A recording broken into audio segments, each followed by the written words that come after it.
guy on the radio who talks to me. I can't see him, but he talks to me. Now, live from inside the Ocean Casino Resort Studio, here's Mike Gill. Hurts. Barkley to his left. Slot to the near side. Wing to the near side. Hurts. Barkley. First down. 20, 15, 10, 5. Touchdown! Barkley! There it is. 23-yard explosion. That's the one they needed. Hurts under center. He goes with a pitch to Barkley. Barkley across the 30, 25, 20, 15, 10. Goodbye! Another one. Hello. 40 yards. 40 yards. He's unbelievable. I thought Kellen did a great job calling the game. I know it was tough sledding at the beginning, but he kept leaning on the run game as the game continued on. When you got a back like Saquon, I mean, Kenny Gainwell, how about how he played, huh?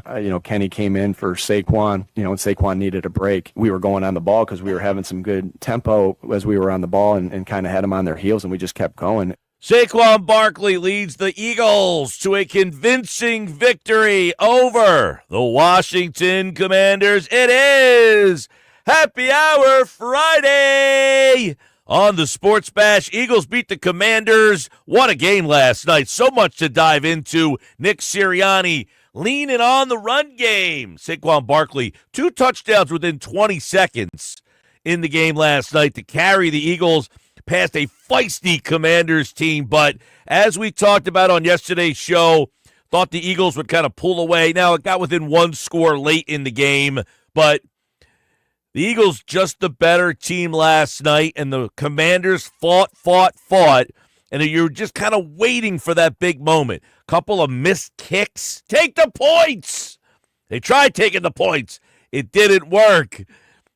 But Washington, following the Eagles' blueprint, 4th down, a chance to take the lead, and they go for it. And it's really the game right there. Why did they go for it? Well, they had been 12 of 14 and accounted for 66 points on 4th down conversions this year. And look, I give Washington credit. They're the lesser team. They know they're the lesser team. They're on the road, and they're saying, the heck with this. We're just going to go for it. If we get a field goal here, we go up 1 point, we think Philadelphia has a chance to take the lead right back from us. And by the way, Philadelphia did go down the field and score, and then they got another score after the interception and put the game away. Listen, Washington, I give them credit for being aggressive. A lot of people were critical of them for that spot. I thought it was the play of the game, which is the game that changes the play. Let's take a listen to it last night on 97.3 ESPN. It's 4th down and 2. Everybody's yelling, field goal, field goal, field goal. Washington decides to go for it. Here's the result. Instead of trying for a game-changing field goal that would give them a 1-point lead, they're going to go on 4th and 2. Daniels under center. Daniels puts a man in motion. Daniels is back. He's being chased. He's running. He's being pushed. He's knocked out of bounds. The Eagles take over on downs. The Eagles take over on downs. The analytics said go for it. Washington listened, and they didn't get it. Now, Washington kicks a field goal there. They go up 1 point. What does that really do for them? Yeah, in the minds of the fans, you're up by a point. Why wouldn't you want to be up? Washington knows that 1 point would not have been good enough on the road against this team that they had kind of been on the ropes with. Philly just kept kind of missing field goals, missing opportunities, and Washington knew that. So Washington says, you know what? We need to put the pressure on Philadelphia. They go for it, but to be fair, Philadelphia gets the stop. And Damian Woody, ESPN, this morning said this about the Commanders going for it on 4th down. Take the points. Your defense has been balling the whole game. Offense clearly struggling.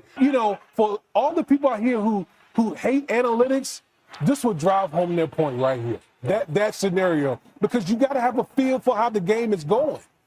Your offense just hasn't done anything all game. You got an opportunity to go up 13-12. All right, Damian Woody says, for the analytics out there, there's the conversation yet again. The analytics came into play last night, and Washington with the ball on the Philadelphia 26-yard line. They went for it. It was 4th and 2. It's an easy field goal. They decide to go for it, and then they don't get it. You heard the play there. Philadelphia gets the ball back. They go 5 plays, 74 yards, and they get the touchdown. So quite frankly, even if Washington kicked the field goal there, it's kind of a moot point. And that's why what Damian Woody said, he's saying take the points. But we have hindsight, Damian Woody. We have hindsight. The field goal would have done them no good. And as Jalen Hurts said, why? Because Washington couldn't do anything. Now, they did go down the field late and score, but it's a 2-score game. Philadelphia's kind of, giving them an opportunity. They end up getting an unbelievable catch by Zach Ertz for the 2-point conversion. But as Jalen Hurts said after the game, this conversation today, yes, Saquon Barkley got the highlights at the front of the show, but it was the defense that came up big. Defense played a hell of a game again. That was my message to him, and I knew it was going to take all of us tonight. The number one thing I was telling them was just keep it going while it's hot. They had a great defensive showing in Dallas last week, and after a short week, kept the party going. The defense will be talked about today on this show, and I want to get into them. But Nick Sirianni, a guy who's been critical of going for it on 4th down, he looked across the sideline and he saw a coach who did the same thing he did. Look, we don't have to agree with it as football fans, but as I just try to tell you guys on the show, these coaches are being criticized for following analytics. We might not like analytics, but that's all they're doing. And in that game last night, Dan Quinn went with the analytics and said, it says go for it. We're the lesser team. Let's go. Nick Sirianni, how important was the stop? That was huge. I mean, that's a turnover in our eyes. Then we were flying to the football. We've shown great athletic ability on defense. Again, it takes relentless effort, but shoot, you need good athletes out there doing it. So a credit to Howie and his staff of the guys that are on this field. We're an athletic defense that flies around and hits. And as that play got strung out, you could see the effort to the football, but you also could see the athletic ability to the football. Yeah, the Eagles' defense will be talked about throughout this day, and we're going to get into them. But how big that play was, I thought it was the game changer. Look, that decision ends up being the game. But I do give Washington some credit for going on the road saying, look, we're the underdog here. We're not the better team. Let's try to get this. And Dan Quinn talked about that being the downfall of the game. Biggest play, obviously, to go for it, and 4th down and 2 at the 26. Bold call, but I would also say we were prepared for that moment. Don't love the execution, but we've been an excellent 4th down team. So going into it, we knew we'd have to take our shots against a tough division team on the road, and we thought that was an appropriate one. Certainly don't like the execution and the result, but we were prepared for that and being bold into those moments, knowing we'd have some 4th downs. But that's one we can fix. I love his answer. Bold, but, and he said, we have been successful on 4th down. They were 12 of 14 on 4th down going into that game and going into that decision. He said, we were prepared for that decision. I just don't like the execution. The execution of that play was horrible. I don't even know what the heck they were trying to do, and it looked like a bad snap from the jump, and then they just kind of was like a hair on fire. And then I thought Daniels was going to get to the outside, but as Nick Sirianni said, the athletes they have on that team, the speed, the Eagles' defense we need to talk about, and it's why Ryan Clark thinks we need to start looking at the Eagles' defensive stars, not just Brown, Smith, Barkley, and Hurts. All this morning, we've talked about Saquon Barkley, and we obviously know Jalen Hurts and A.J. Brown, what Dallas Goedert can be. But what about what Cooper DeJean has been at the slot position? What about Quinyon Mitchell and what he's been as a rookie cornerback? Jalen Carter playing like one of the best interior defensive linemen in all of football. And Nakobe Dean coming along and becoming the captain of that defensive side of the football. 609-403-0973. Let's get into it. He talked about the defense. Jalen Carter. I think we got to talk about Quinyon Mitchell.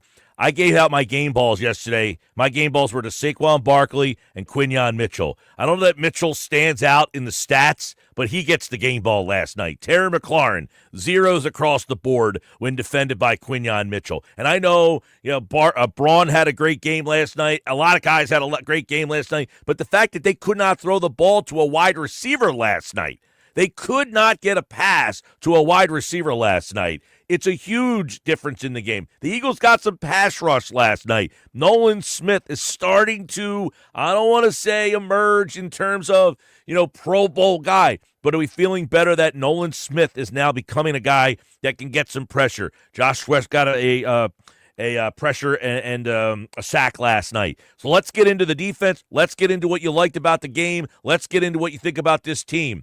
609-403-0973. Let's start with Phil on the text board. He says, Mike, gritty, physical, great win. Why? 1, the entire defense, Jalen Carter, Saquon, the offensive line. 2, 3, Calcaterra fumble recovery. That was a big play in the game, by the way. Goddard fumbles the ball forward. He gets a big play and moves the ball forward. He fumbles it forward, and Calcaterra outruns 2 Washington defenders and ends up picking that ball up. And, man, what a difference that would have been if Goddard fumbles that ball and Washington picks it up. It's a big, big moment in that game. And it's a spot where Philadelphia out-hustles Washington. So it's a big spot in the game because if you remember, it led to the Philadelphia touchdown. That was the Barkley ran for the 23-yard touchdown right after that. I think it was a couple plays later, but right after that, Goddard catches the ball for like 40 yards, and then he fumbles it. Calcaterra picks it up, and that's a first down. And then on 3rd down and 3, we're going to get into that situation where the Nick Sirianni decision was going to come in because it was 12-10. A field goal really doesn't do much for you there. It puts you up 5 points instead of not the touchdown is, they can still score a touchdown and take the lead. So that would have been an interesting second-guessing possibility for Nick Sirianni. On 3rd and 3, if Philadelphia didn't get it there, instead, Barkley breaks for a touchdown and puts that to rest. They go up 19-10, and we don't know what the decision would have been there on 4th down. But it would have been a big spot in the game, and Calcaterra making that recovery was big. Mike, what's up with wide left? Jake, I think it's just a one-night thing. Jake Elliott's been awesome. I don't know. I'm not going to be here today and harp on Jake Elliott having a rough night. He is my fantasy kicker, too, so I can come out here and harpoon him for killing me last night. And by the way, this game would have been far bigger of a victory for Philadelphia. He put 7 points. He put a touchdown on the board. He left a touchdown off the board last night with his misses. What's your overall confidence in the offense? I think the offense still has some meat on the bone. I think there's still more there. The slow starts are still a little bit confounding. Why are they so clunky in the first half? That game was ugly in the first half, but why can't this team?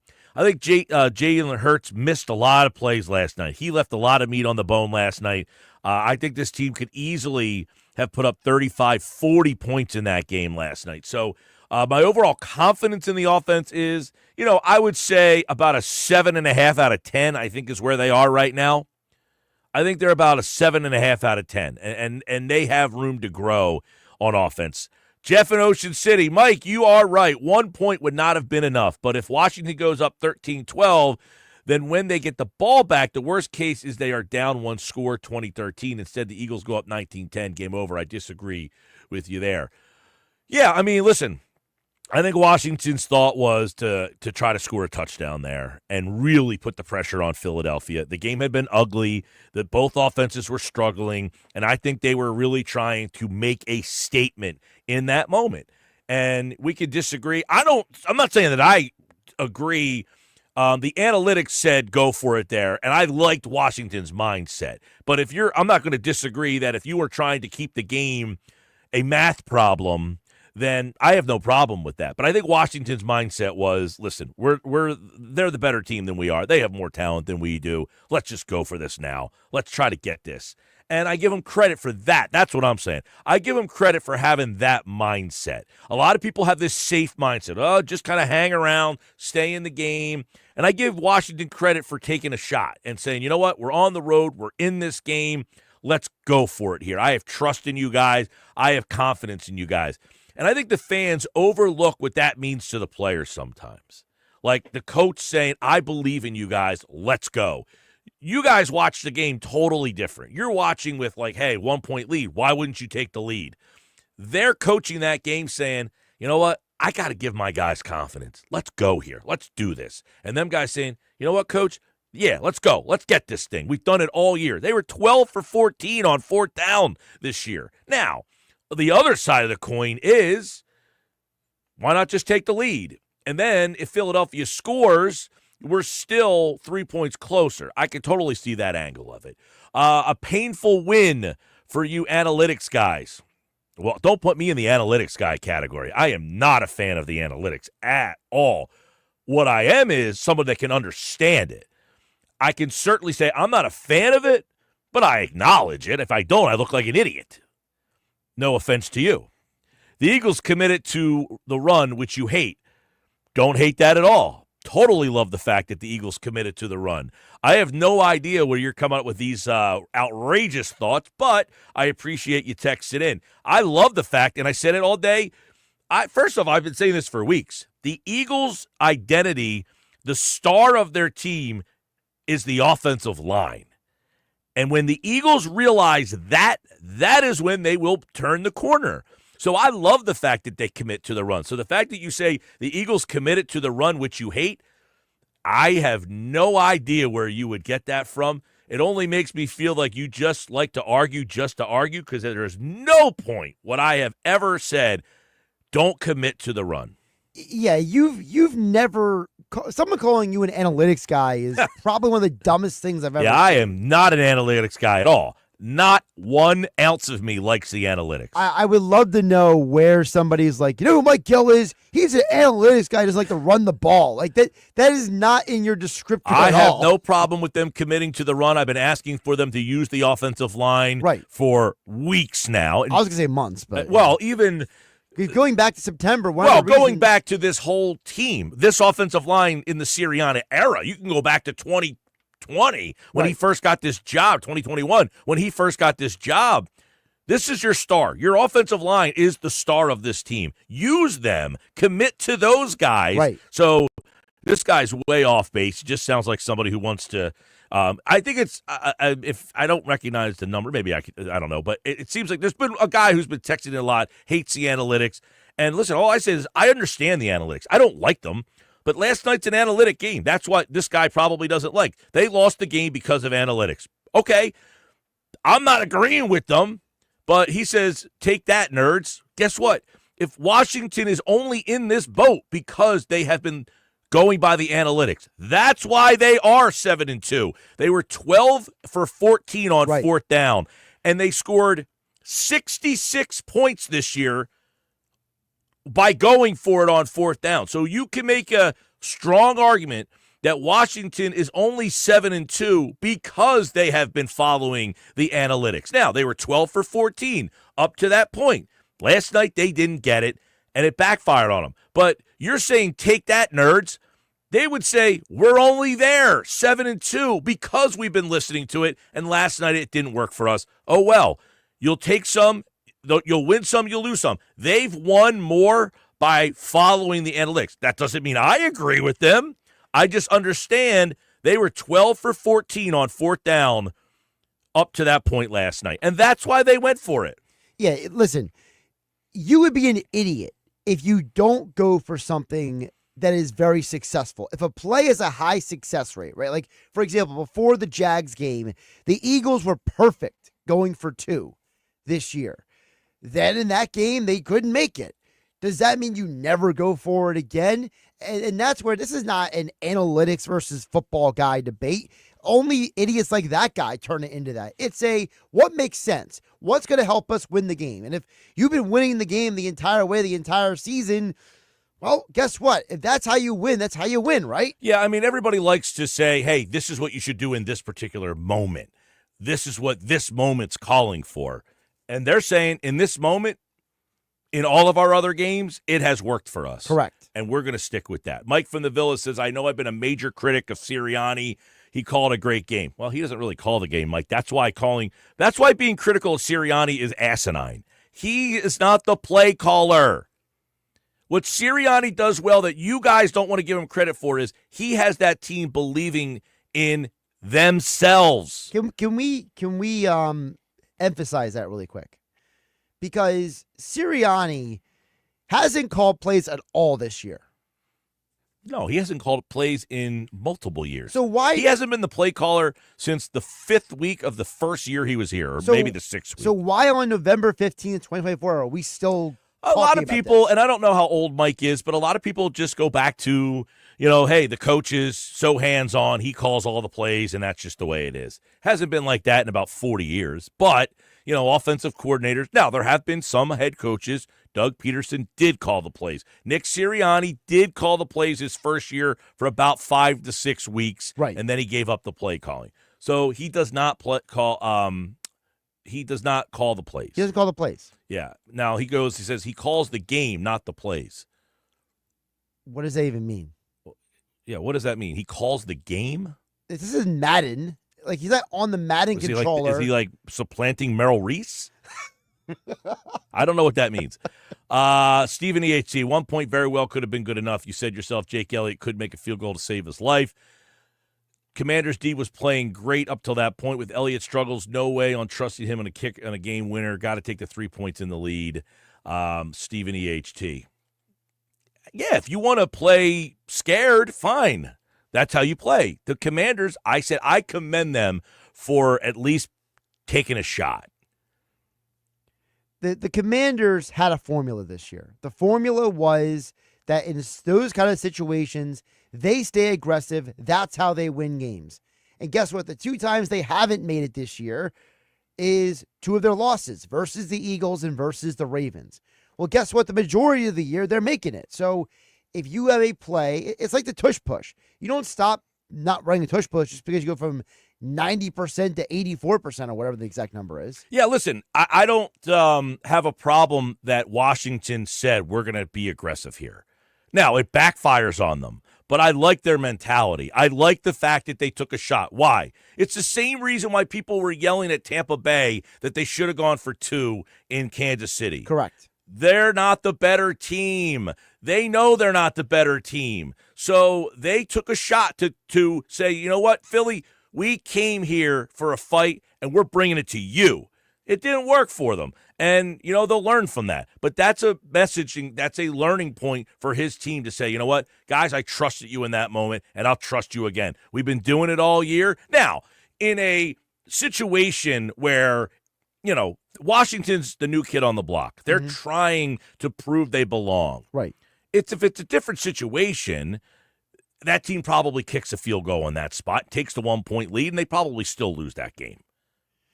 I think that what we have to do in this situation is we have to spend less time focusing on if Washington should have gone for it, Mike, and start talking more about how the defense stopped them. 3 straight plays. Yeah.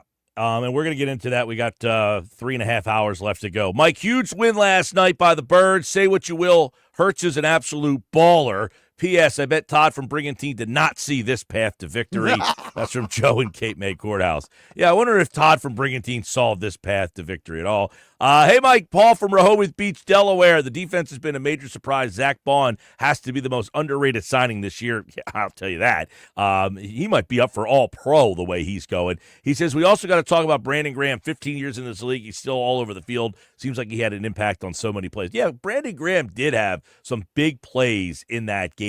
You're absolutely right. Mike, the only thing that concerns me about the Eagles is the slow starts. You won't be able to have slow starts in the playoffs. No, unless your defense plays well enough to kind of keep the game like you did last night. That's one of the better offenses in the league, statistically speaking anyway. I don't think Washington's offense is one of the better ones in reality, but points per game, all that stuff. They have been one of the better offenses. So, yeah, you want to get off to a better start, but if your defense keeps you in the game, that's certainly helpful. Sports Bash Live, 97.3 ESPN, the 97.3 ESPN free mobile app. Live video on the X platform, YouTube, at Mike Gill Show. Leave us a message, comment on the stream.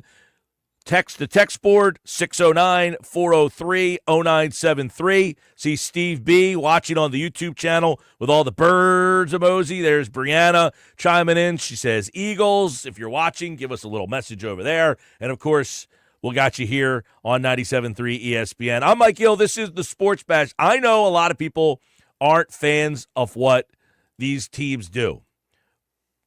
But the Commanders last night went for it on fourth down, and they did not get it. It cost them potentially the game last night. But these teams are going to keep doing this. They're going to keep doing it. And the Eagles, they prospered from it last night. More Sports Bash all the way. Mike McGarry from the Press of Atlantic City, pressofac.com. When we come back, did we underrate Nick Sirianni? That's next. This is the Sports Bash on 97.3 ESPN. It's the Sports Bash with Mike Gill. Keeping the fans entertained and happy. On 97.3 ESPN and the 97.3 ESPN free mobile app. Go to get your game on at the Gallery Bar Book and Games at Ocean Casino Resort. Cheers your favorite drinks while cheering on your favorite team. Get in on the parlay while in the middle of a party. Go for the sports scene and go for the endless screams. Go to the Gallery. Go to the Fanatic Sportsbook. Go for the win at Ocean Casino Resort. For more information, visit theoceanac.com. Must be 21 or older to wager or consume alcohol. Gambling problem? Call 1-800-GAMBLER. This holiday season, Straight Talk Wireless is letting you say yes a lot more with real unlimited data. Yes to sharing pics of the ugliest holiday sweaters. Yes to checking weather on the go for surprise sledding trips. And with a free phone at sign up, let the yes-tivities begin. No way! Yes way. Straight Talk, real unlimited data. Available at Walmart or straighttalk.com. Offer valid through 1/5/25 while supplies last at participating stores. Taxes and fees apply. Requires in-store activation on select single-line plans. Limit of 2 phones per customer. For network management practices, visit straighttalk.com. This Thanksgiving at Total Wine & More, find bourbons and Cabernets that you adore. Our helpful guides are so friendly and nice. So many bottles to try at the lowest price. So gather with friends as you sit down to eat. Grateful for all who made Thanksgiving complete. With curbside pickup available and the lowest prices for over 30 years, you'll always find what you love and love what you find. Only at Total Wine & More. Drink responsibly, B21. Tired of hearing no? Everywhere you go, we turn no into go during Black Nissan's November sales event. Say no to high-priced new cars. Brand new matte black Nissan Sentra S, just $19,999. Say no to low trade offers. AJ the Trade Man wants your trade, no matter the make, miles, or condition. Say no to down payments. Say no to payments for 90 days. And say no to high interest rates. 60 months, 0% financing on every clearly marked new Nissan. Backed by Matt Black's 4-day love it or leave it return policy. Tired of hearing no to a discount on a new ride? New 25 Sentra S, under 20 grand. Oh yeah, it's on at Matt Black Nissan. Approved Tier 1 credit for Matt. Negative equity refinance. Number SY231649. MSRP 22,730 plus tax tag at 689.50. Offers can't be combined 0% for 60 months. Call 877-289-6667 or go to MattBlackNissan.com for complete details. Offer ends 12/5/24. It's on at Matt Black Nissan on the Black Horse Pike. Egg Harbor Township. Yo, yo, yo, Dad is in the house. What do you call the NordVPN Black Friday deal, huh? The Block Friday deal. Because you block online threats. Black Friday, Block Friday. Get it? It's hilarious. Get the NordVPN Black Friday deal and block online threats now. NordVPN is rated as outstanding on PC Mag. Just visit nordvpn.com and discover the benefits of this all-around cybersecurity tool. It will encrypt your online traffic. NordVPN's Threat Protection Pro tool will defend you against web trackers, malicious websites, and malware-ridden downloads. So improve your digital privacy and protection with one simple click. Get the special Black Friday deal at nordvpn.com and enjoy safer internet daily. NordVPN. Cybersecurity built for every day. Lowe's knows that to win the job, pros need the best prices. That's why only at Lowe's, MVP's Pro Rewards members can get a volume discount on eligible orders as low as $1,500 at the Pro Desk. That means you get the prices you need to start any job, small or large. Because Lowe's knows pros. Valid in-store only. More terms and restrictions apply. Visit Lowe's.com/terms or Pro Desk for details. Prescription products require completion of an online consultation with an independent healthcare provider and are only available if prescribed. Subscription required. Additional restrictions apply. See website for more details and safety information. Did you know millions of people are getting prescription medications for weight loss, sexual health, better sleep, and more, all online? RexMD.com has made getting these medications fast and easy, with free delivery of the most popular medications right to your door. Just fill out a brief survey, and if appropriate, we'll prescribe and ship clinically proven options to help with issues like weight loss. I've lost 45 pounds so far. It's nice to get back into clothes that I haven't been able to wear for a long time. We can also help with insomnia. I slept through the whole night. It made me feel very well rested and ready to go for the day. And RexMD can improve your sexual health. I felt like a young man again. My wife is happier. I am definitely much happier. At RexMD.com, we've made the process fast, easy, and affordable. Visit RexMD.com right now to get started. That's REXMD.com. It's Sage Jewelers' great half-off everything sale going on now. Sage Jewelers says everything in the store is on sale at half off. That's right, 50% off their finest selection of GIA certified diamonds, lab-grown diamonds, engagement rings, top designer jewelry collections, and more. But hurry, the sale won't last long. Sage Jewelers, the real jeweler. Tilton Road, Northfield, open every day until Christmas. Sage Jewelers, the ultimate expression of love. You're listening to the Sports Bash with Mike Gill. Never thought this radio stunt would catch on so big. On 97.3 ESPN. On balance, the man has done a better job as Eagles head coach than the narrative about him would indicate. It's easy to nitpick, and it's a weird situation. Obviously, moving on from coordinators, he's not calling plays. You know, what is it that he actually does? These are legitimate questions, but, you know, he's in charge, and they're winning, and that should go a long way. It should help in these discussions when we talk about Nick Sirianni. Dan Graziano on Get Up this morning. Do we not give Nick Sirianni enough credit? Last night you saw an NFL head coach, 4th down and 2, ball in the 26. He went for it. And they didn't get it.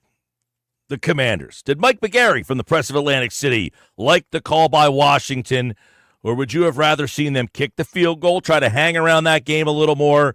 They're saying, Mike, we're the lesser team. We're on the road. You know what? They were 12 of 14 this season on 4th down, accounting for 66 points this year. Do you like Washington's aggressiveness, or would you rather have seen them kick the field goal? Take the points! Again, Mike, we've discussed this. I'm a take-the-points guy. Last night, the Eagles tried to take the points, and Jake Elliott couldn't make a field goal, so it seems like no matter which way you turn, you're always getting something. But I still come from the school. If you're the underdog in the game, hang around the game for as long as possible. Maybe something happens, a turnover, a this or that. Extend the game as long as possible, and maybe something goes in your favor. So, again, I'm a kick the field goal guy in that spot, and I think it's all different, right? I mean, the Commanders had played a lot of teams before this that, you know, were of comparative ability. Last night they were the underdog. I think that changes things. And for me, it doesn't mean you go for it. To me, it means you try to hang around the game as long as possible, and you hope a break, a turnover, or something goes your way. You like their mindset, though? Hey, guys, we believe in you. We're the lesser team. Let's go win this freaking game. Let's go get it done. Well, why not kick the field goal there? That says the same thing. Hey, I believe in you. Let's keep going. Let's give ourselves more opportunities to make plays here. Let's see what we can do here. So that's how I feel about it. I mean, I don't think you're making a definitive statement with that one decision that you believe in the guys or don't. If you kick the field goal there, you say, okay, now we're still in the game. Let's go out and let's get a defensive stop. Let's maybe force a turnover. How about say, let's kick the field goal? I believe in the defense is going to go out there and stop them and make a play, force a turnover, get the offense the ball back, get a 3 and out. Why not think that way rather than the other way? Yeah, absolutely. I feel like they said, look, let's try to win the game or put the pressure on Philadelphia. The game had been kind of a rock fight. And, hey, if we get a touchdown here, what do you got for us, Philadelphia? Now, Philadelphia went down the field and scored again. So I don't know if in hindsight you look back in that whole situation. But, I mean, I understand everybody's point. Take the points. That's not the game today. These teams are saying we want to put pressure on the other team. But in this instance, I would have taken the points. I would have. But I do like Washington's mindset and being aggressive because they're not the better team. Yeah, I mean, they were not the better team last night, and I understand. I don't think they're the better team on any night against Philadelphia. That's the thing. You can make a point in the NFC on any given night. Who's the better team in the NFC? Right now, it's the Detroit Lions, and in 2 weeks, we might be changing that, or 2 to 3 weeks, if the Eagles keep playing like they played last night. I mean, Mike, I've got a question for you after last night. Is this the best Eagles defense in the post-Jim Johnson era? We were going to talk about this a little later, but I'm glad you brought it up. I mean, you're starting to see they got Jalen Carter up front. Last night he played all 66 plays, and he was a disruptor. So you got the front line. Now, I think their pass rush is still not on the level of some of the teams they've had in the past. The two linebackers, Bond's playing great. Dean is starting to come around. But I think their secondary, that's where I think they are better in this secondary than I can remember them being. You hit it right there. I mean, I've watched a lot of Commanders games this season. They like to throw the ball down the field. Now, Daniels, you could say maybe his ribs have been bothering him the last couple of weeks, but they could not get the ball down the field. The Eagles secondary was lights out. My man from CBS Radio there, Jeff Kerr, tweeted out a great stat about how many times the Commanders tried to throw the ball to wide receivers and how unsuccessful they were. That's a big part of the Commanders' game plan, getting the ball down the field, and they could not do it against the Eagles last night. And to me, this is the Eagles' defense that everybody around here has screamed for. They're hitting the quarterback. They're putting pressure on the quarterback. They're not giving up the big play. It's almost like the best of both worlds, because previously we were told, well, the reason we're not hitting the quarterback is because we don't want to give up the big play. Well, now they're not giving up the big play, and they're hitting the quarterback. So best of both worlds for the Eagles defense right now. Yeah. I think he said they only threw the ball to wide receivers. It was some ridiculous number. They just could not get the ball to their wide receivers last night. It almost felt like the Cooper Rush situation where they just didn't take any shots down the field. Now, last night, they just weren't letting them. You take a look at what Quinyon Mitchell has done. Only 11 of the 32 passes last night were targeted at a wide receiver. He was 4 for 11 on those throws for 28 yards and an interception. And you're talking about up to this point, and I don't know what the big picture is going to say about the Commanders' offense, but their offense has been one of the highest scoring offenses in the league, and they just couldn't get anything going last night. Yeah, their offense, a big part of it is getting the ball down the field. Daniels is an accurate downfield thrower. Now, the last couple of weeks, ever since he had those ribs banged up, they kind of called the game a little differently. He's not running as much as he did early in the season, so maybe he's injured. Maybe they're trying to protect him a little bit. It'd be very interesting to see what kind of Jaden Daniels we get 10 days from now coming out of this mini bye. Does he go back to the sort of dynamic guy who was making plays with his legs and his arm early in the season? He didn't do it last night. Give credit to the Eagles defense. Didn't do it Sunday against the Steelers. Might be simply just a case of running up against what is now probably two of the best defenses in the NFL, and the Steelers and the Eagles. Mike McGarry for the Press of Atlantic City, pressofac.com. And, of course, the Eagles win last night. And I don't know, would you call that a convincing win? Do you look at that and say, okay, that was a convincing win we've been looking for? Oh, absolutely. I think it clearly establishes the Eagles as the number 2 team in the NFC and number 2 with a bullet. Number 2 gaining on the Detroit Lions. Again, I go back to the defensive performance. I go back to Jalen Carter last night. I go back to the Mitchell kid in the secondary. Didn't get a great game from Jalen Hurts last night. Still, you put up, 26 points with your kicker missing 2 field goals and an extra point, so you should have been over 30. Convincing victory for the Philadelphia Eagles, who are now riding high on November 15th. Where will they be on December 15th or January 15th? We learned last year maybe not to count our chickens before they're hatched, but right here on November 15th, 6 wins in a row, the Eagles are riding high. Mike, yeah, this is one thing that I got to bring up, though, from last night that I want to get your take on. They're 3-1 when trailing at halftime.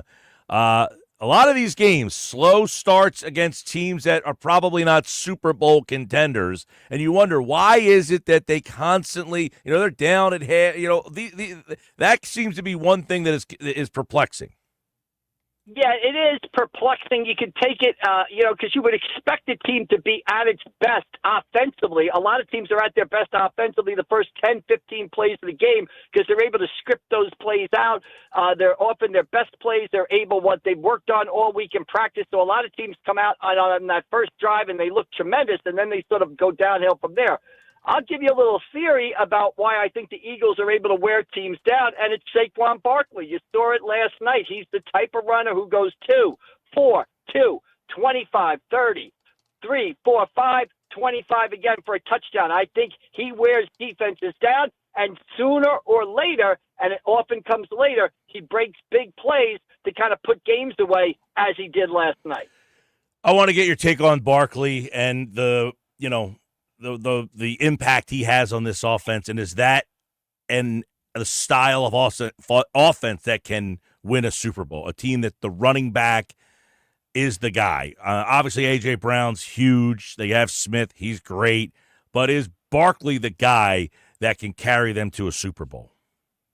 I think Barkley is a guy who takes you to the next level, and it's a perfect example.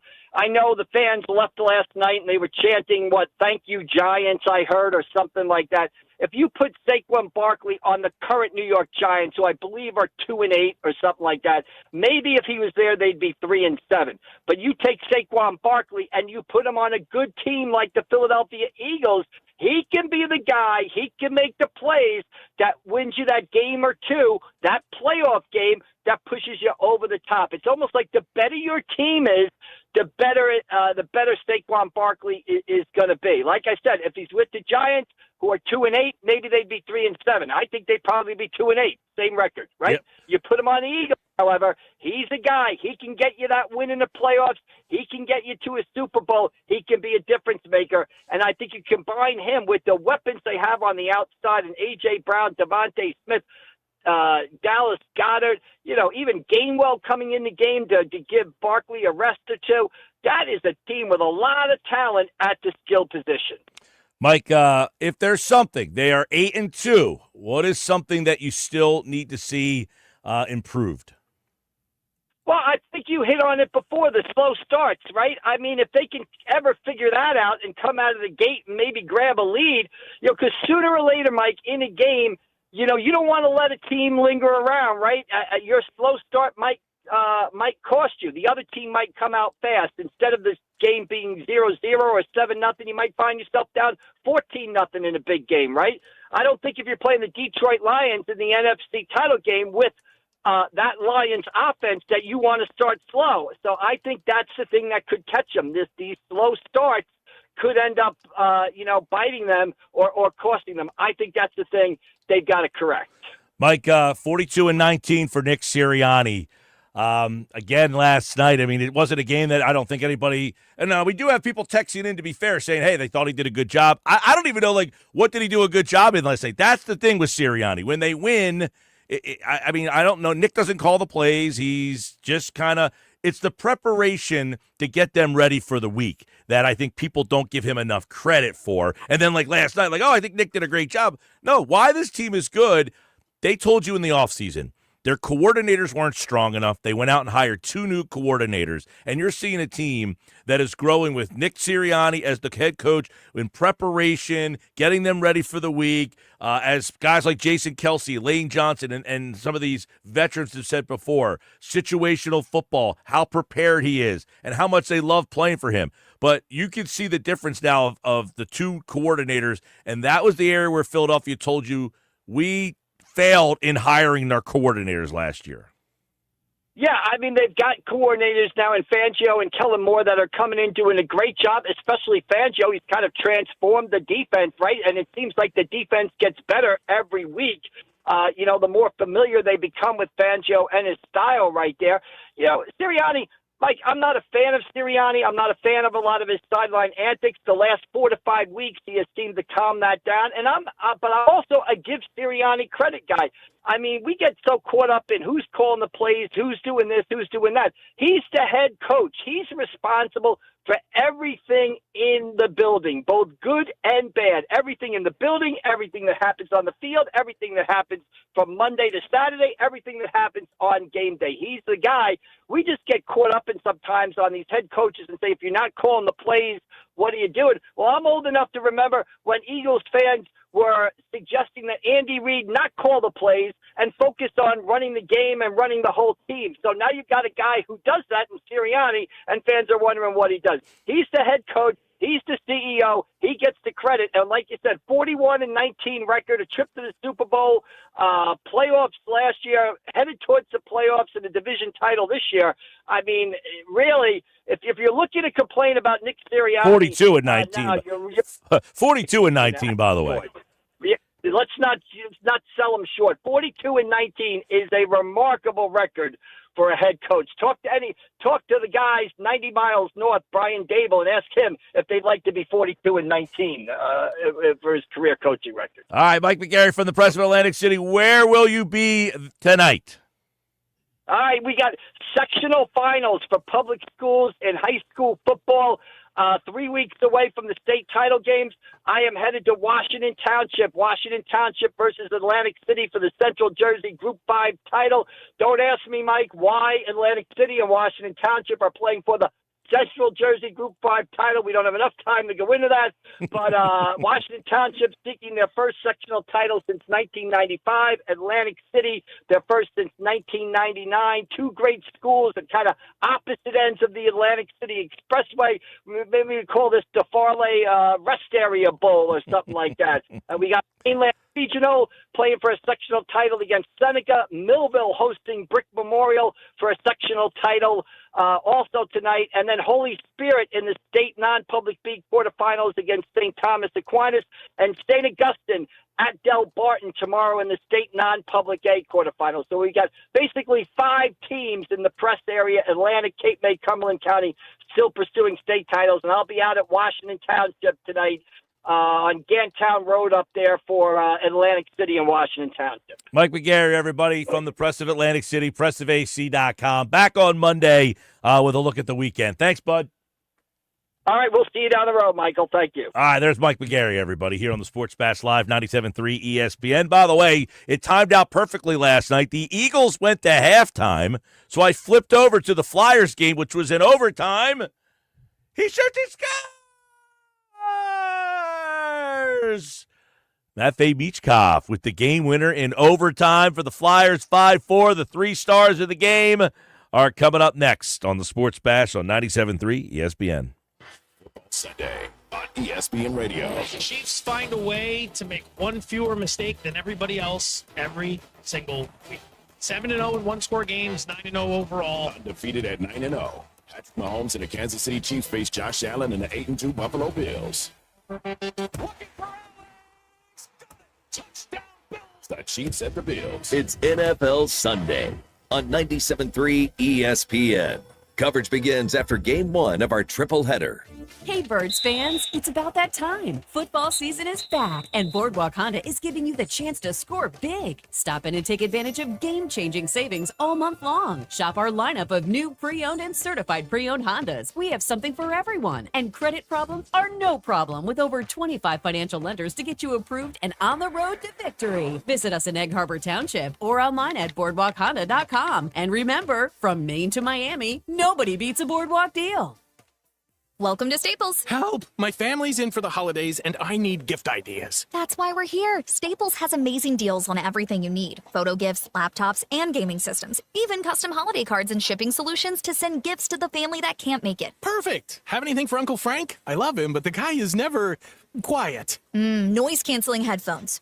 for you. You get it. Unwrap huge holiday savings at Staples. And right now at Staples, save up to $350 on select computers. Ends 11/16, in-store only. Hey, it's Mike Gill. The Nizam's Indian Restaurant on Route 40 in Egg Harbor Township is ready to serve you delicious Indian dishes. NJ.com ranked them as the number 2 best restaurant in all of New Jersey. And this just in. It's their Eagles football special. Your table receives free tandoori, spicy chicken wings if the Eagles win for dine-in customers only. Join them for a special lunch buffet, Fridays through Sundays from 11:30 to 3 p.m. Visit thenizams.com for more information. With GMF financing, qualified buyers excludes Traverse and Corvette excludes prior sales. Why wait for Black Friday when the biggest Black Friday sale is going on now all month long at Bennett Chevrolet, where you can save up to 20% and more on your new vehicle? Because Bennett is selling new vehicles at $1,000 below, yes, $1,000 below the real GM supplier employee price. Plus, you keep all the rebates, saving you up to 20%. But of course, there's more with available 0% financing. Looking for you? Bennett's giving a minimum $10,000, a minimum 10 grand for your trade, no matter its condition, towards any pre-owned in stock. Imagine what you'll get for a good trade if Bennett's paying a minimum 10 grand for total junk. Bennett's deals are unbeatable during our Black Friday sales event, and there's never any hassles or sales pressure because our non-commissioned sales staff is paid on your satisfaction, not how much you spend. The best Black Friday sales going on now at Bennett Chevy, Egg Harbor Township, and BennettChevy.com. Together, let's drive.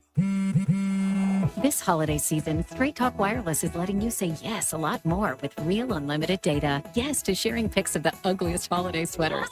Yes to checking weather on the go for surprise sledding trips. And with a free phone at sign up, let the yes-tivities begin. No way! Yes way. Straight Talk, real unlimited data. Available at Walmart or straighttalk.com. Offer valid through 1/5/25 while supplies last at participating stores. Taxes and fees apply. Requires in-store activation on select single-line plans. Limit of 2 phones per customer. For network management practices, visit straighttalk.com. The best call to make on game day is ordering catering from the Piccadilly Inn. For parties big or small, the Pick does it all. Your guests will be cheering for the Pick spin on football favorites like pulled pork nachos, cheesesteaks, burgers, and their award-winning buffalo wings, tails, and ears. Get your chicken wing fix on Route 206 at the Piccadilly Inn. Join the flock and follow the Pick on Facebook or at piccadilly.com for their Pick game specials. And be sure to pre-order to guarantee your spot in Sunday's lineup. You're listening to The Sports Bash with Mike Gill on 97.3 ESPN and the free mobile app. Back into the corner to Michkov, side of the net. He scores! Matvey Michkov from an impossible angle beats Hallmark, who slams the stick across the goalpost, and Philadelphia wins it in OT. Matvey Michkov is the hero to give the Flyers the 5-4 victory. All right, 252. That was Michkov last night with the winner in overtime. Yeah, when the Eagles went to halftime, the Flyers were in overtime. If you flipped over, you saw the Michkov game winner for the Flyers, 5-2. And it's the Sports Bash 3 stars of the game. It's brought to you by Kindle Auto Plaza, Stone Harbor Boulevard in Cape May Courthouse. Kindle is the family dealership you can trust for your next Ford, Dodge, Chrysler, and Ram. Did you flip over? I did not watch any of the Flyers game in live. I rewatched it later. The whole game? Not the whole game, but there's a way you can rewatch a game without having to sit through the intermission. All right, well, yeah, I got the perfect timing. Now, Jeff just texted in, and he said something. He said, I know the Eagles day, but switched over the last 4 minutes of the Flyers. Michkov goal might not look like much, but the man's a goal scorer. And caught the goalie leaning, super excited for the kid. He's a little cocky, though, he says Jeff. It was a great goal last night, but I switched over at the perfect time and got all the overtime there, right at halftime of the Eagles game. So let's look at the 3 stars of the game. Number 3, Matvey Michkov, that overtime game-winning goal. Plus, he had 3 shots a hit, so he was a +1 in the game last night. These are Kevin Durso's 3 stars. Number 2. Chipped it in. Here's Josh Norris in front. Oh, what a save for Fedotov. He had Josh Norris go around him, but because Fedotov is 10 feet tall, he got a piece of it. All right, that one is Fedotov. He's actually the first star of the game. He had 33 saves on 37 shots, the big man last night. He did give up 4 goals, but he made a lot of big saves. He was the first star of the game. Number 2 is this one. Here's a shot from the far side. Sanheim is able to snap one by. He beats Linus Allmark, who reacted to that late on the stick side. Travis Sanheim gets his 4th goal of the season. But he got the first goal of the night. He had 2 assists. He was a +3, 2 shots, 2 block shots, and almost 30 minutes of ice time for the veteran Travis Sanheim last night. So those are your Kindle Auto 3 stars of the game: Michkov, Sanheim, and number 1, Fedotov, who has been taking a little heat. He did have 4 goals last night, but played well late in the game and really kept them in that game. 33 saves on 37 shots, and that's brought to you by Kindle Auto, the 3 stars on Stone Harbor Boulevard in Cape May Courthouse. Kindle, the family dealership you can trust for your next Ford, Dodge, Chrysler, or Ram. Hey now, it's another chance for you to qualify for this year's 99 Growlers Party. It is happening Wednesday, November 27th, down at Mudhead Brewing Company in Wildwood. November 27th, Mudhead Brewing Company, 99 Growlers. We've got a ton of tickets. In fact, we have 99 pairs of tickets. Eagles, Steelers, club box seats, Sixers tickets, Flyers tickets, concert tickets, and tickets to area shows, and so much more. You must be present to win. Caller 7-609-573-3776, 609-573-3776.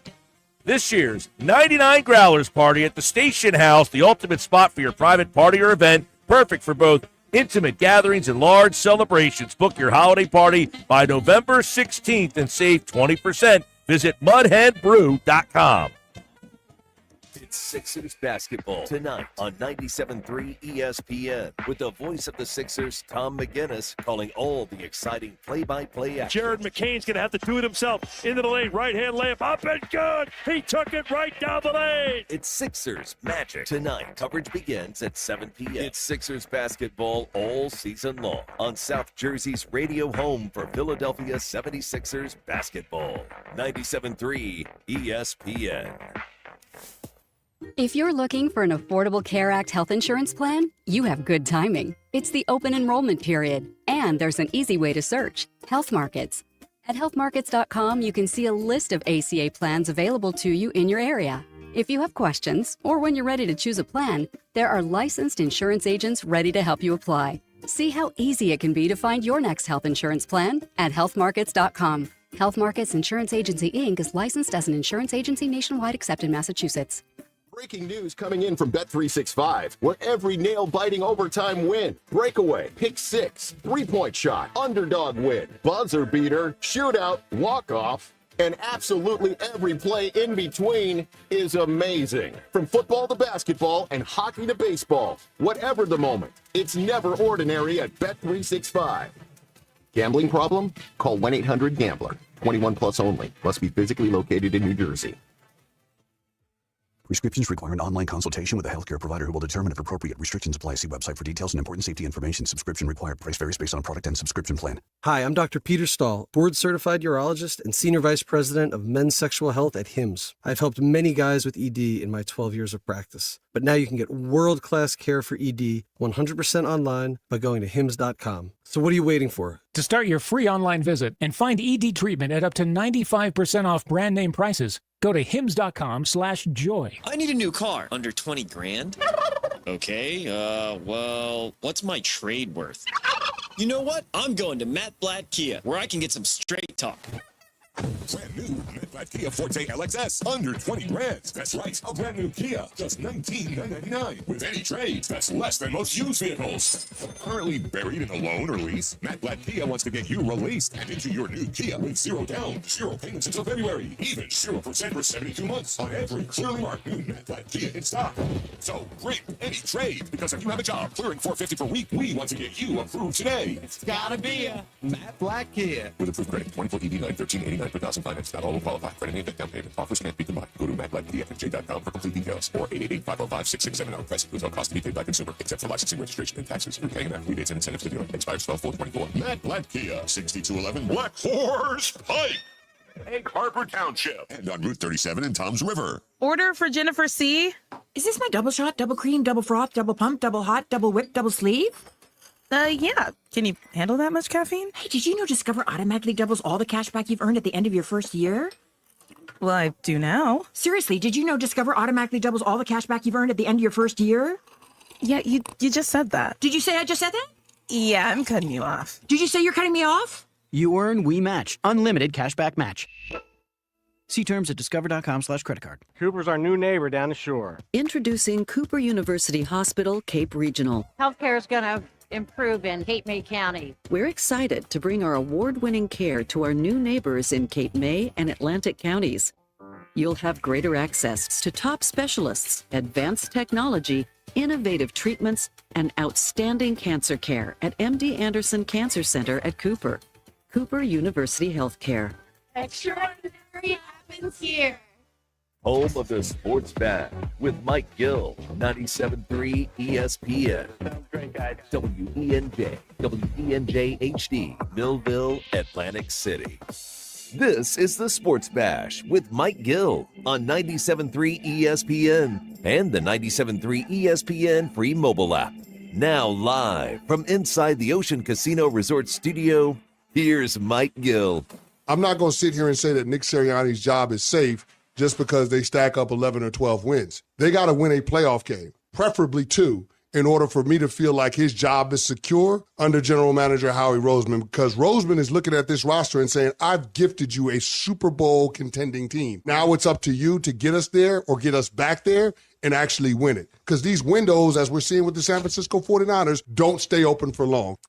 Chris Canty this morning on Sportsmanlike on 97.3 ESPN. The Eagles win, but do they need to do more? John McMullen was there last night, probably well-rested, I'm imagining. I kid. He joins us now from Birds 365, weekday mornings, 8 a.m., so he got home around 2:30, and was on at 8 o'clock this morning. But he is awake for us right now on the Sports Bash. What's up, John? Yeah, somewhat awake. But, I apologize in advance if I'm a little loopy. But did somebody just say that Nick's not safe? Well, he said stringing together a bunch of wins in the regular season, that they have to make a deep playoff run. Do you agree with that? Not necessarily. I think logic is starting to settle in at the NovaCare complex. I'm not sure. Last year was unique because of the collapse. Now, if something like that happened again, I could see, obviously, him being fired. But outside what about of a first-round exit? Maybe a 40-10 route.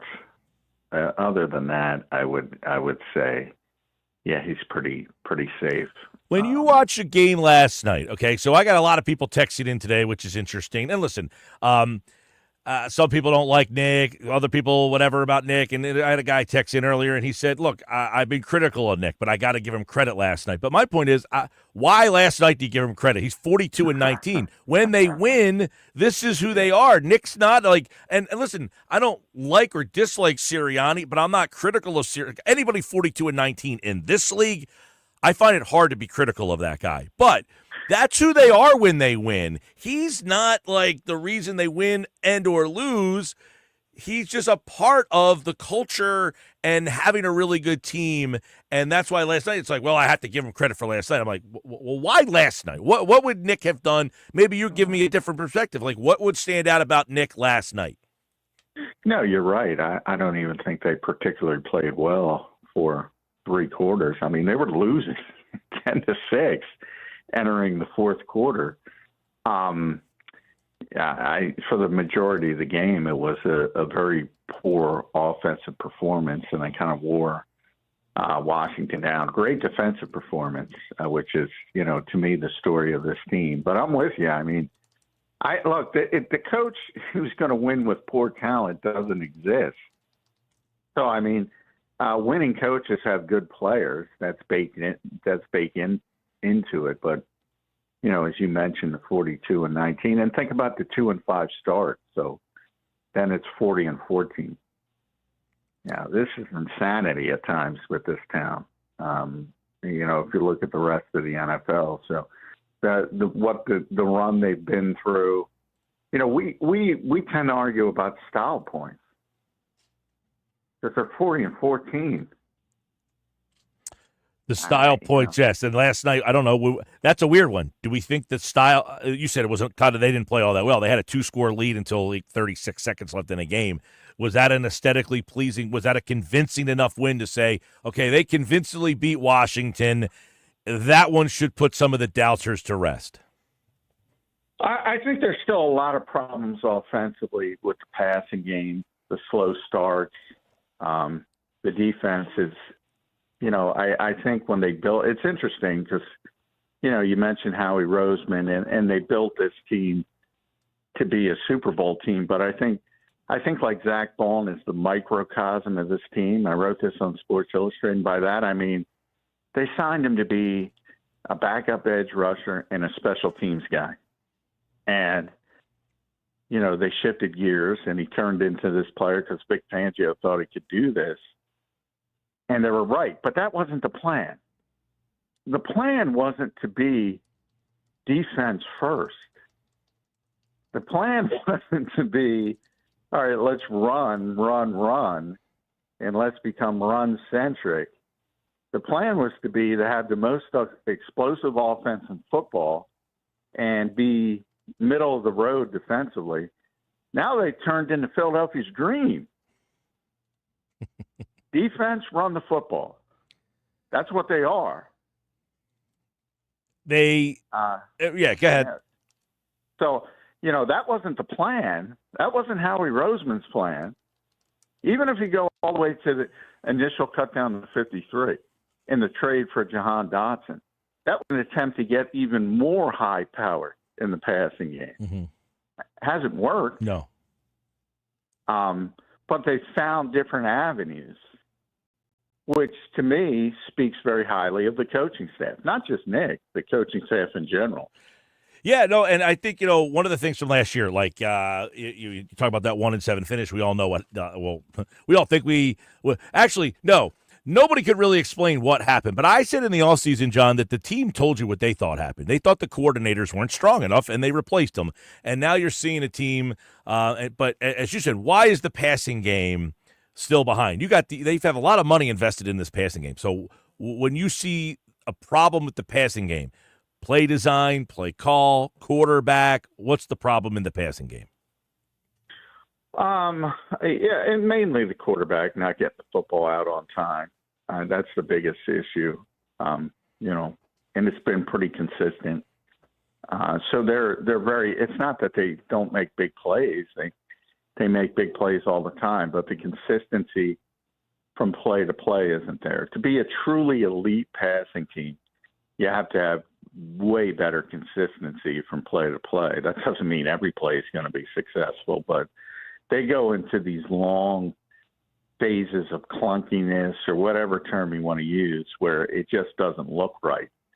And that's been the entire season. That continued. They won 3 quarters. They scored 6 points.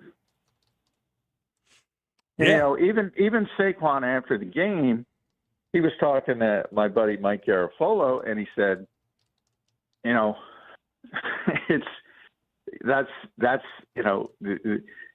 gave Washington credit for being disciplined for 20, whatever it was, 22, 23 carries.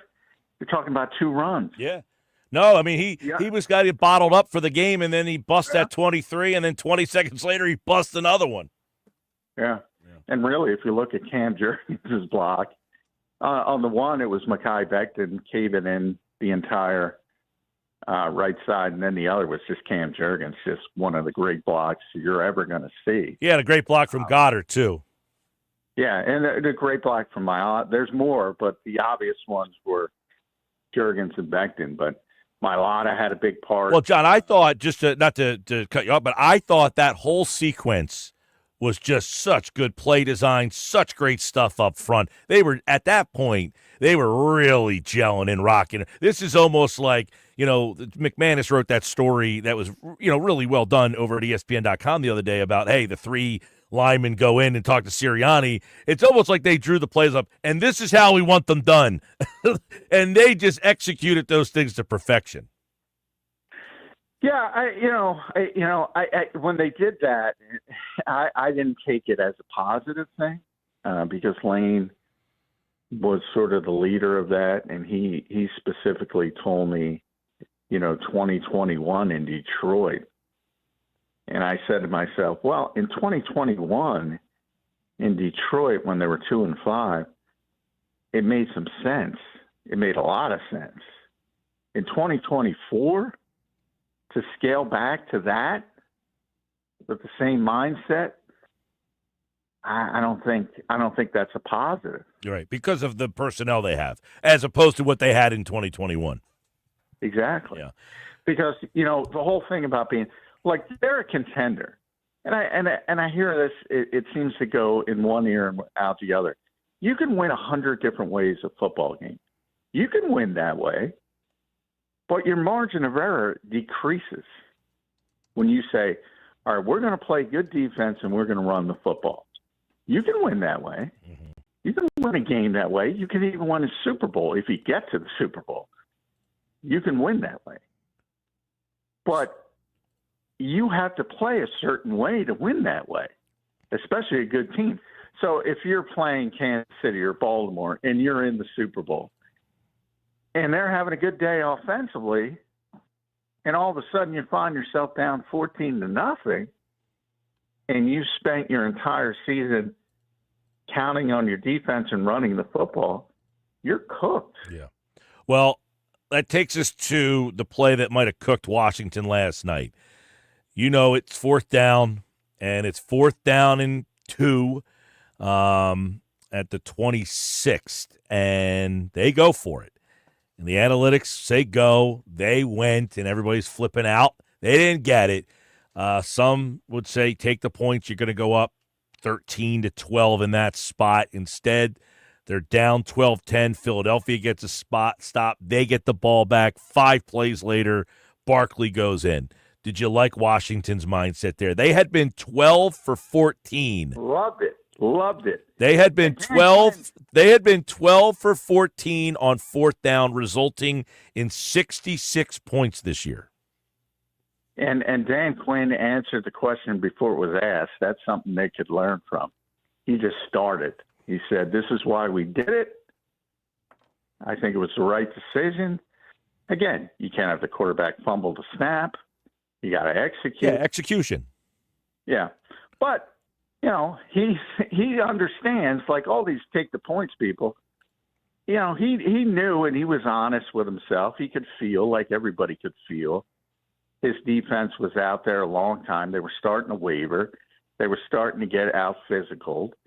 And let's be honest, the Eagles probably just go right down the score. They might take the lead, and the Eagles get the ball back and go win the game, most likely. But, from his standpoint, on the road in the division, he thought he had to score points, and he went for it. They've been very successful.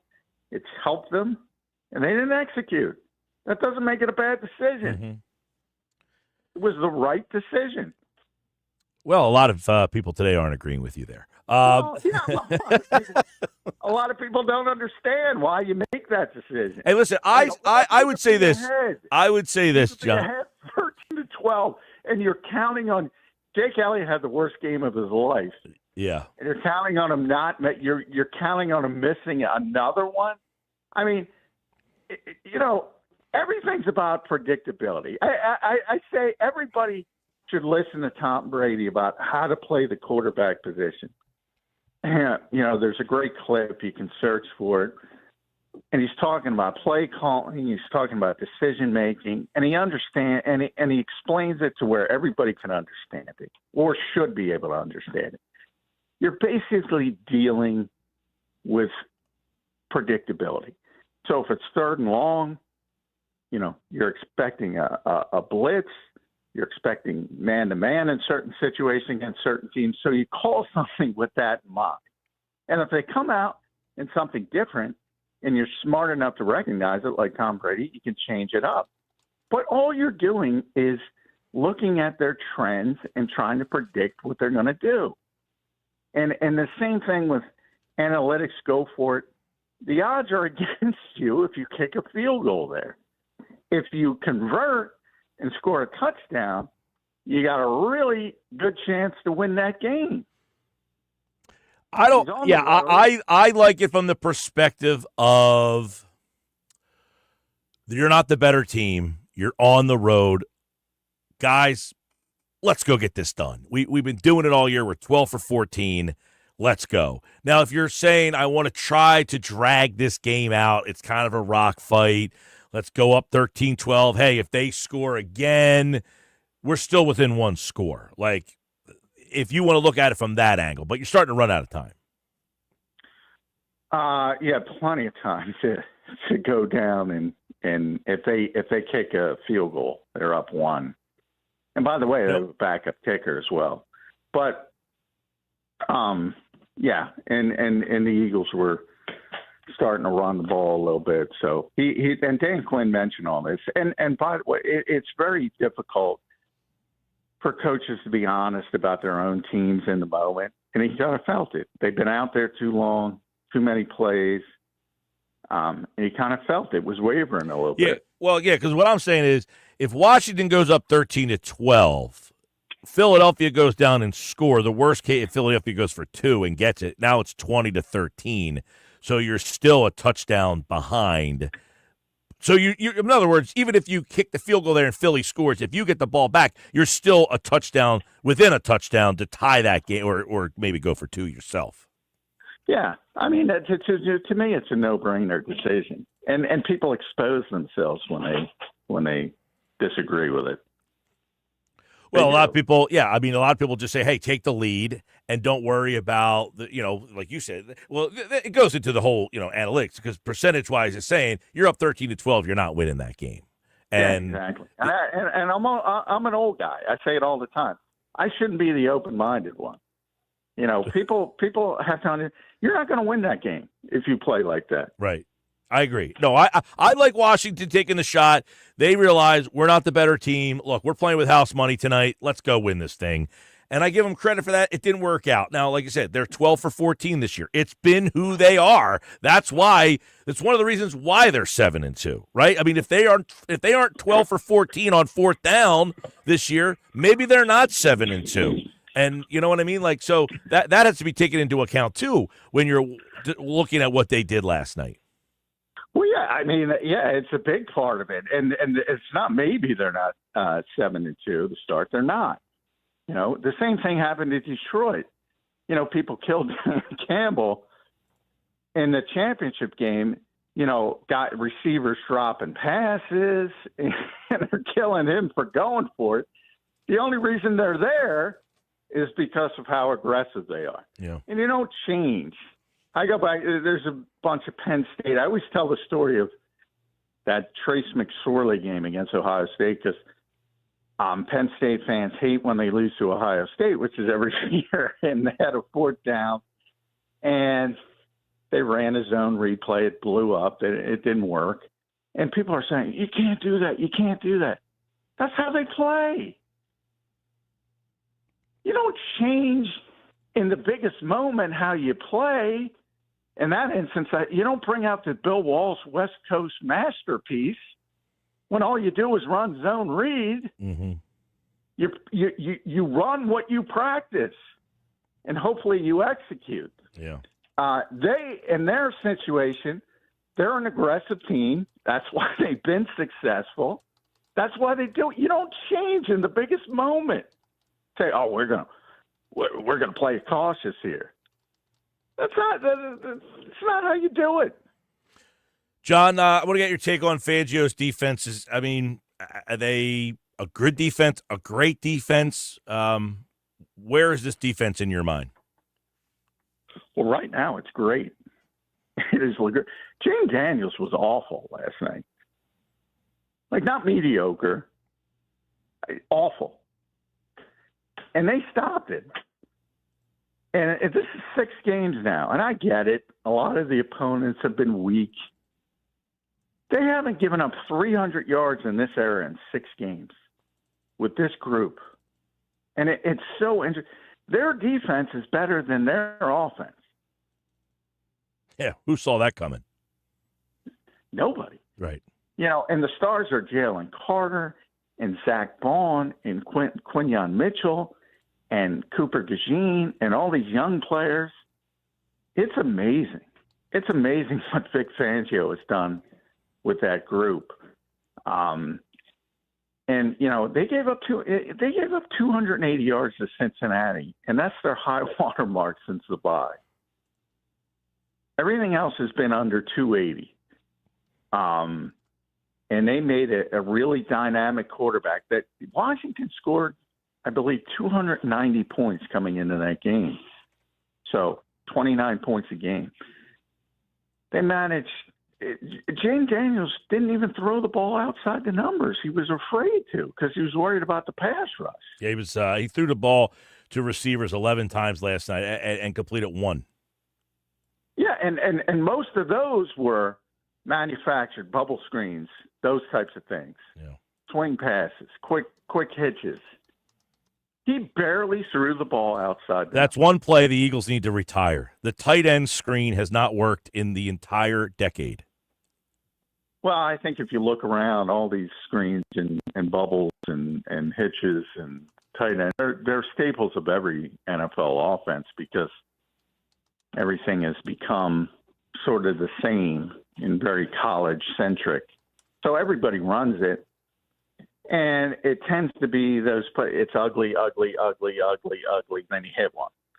And everybody's excited, and then it's ugly, ugly, ugly, hit one. That's everybody. That's just not just the Eagles. Well, the Eagles win. They get to 8-2. They pull 2 losses ahead of Washington, and obviously they move on now. A 10-day rest. They'll go to the Rams. And I guess, are they closing the gap to Detroit, or are they closer to team number 3? No, I think right now they can beat anybody. But again, I think this is not what they envision. This is not necessarily. It's very hard to. It basically they have the talent to beat anybody, and then it comes down to increasing that margin of error as you get to the playoffs, and hopefully a deeper run to the Super Bowl. Like that's what they wanted. That's what they're trying to do. Is trying to become a more well-rounded offense. It hasn't worked to this point.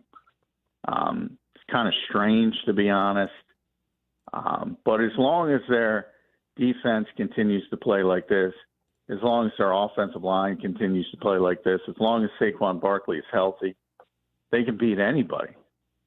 Problem is, you know how these games work, Mike. If you get behind against a team that's capable offensively, I always point to San Francisco, the Jimmy Garoppolo 49ers, where they just completely didn't trust the quarterback. They took the air out of the football. They just ran their way to the Super Bowl and ran their way to the lead through 3 quarters or late in the 3rd quarter. And then Kansas City made 2 plays and the game was over. Mm-hmm. That's the position you don't want to be in.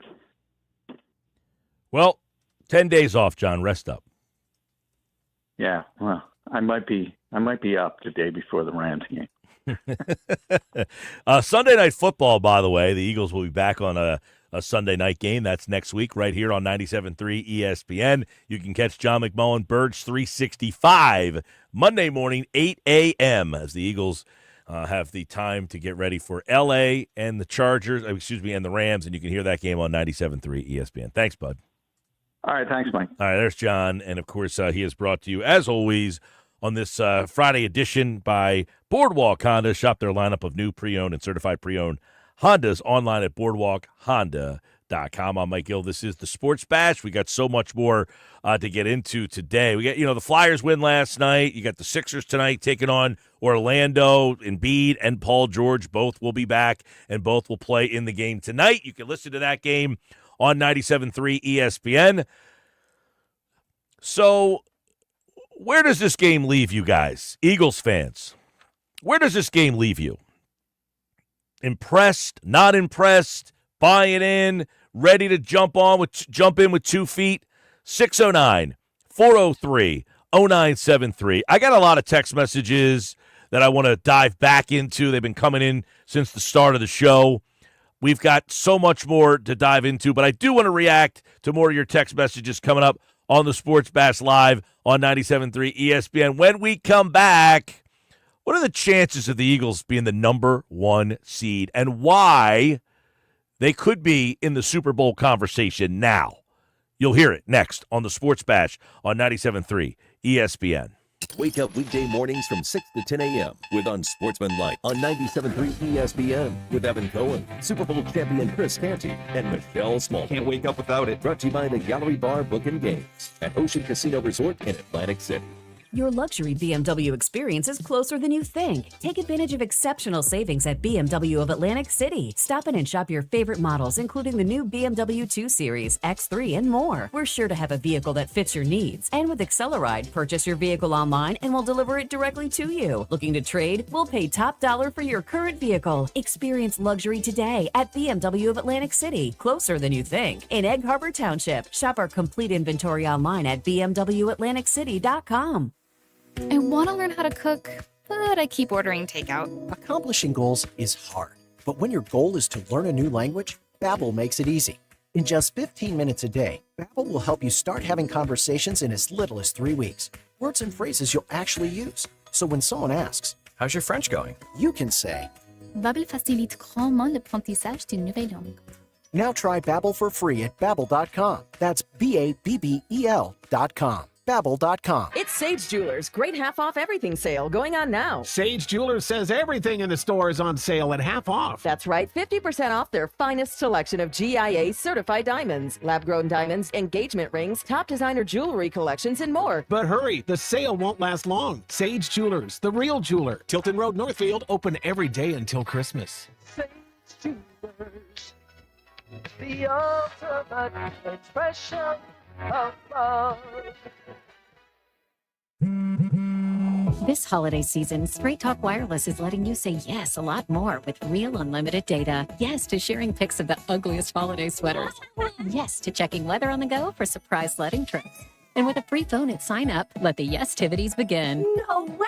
Yes way. Straight Talk, real unlimited data. Available at Walmart or straighttalk.com. Offer valid through 1/5/25 while supplies last at participating stores. Taxes and fees apply. Requires in-store activation on select single-line plans. Limit of 2 phones per customer. For network management practices, visit straighttalk.com. Breaking news, and this one is almost unbelievable. Yeah, it's all about new customers at Bet365 because they get $150 in bonus bets when they bet $5. And even better, bonus bets can be used on the spread, totals, and player props. There you have it. Bet $5 to get $150 in bonus bets. And see why. It's never ordinary at Bet365. Gambling problem? Call 1-800-GAMBLER. 21 plus only. Must be physically located in New Jersey. Terms and conditions apply.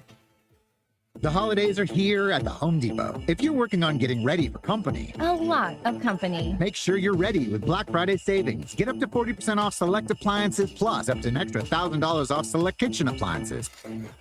Upgrade your kitchen with top brands like GE Profile and get sleek cutting-edge appliances to make sure you Got hosting handled. Yeah, you do. Get Black Friday savings now with free delivery and financing on select appliances this holiday at the Home Depot. Offer valid November 6th through December 4th. U.S. only. See store online for details. Here in New Jersey, it's one wow after another, after another, after another. I'm Chief Meteorologist Dan Zarrow. Our state's largest city is home to the state's largest museum, the Newark Museum of Art, featuring dozens of galleries exploring both art and science, a planetarium, sprawling sculpture garden, and the Animal Kingdom exhibit. The incredible Tibetan Buddhist altar is a must-see. The Newark Museum of Art is generally open Thursday through Sunday with special events throughout the year. Find your wow at visitnj.org. New Jersey, little state, lot of wow. Prescription products require completion of an online consultation with an independent healthcare provider and are only available if prescribed. Subscription required. Additional restrictions apply. See website for more details and safety information. Did you know millions of people are getting prescription medications for weight loss, sexual health, better sleep, and more, all online? RexMD.com has made getting these medications fast and easy, with free delivery of the most popular medications right to your door. Just fill out a brief survey, and if appropriate, we'll prescribe and ship clinically proven options to help with issues like weight loss. I've lost 45 pounds so far. It's nice to get back into clothes that I haven't been able to wear for a long time. We can also help with insomnia. I slept through the whole night. It made me feel very well rested and ready to go for the day. And RexMD can improve your sexual health. I felt like a young man again. My wife is happier. I am definitely much happier. At RexMD.com, we've made the process fast, easy, and affordable. Visit RexMD.com right now to get started. That's REXMD.com. Tired of hearing no? Everywhere you go, we turn no into go during Matt Nissan's November sales event. Say no to high-priced new cars. Brand new Matt Blatt Nissan Sentra S, just $19,999. Say no to low trade offers. AJ the Trade Man wants your trade, no matter the make, miles, or condition. Say no to down payments. Say no to payments for 90 days. And say no to high interest rates. 60 months, 0% financing on every clearly marked new Nissan. Backed by Matt Blatt's 4-day love it or leave it return policy. Tired of hearing no to a discount on a new ride? New 25 Sentra S, under 20 grand. Oh yeah, it's on at Matt Blatt Nissan. Approved Tier 1 credit for NEMAC. Negative equity refinance. VIN number SY231649. MSRP 22,730 plus tax tag at $689.8. Offers can't be combined 0% for 60 months. Call 877-289-667 or go to MattBlattNissan.com for complete details. Offer ends 12/5/24. It's on at Matt Blatt Nissan. The Black Horse Pike. Egg Harbor Township. You're listening to the Sports Bag with Mike Gill. And it just keeps getting better. On 97.3 ESPN and the 97.3 ESPN free mobile app. They got a good chance because, first of all, it's a lot of season left. We know that the NFC North is a dogfight. Like, you still got the Minnesota Vikings, Green Bay Packers that the Lions had to contend with. It's not the same thing in the NFC East. So the Philadelphia Eagles are right on the heels of the Detroit Lions, and they could absolutely make a play for that number one seed in the NFC. Damian Woody thinks the Eagles could make a play for the number one seed in the NFC. Are we there yet, Eagles fans? Let us know. 609-403-0973. I'm Mike Gill. This is the Sports Bash. Are we there yet? Do we think this team is there yet? On the same level as Detroit? You ready to put them there after last night? Let me know what you guys think. 609-403-0973. You ready to put them there, Josh? I am, because of the point that Woody brought up last night on SportsCenter, which is it's not as much about just the Eagles. It's also about the Lions. People are overlooking the fact that the Lions are playing in a tough division, and in a league where most of your division games come down the stretch, there's a chance that teams like Minnesota and the Packers could knock them down to size. We'll see. I mean, I think they're better than Minnesota. I think they're better than Green Bay. But you're right. They could lose games like that. That might change the perception of them for all of us. By the way, they play Minnesota the final game of the season, too. Yeah, you get a lot of those division games late. So that, and that could change the dynamics of some things here. Let's hear what Ryan Clark has to say about why we really need to start thinking differently about Philadelphia. Vic Fangio has figured out some of the parts that Howie Roseman gave to him. That's why this team, to me, is an NFC championship contender. We know about the explosion offensively, but why were they trying to figure out if it was Sean Desai last year or Matt Patricia? When you can see a defense continue to come along and you know you have that explosiveness on offense that Saquon Barkley and others provide, that's how you become a championship team. All right, so Clark's point is the reason why he can start believing in the Eagles now is because they have this defense. Is this defense a legit defense? Are we ready to say, you know what, this defense isn't only good, it's great? And I think that's the question. Because if we believe that the defense is great, then you have to start taking them seriously.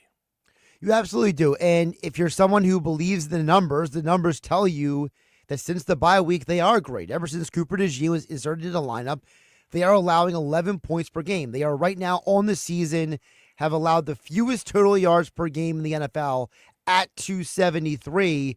So if you look at this team statistically, they're definitely in that best in the league conversation. Well, statistically sometimes is the problem. Yeah. You gain your statistics based on your opponents. Sure. And I know some people say, well, you can only play who is on your schedule. I understand that. But your statistics are also based on who's on your schedule. Sure. And if you're facing a team that's just not good, your statistics might look better than they are. Last season, the Eagles allowed the second most passing yards and passing touchdowns in the NFL. So they were the worst, one of the second worst team in both of those categories. Right. This season, They are significantly better. They are top 7 in passing touchdowns, completion percentage, yards per game, and they are first in yards per attempt. So they're not only taking these offenses, they are taking their souls. You know, if you're an NFL team and you can only complete one pass to a wide receiver look, I don't know what you think about Washington after last night. I think Washington's an okay team. Said this all day yesterday. They don't have the talent that Philadelphia has. This game, to me, felt much like Philadelphia-Cincinnati. Good quarterback, good number 1 wide receiver. The rest of the team doesn't stack up. And Philadelphia went to Cincinnati and did what you should do when you're just the better team, and they beat that team up. Last night, I think Washington, the fact it's a short week, too, that does play for me a little bit here. Daniels, 1 for 4 for 16 yards on passes more than 10 yards down the field. You can't win like that. Why does it happen, though? Is it because of Quinyon Mitchell, or is it because of Jaden Daniels not being any good? I seem to think that Daniels is pretty darn good, and he has to go away from that guy. So now he's going to guys he doesn't feel as comfortable with. Right. If your options are, do I throw to Terry McLaurin or Olamide Zaccheaus, and you're stuck with Olamide Zaccheaus, I think the odds of you being successful diminish. Well, he entered the game completing 60% of passes with 4 touchdowns and 1 interception on passes 10 yards down the field. We talked all week about how many times Pittsburgh blitzed. 53% last week. You know how many times Philadelphia blitzed last night? Less. Significantly less. They blitzed on 4 dropbacks last night. 4. He dropped back 38 times. They blitzed 4 times. And I got to be honest with you, I don't even remember seeing the Eagles blitz last night. So it was so insignificant. It's the fewest times that Jaden Daniels has been blitzed in his career. That's it. The Philadelphia Eagles said, all these teams are blitzing you, and yet we're going to do what we want to do. We're not going to follow Pittsburgh's blueprint. Remember, we were asking, do they follow Pittsburgh? Do they watch Pittsburgh and say, hey, they blitz 53% of the time against this kid. Let's go after him. And Philadelphia said, nope, we're not going to follow what they do. We're going to do what we do. And you look at the last 2 games. He got blitzed 53% of the time last week. This week he got blitzed 10% of the time. And it was a struggle bus for him in both games. Right, because it's not just the blitz that's the answer. It's the fact that guys like Jalen Carter were blasting through that line, not needing the blitz to help get the quarterback off his spot. There were many times in the game yesterday, Mike, where Daniels had to move around. He was uncomfortable. He was kind of having the, oh, snap moment. What am I going to do in this situation? Because he's looking down the field and he says, all my guys are covered, and here's that Jalen Carter guy making my center look like a loser. Listen, Jalen Carter had a great game last night. He was awesome. 66 plays. He played every single one of them. But it was everybody last night. I mean, Nolan Smith, I thought, probably played his most consistent game of the season last night. I think that Nakobe Dean had a big impact in the game. Zach Bond was all over the place last night. Zach Bond was a monster. They absolutely looked like they were having a blast last night. And they looked like they were in concert. They looked like they were in sync on everything. You would watch the cam from the backside where you could see what Jaden Daniels is seeing, and you see the Eagles players going right back into their zones, perfectly like in step with each other. It just felt like a team that has kind of clicked and said, we know what we're supposed to do. Coach, you call the play, we know the play. Not, Coach, you call the play. What's the play? What am I supposed to do here? Right. And, last year we talked about the coordinator change. I don't think there's been any more impact on this team than Vic Fangio taking over as the defensive coordinator on this team. And that's something that Ryan Clark brought up in the audio we played. They said, last year was Sean Desai, and they had Matt Patricia, and they had all these issues, and there was reports about poor communication between the coach and the players, and how players were playing out of position. You don't see that anymore this year. Vic Fangio has the T's crossed, the I's dotted, and the guys bought in.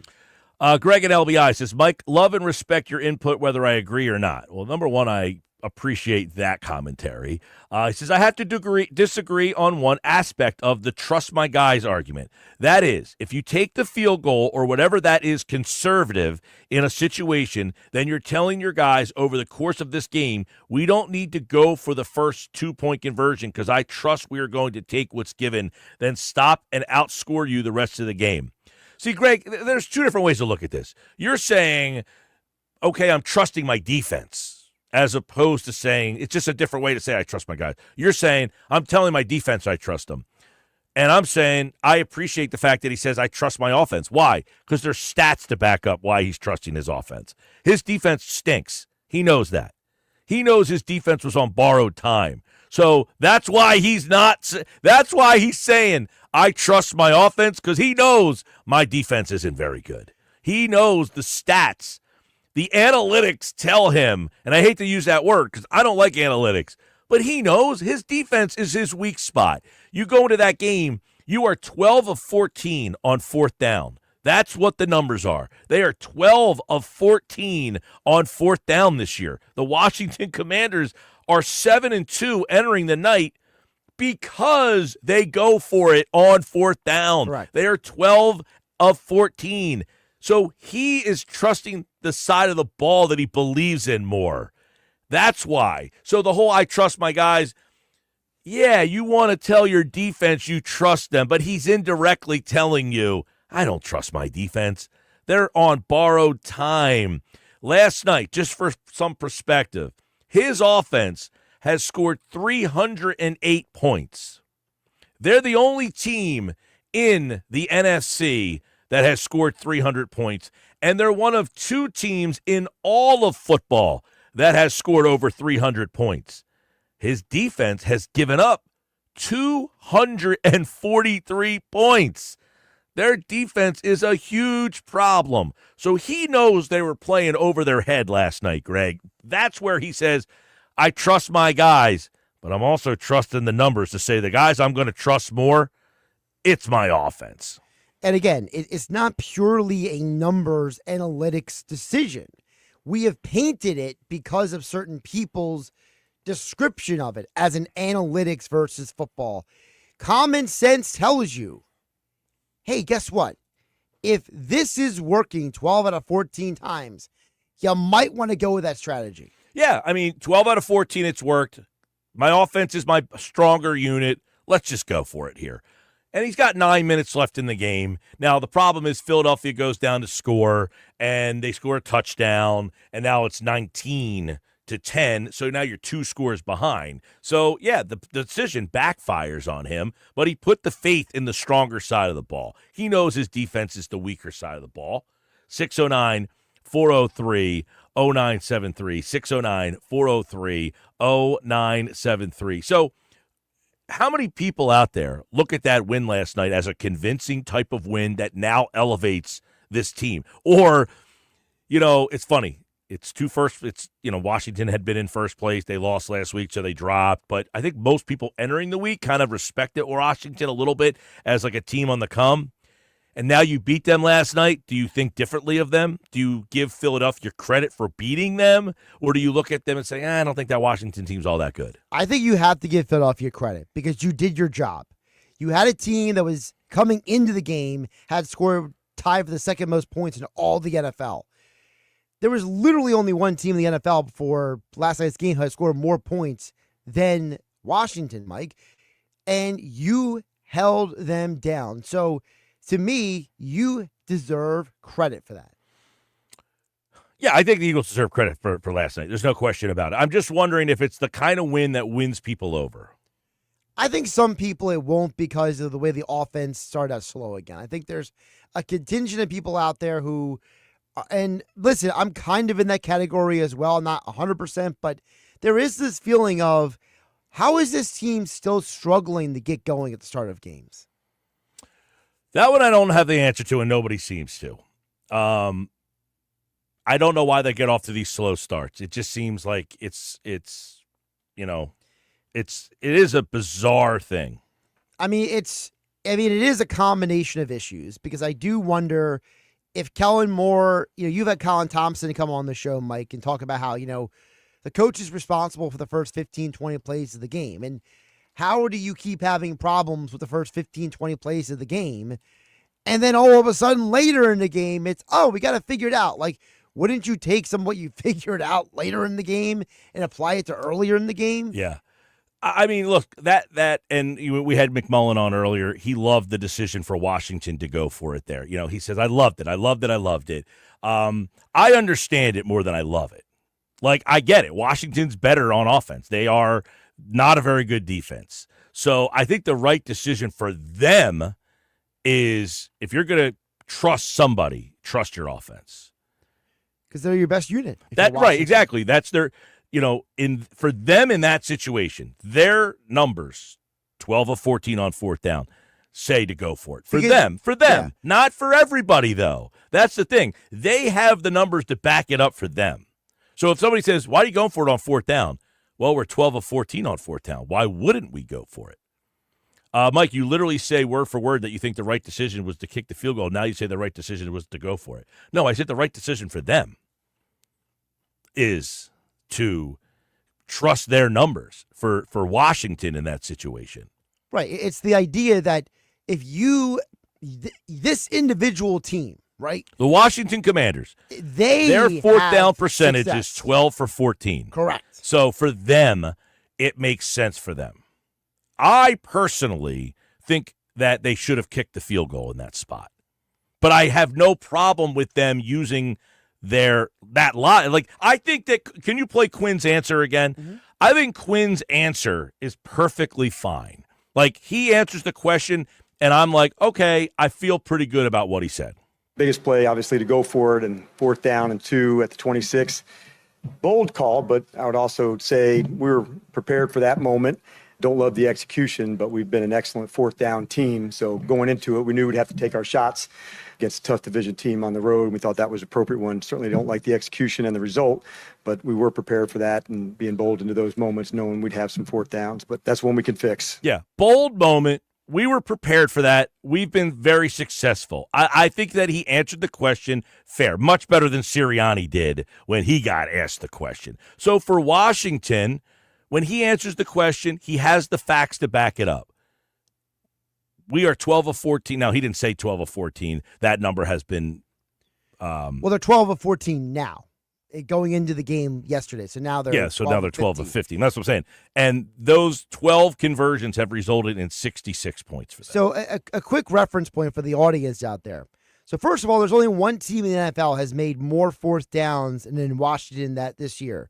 Washington is tied with Philadelphia and the Bears and the Falcons for the most fourth down conversions made, right behind the Cleveland Browns. So there's a group of teams who are all making it at a high rate. The only team coming into yesterday, Mike, who had a higher percentage of making it on fourth down conversions was the Buffalo Bills. The Buffalo Bills is what? The Buffalo Bills are the only team with a higher fourth down conversion rate than Washington going into the game last night. And you can make an argument that Buffalo is the top 3 team in the league. Right. Yeah. So if the only team better than you at fill in the blank, if there's only one team better at you than something, why wouldn't you do that thing? Listen, again, it's not what I would do. I probably would have taken the points in that spot. Mm-hmm. But I get for them because of their personnel, and they have the numbers to back it up. Their defense is not very good, and he knows that. So if you're just taking the team out of it, just throw any team in there. Forget Washington. And just say, what would you do in a normal situation? Not based on personnel, offense, defense. I take the points. I take my chances. But Washington knows their defense is not very good, and that's why they made the decision. He said, look, it's a bold decision by us. We've been very successful on fourth down. Good for him.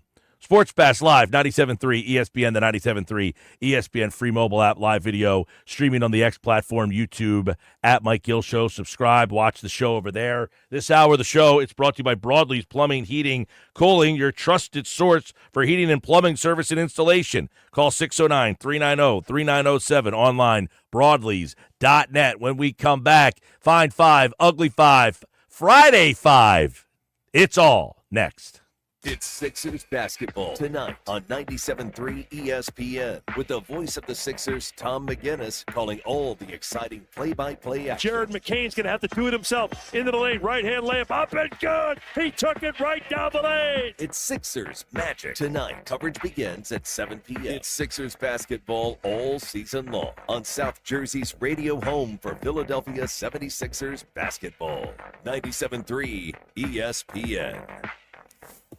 With GMF financing to qualify buyers, excludes Traverse and Corvette, excludes prior sales. Why wait for Black Friday when the biggest Black Friday sale is going on now all month long at Bennett Chevrolet, where you can save up to 20% and more on your new vehicle? Because Bennett is selling new vehicles at $1,000 below, yes, $1,000 below the real GM supplier employee price. Plus, you keep all the rebates, saving you up to 20%. But of course, there's more with available 0% financing. Looking for used? Bennett's giving a minimum $10,000, a minimum 10 grand for your trade, no matter its condition, towards any pre-owned in stock. Imagine what you'll get for a good trade if Bennett's paying a minimum 10 grand for total junk. Bennett's deals are unbeatable during our Black Friday sales event, and there's never any hassles or sales pressure because our non-commissioned sales staff is paid on your satisfaction, not how much you spend. The best Black Friday sales going on now at Bennett Chevy, Egg Harbor Township, and BennettChevy.com. Together, let's drive. This holiday season, Straight Talk Wireless is letting you say yes a lot more with real unlimited data. Yes to sharing pics of the ugliest holiday sweaters. Yes to checking weather on the go for surprise sledding trips. And with a free phone at sign up, let the yes-tivities begin. No way! Yes way. Straight Talk, real unlimited data. Available at Walmart or straighttalk.com. Offer valid through 1/5/25 while supplies last at participating stores. Taxes and fees apply. Requires in-store activation on select single-line plans. Limit of 2 phones per customer. For network management practices, visit straighttalk.com. I'm Tiffany, founder of Harlem Pilates. When I couldn't find Pilates in my neighborhood, I started a studio from my studio apartment. Chase Inc. helped me grow from 1 Pilates studio to 3. Because when you start small, you're going to need some big help. With the Chase Inc. Business Cash Card, you can earn up to 5% cash back on business essentials, so your business can go from here to possible. Chase for business. Make more what's yours. Real business owner compensated for their participation. Cards issued by J.P. Morgan Chase Bank, N.A. member FDIC. Subject to credit approval. Terms apply. Lowe's knows that to win the job, pros need the best prices. That's why only at Lowe's, MVP's Pro Rewards members can get a volume discount on eligible orders as low as $1,500 at the Pro Desk. That means you get the prices you need to start any job, small or large. Because Lowe's knows pros. Valid in-store only. More terms and restrictions apply. Visit Lowe's.com/terms or Pro Desk for details. I'm Merrill Reese for Mike's Seafood Polar Bear Run Walk for Autism in Sea Isle City. The Mike's Seafood Run Walk for Autism has been promoting awareness and raising funds for special service schools and families of special needs children. Come join over 5,000 participants in the 5K race and the Family Fun Walk, followed by a great after party. Join us in huge heated tents where there will be great food, unbelievable door prizes, and the awards ceremony. The party is not just for the runners and walkers, it's for the entire family. They'll have clowns, superheroes, and face painters for the kids. For more information or to register, go to polarbearrunwalkforautism.com. That's polarbearrunwalkforautism.com. Mike's Seafood Run Walk for Autism is Saturday, February 15th at JFK in the Boardwalk in Sea Isle City. Registration is from 9:30 to 11:30. Run Walk starts at noon. That's Saturday, February 15th at JFK in the Boardwalk in Sea Isle City. Any day you could do something for children with disabilities. It's a good day. It's the Sports Bash with Mike Gill. Do I have everybody's attention now? On 97.3 ESPN and the 97.3 ESPN free mobile app. All right, time for the Fine Five, Ugly Five, 5 best, 5 worst. We didn't get to them on Wednesday, but we'll do them quickly now. Fine Five, Ugly Five is brought to you by Jenkins & Sons Plumbing and Heating. For heating and air conditioning installation, service, and maintenance, plumbing or drain cleaning service, call 609-641-6262, jenkinsandson.com. All right, here we go. You ready for these? Let's do this. Fine Five, Ugly Five. These are the Ugly Five. 5 worst teams in the league. The Jets are number 5. That defense is disturbing.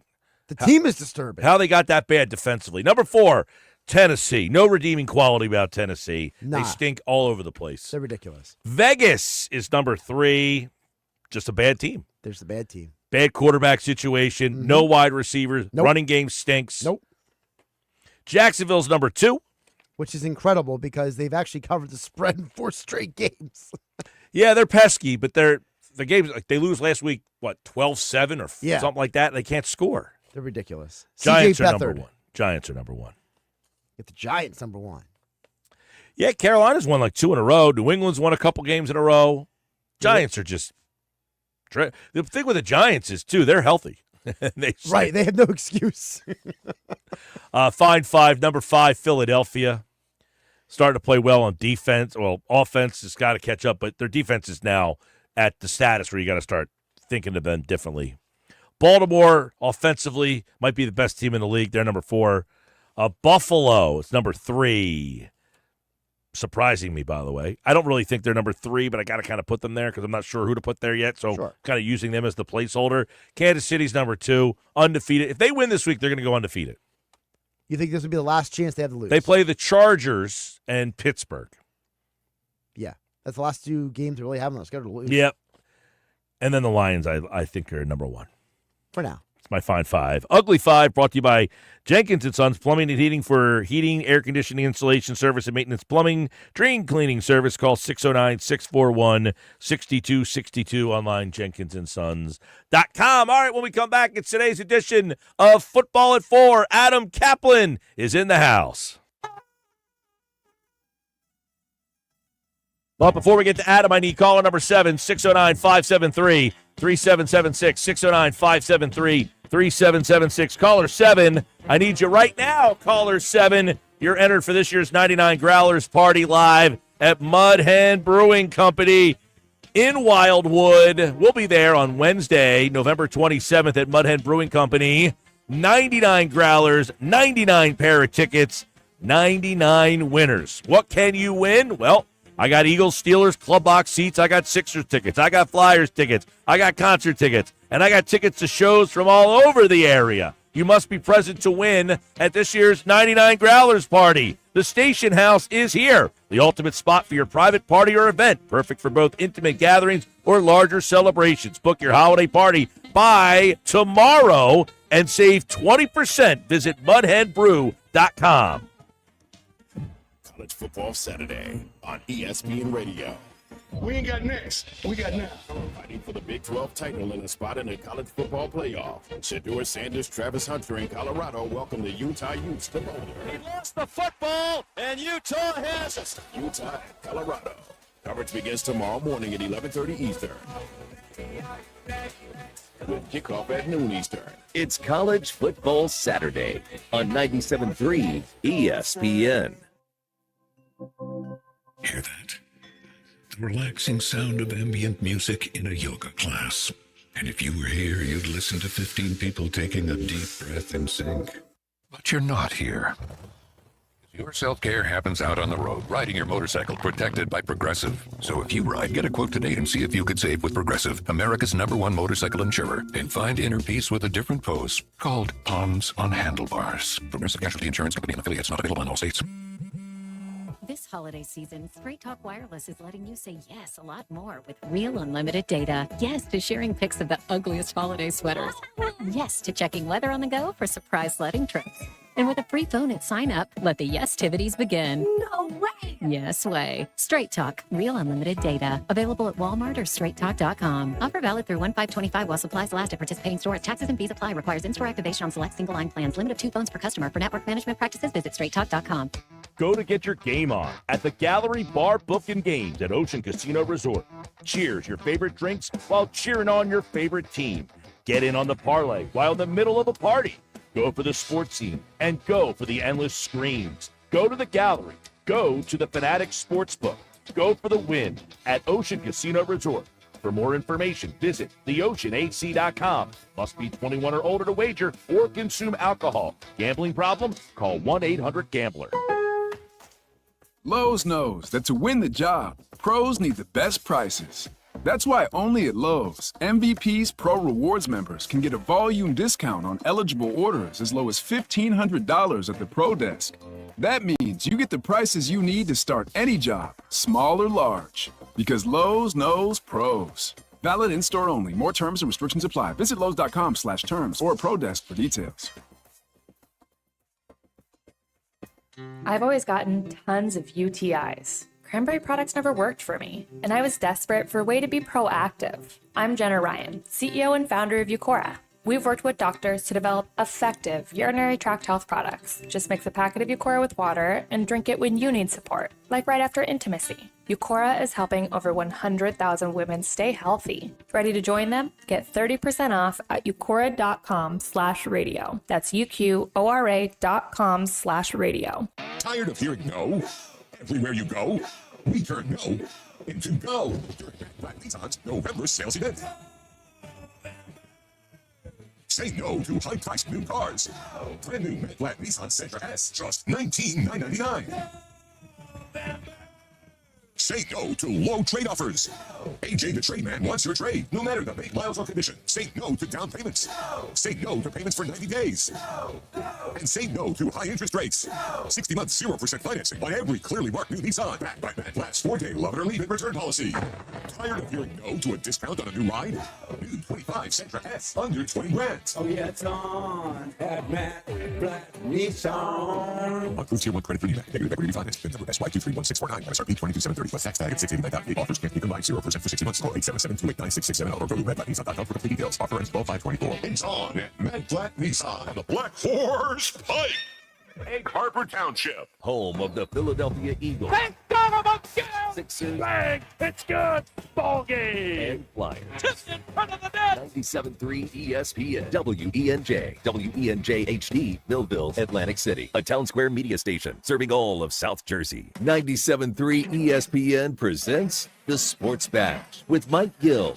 It's time for Football at 4 with Adam Kaplan. Powered by the Inside the Birds podcast. I give my heart and soul to this franchise, as so many of us do. Now live, this is Football at 4. You talk about bang for your buck in the offseason. And you took them from a division rival. Wow. Like, I can only imagine what John Murrah, the Giants owner, like what he's going through this whole season, just watching what Saquon Barkley has been doing for the Philadelphia Eagles. This man is going to haunt that team for a while. Gimme and Woody, how do you quantify what Saquon Barkley brings to the Eagles? It's Football at 4, powered by the Inside the Birds podcast. It's brought to you by Bet365. Whatever the sport, whatever the moment, it's never ordinary at Bet365. Adam Kaplan is here from the Inside the Birds podcast, which you can get on all podcasting platforms. And their YouTube channel, just search Inside the Birds. He brings his insight and analysis to us on a Friday edition as we look at the Eagles getting past the Washington Commanders. Their 6th straight win against the Commanders. Another big game by Saquon Barkley. They now lead the East by a game and a half over Washington. They have started 8-2 or better 3 straight seasons for the first time in franchise history. Adam Kaplan, how are you? Mike, I'm well, and for all those Nick Sirianni haters, take that. It is really funny. Look, I was with some of those people. It's like, Nick, calm down a little bit. I've heard from some agents this week. It's just funny how this comes up. How, Mike, this is interesting. I didn't know we were going to go there, but I'll just give you a nugget. So they all like Nick. I've probably talked to 4 agents who have Eagles, but, they have players on a lot of teams. But I just happen to ask, hey, what anything Eagles-wise, and a couple guys brought up Sirianni, how much the players really like Nick. And they explain why he's got their backs. He encourages them. He coaches hard. Being a CEO, head coach, you've got more time to spend with your players, and they really like the guy. They play hard for him, and what you just gave out, Mike, is exactly why. Look, it's one thing to have good talent, but good talent does not become great talent with good coaching. And I'm real big into coaching, Mike. I learned from Joe Banner many years ago when I got to know Joe when we worked at ESPN, starting in 2014. Not that I didn't know coaching mattered, but he explained to me the hiring process of Andy Reid and how he thought Andy Reid, if he had a coach of the defense, could coach the defense. Think about that. How he developed players, developed his coaches, and that stuff matters to me. It never wouldn't matter. You can't have both, one without the other. You got to have good players and you got to have good coaching. The Eagles have that right now. It was an interesting game, and I heard you and Josh talking. Once again, they got off to a slow start. Hurts really struggled the first quarter. I wasn't as rough on him as maybe some other people were. There's some stuff out on social media. People are a little brutal. But one of the things I really admire about Hurts is he's very resilient, mentally tough. It could look really bad. He's missing pass targets left and right. I'm told that basically, this what's happened to him this season, Mike. His eyes are everywhere. He's not comfortable. He needs to settle down. But he usually settles down somewhat in the second half, Mike. If people watching closely, I'm not saying it's been great, but then he's running the ball extremely well. That first down that he had was incredible. That run to the right was, Mike, that was big time. I mean, you got to give him credit for that. So he perseveres usually. So look, they wound up winning, no doubt about it. We'll get into a couple things there, obviously during the game. But hearing you and Josh talk, listen, their schedule's been easy. That's a fact. Is Washington a good team? I have them averaged a good team. They've had the Commanders have had a cake schedule, and unfortunately for the Eagles, they have an easier schedule than the Eagles do the rest of the way. But the Eagles have the better roster. The reason why I picked the Eagles last night, 27-20, I was close. It's because they have the better team. They're well coached. They just have a better roster, and obviously the separation of quarterback in terms of experience and better offensive line. And someone argued the game should not have been as close as it was, but there are reasons for that which we could get into. But look, as you said, their record is really good, second best record in the NFC, and they're rolling right now. Yeah, I mean, you mentioned a lot about Hurts, and people wonder, is he the guy that's holding this team back in the big picture? Is he the one? The passing offense still not where you want it to be, but the rushing game with Barkley, he just saved him again. I mean, after Washington goes for it on fourth down, controversial decision, they elect to go for it. They do not get it. Execution of that play, very poor. And then, interestingly enough, Adam, Philly would have been in a similar situation. It was going to be fourth down and 2 or 3, and if they didn't get that first down, it ends up being a touchdown, and we would have seen if Sirianni would have kicked the field goal to go up 15-10, or would he have gone for it in that situation? But Barkley bails Sirianni out of having to make that decision, and then 20 seconds later, he bails him out again. It's just really, and I don't have the numbers in front of me. I'm going to reset search that. We're going to drop a show Monday morning on all platforms, and I want to see Barkley's first half of game rushing numbers versus second. It's just really, it's bizarre. I mean, it really is how first half, just okay, second half, elite. Barkley now has got 6 100-yard games this year, more than any NFL team, most by an Eagle in team history. It's just really remarkable what he's doing. He's scrimmage yardage-wise, 8 of 10 games. That's incredible. He looks awesome, physical, finishes. We've been on this second level stuff. He's the big knock on him, other than pass protection coming into the season, Mike, was he was not a good second level vision runner. He would run into contact, we were told. Sometimes not follow his blocks. I mean, I know the Eagles' offensive line's elite, but he's following his blocks well, finishing and exploding through the hole. It's not the way you teach the running back position. It's not speed to the hole, it's through it, and his speed through the hole is phenomenal. And the other thing is, the defenders bounce off of him. They can't tackle him because he's big thighs, he's strong. And the yards before contact, Mike, that's because the offensive line gives him so much room to run. What a marriage between an offensive line and a running back, Mike. I've covered this team for roughly 25 years, and I've seen B. West, a friend of the show, and Shady, and the running backs that they've had in that time. I'm sorry, guys. No offense. Barkley's better than those guys. Yeah, I was going to say, you take a look at what he has brought to this team because, look, Swift had over 1,000 yards. Sanders had over 1,000. I mean, Sanders had a huge year, 1,200 yards, 11 touchdowns. By the way, Barkley went over 1,000 last night. Go ahead. Yeah. Well, I was just going to say, and Barkley, when they signed him, I said, look, Swift had 1,000, Sanders had 1,200. To pay this guy this kind of money, he's got to eclipse those guys in output, and guess what? He's on his way.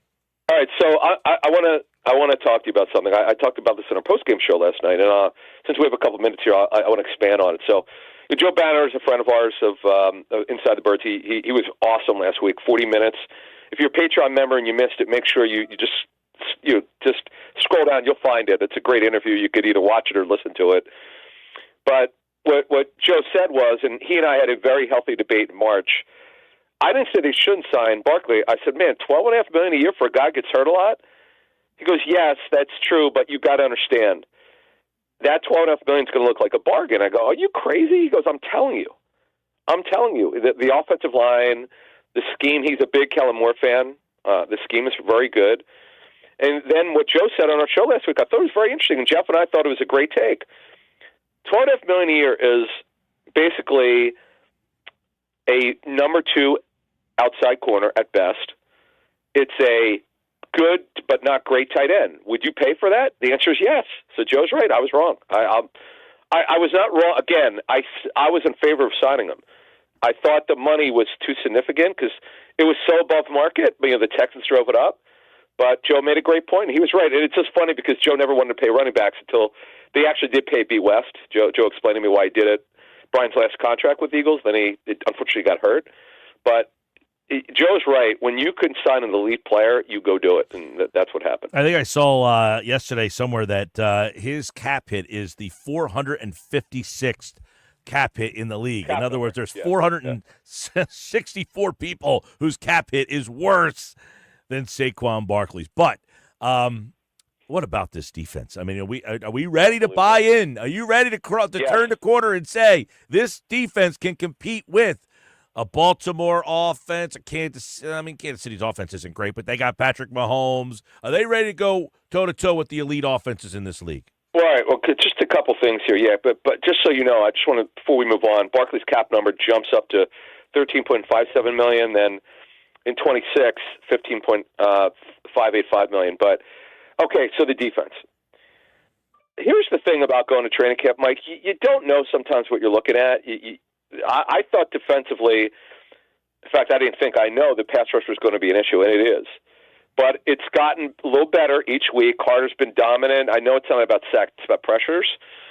But Carter's been unbelievable. He's playing an elite level.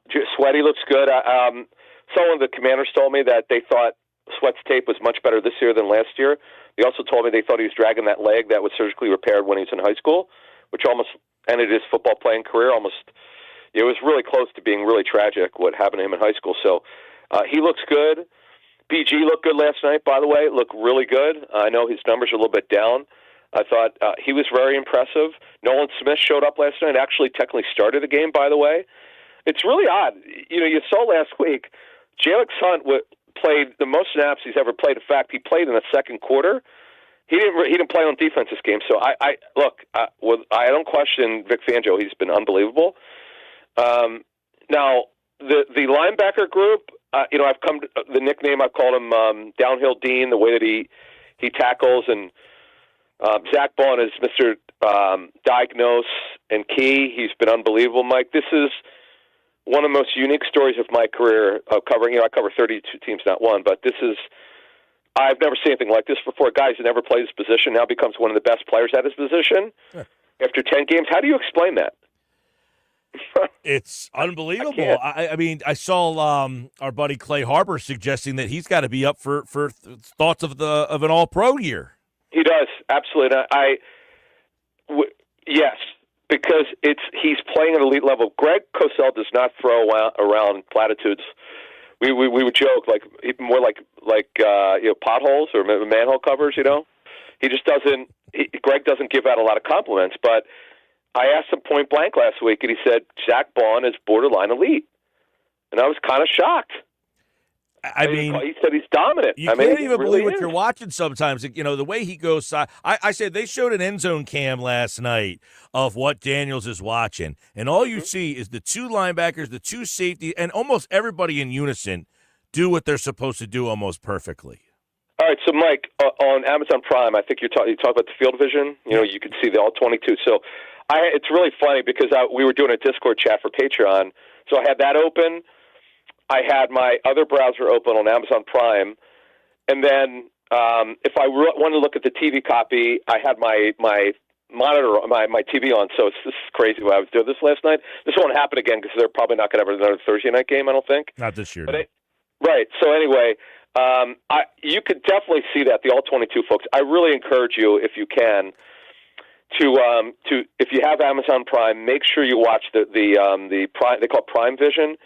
And you can get the all-22, and you could see Bond, just like Mike said, and the big-time play that he made, the sideline play, he sees it. It's called King diagnosing. This is the thing, Mike. I can't.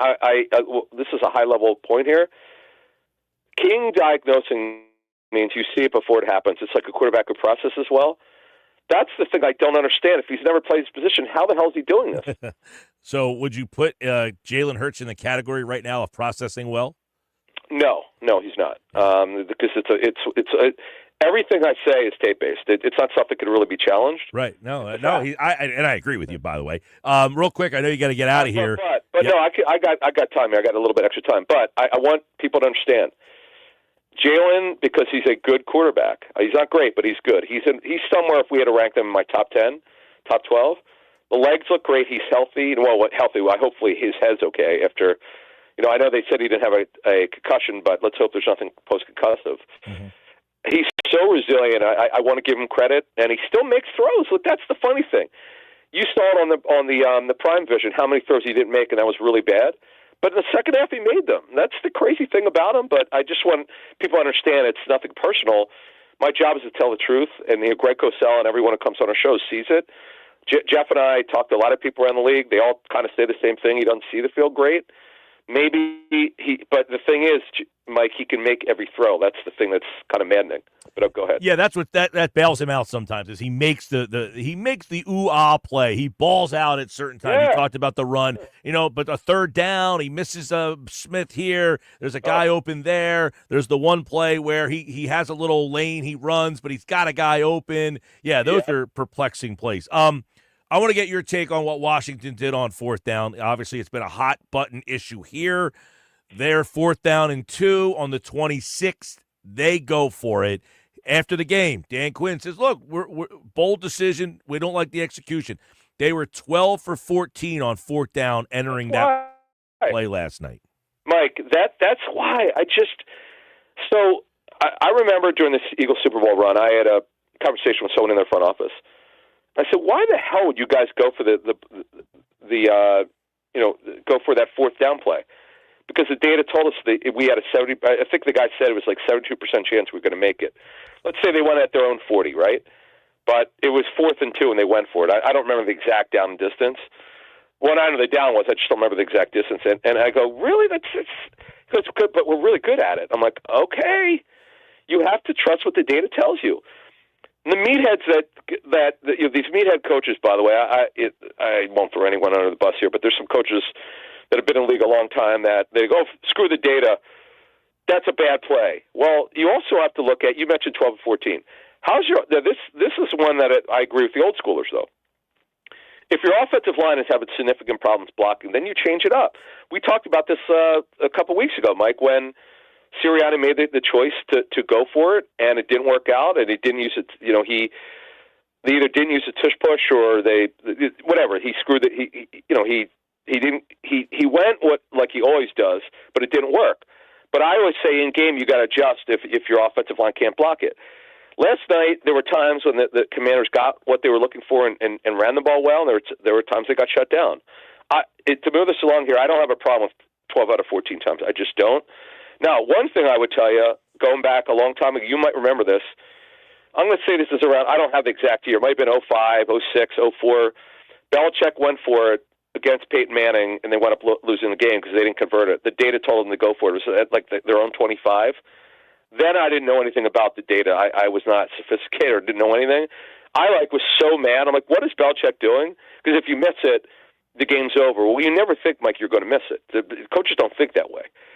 And I was too naive then to think how stupid it was, how I thought it was dumb. Like, how do you go for it like your own 25 or 26 when if you know what happens if you don't get it, you're giving the Colts of Peyton Manning the ball right in your at the plus 25 or 26. You shouldn't do that. But if the data says you've got a 70% chance or more, you probably want to go for it. And that's the bottom line. Yeah. People don't like it, but that's what you do. Yeah, I agree.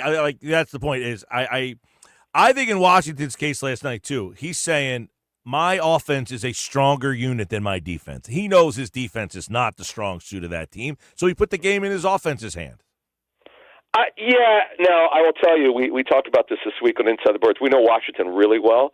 Their offensive line is overachieved. It's really – Sam Cosmi's a stud, although he got lit up a little bit last night. They have one good lineman, it's Sam Cosmi.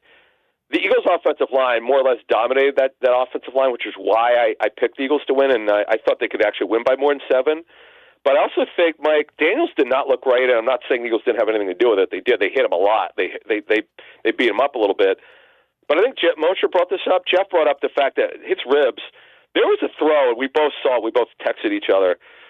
De'Ami Brown was wide open. The ball just never got there. I'm like, what? Like, that was a really bad throw. Like, there's something wrong with him. I don't know last night. And by the way, remember late in the first half, the last possession, why didn't they go for a Hail Mary? Yeah, that was another perplexing situation where they just ran the ball on the final play of the quarter. And they called timeouts, Mike. That was bad coaching. Now, I'm going to look into this just for my own edification. I'm going to ask someone with Washington, was he hurt? Because that was absurd. And by the way, Daniels was not on the injury report. So who knows? All right. Well, Eagles win, and of course they'll have 10 days off. They'll play the Rams on Sunday Night Football next week. Another late night for all of us, but 8-2 the Birds are, and we'll have that game for you here on 97.3 ESPN. And of course, football at 4 next week. Adam is back on Tuesday's show. Thanks, Adam. You got it. Thanks. Adam Kaplan, everybody, for today's football at 4 here on the Sports Bash Live on 97.3 ESPN, the 97.3 ESPN free mobile app, live video, streaming on the X platform, and on YouTube at Mike Gill Show.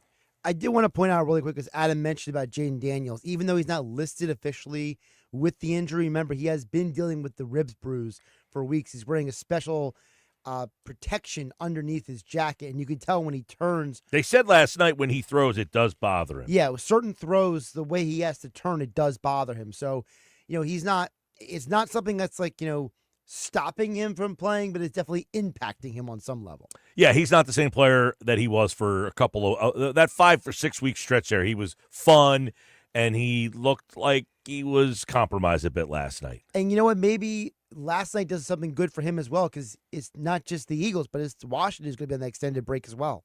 Friday Fives brought to you by BMW of Atlantic City. Your luxury BMW experience is closer than you think.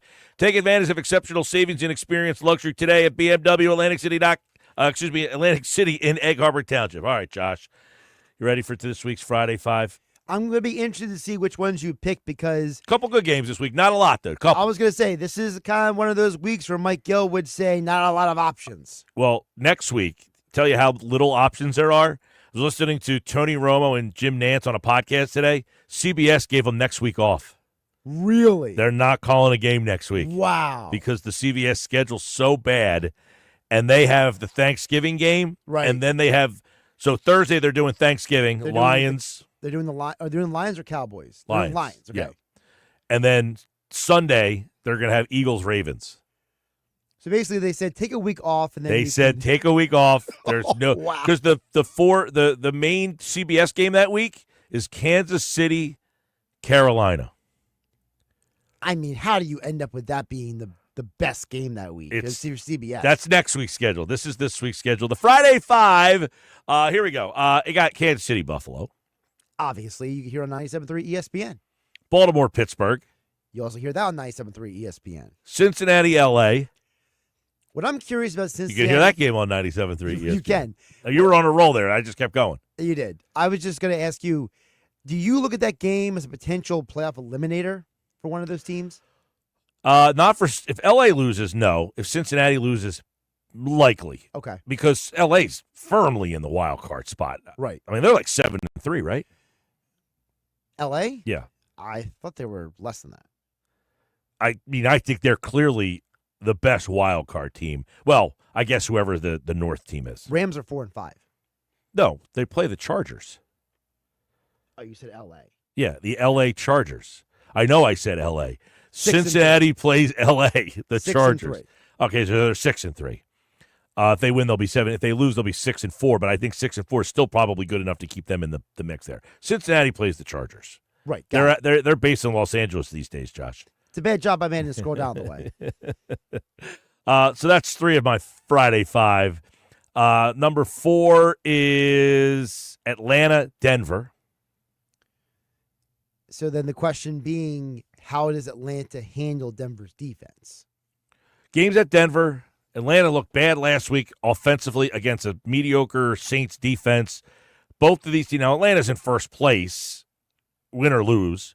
Right. Denver, though, is in that wild card mix. So Correct. Both of these teams are in playoff. And then the last game here is kind of weak sauce. I'm going to go Green Bay, Chicago, I think. A lot of stuff circulating around Chicago. Fire the offensive coordinator. We'll see what they do in the aftermath. Does it actually fix anything? Yeah, because your other games this week are Jacksonville, Detroit. That's a no for you. It's a no for everybody. Well, I mean, for some people, they might have money on these games. Well, I'm just saying. I mean, you might have money, but no Might have interest. fantasy football No other implications. interest. Minnesota, Tennessee is, jeez. I mean, Tennessee is just poor. Vegas, Miami. Poor. Two cities you like to hang out in. L.A., New England. These are the Rams out of Los Angeles. The Rams out of Los Angeles, correct. Cleveland, New Orleans. Indianapolis, Jets. Although Seattle, Cleveland, San Francisco. I was like, Cleveland, New Orleans is Jameis versus one of his old teams. Don't care. All right. No interest in that. I was game. trying to stir something. They are my Friday five. Cincinnati Chargers, Kansas City, Buffalo, Atlanta, Denver, Baltimore, Pittsburgh, Green Bay, Chicago. They are my 5 games of interest this weekend. And Chris Long's application to get the Cowboys off of primetime failed. Joe Buck was on a podcast with Jimmy Traina and said that the networks will never flex Dallas out. They just draw too well. No matter how bad they are. They drew 25 million people. That Eagles-Cowboys game, 25 million people watched the Cowboys get their ass kicked. The Cowboys are like Jake Paul. Everybody wants to see them win or lose. It's amazing to me how many people are interested in this fight tonight. Some of it's the nostalgia, I think, of Tyson. So we're going to get to the Nuggets here in a minute. Sure. But my girlfriend wants to watch the fight tonight. Wow. Yeah, and she wants to watch Tyson knock Jake Paul out. And I was like, damn, what did Jake Paul do to everybody? You have to understand, she has 2 boys. These high school kids would all watch this Jake Paul, and the parents are like, this guy's a punk. It's a generational thing. If you're under the age of 30, you love Jake Paul. If you're over the age of 30, you hate him. There's betting odds on what song Tyson will come out to tonight. Oh, my goodness. I have the song that I want him to come out to. Is it on the list? It's on the list. Okay, yes. That's interesting. Oh, Tyson was famous for what songs he came out to. I know that, but I'm saying I wonder if the one that you want was on, the list. The betting odds. It's on the list. You'll hear it with the Nuggets coming up next on the Sports Bash Live, 97.3 ESPN. You're listening to the Sports Bash with Mike Gill on 97.3 ESPN and the 97.3 ESPN free mobile app.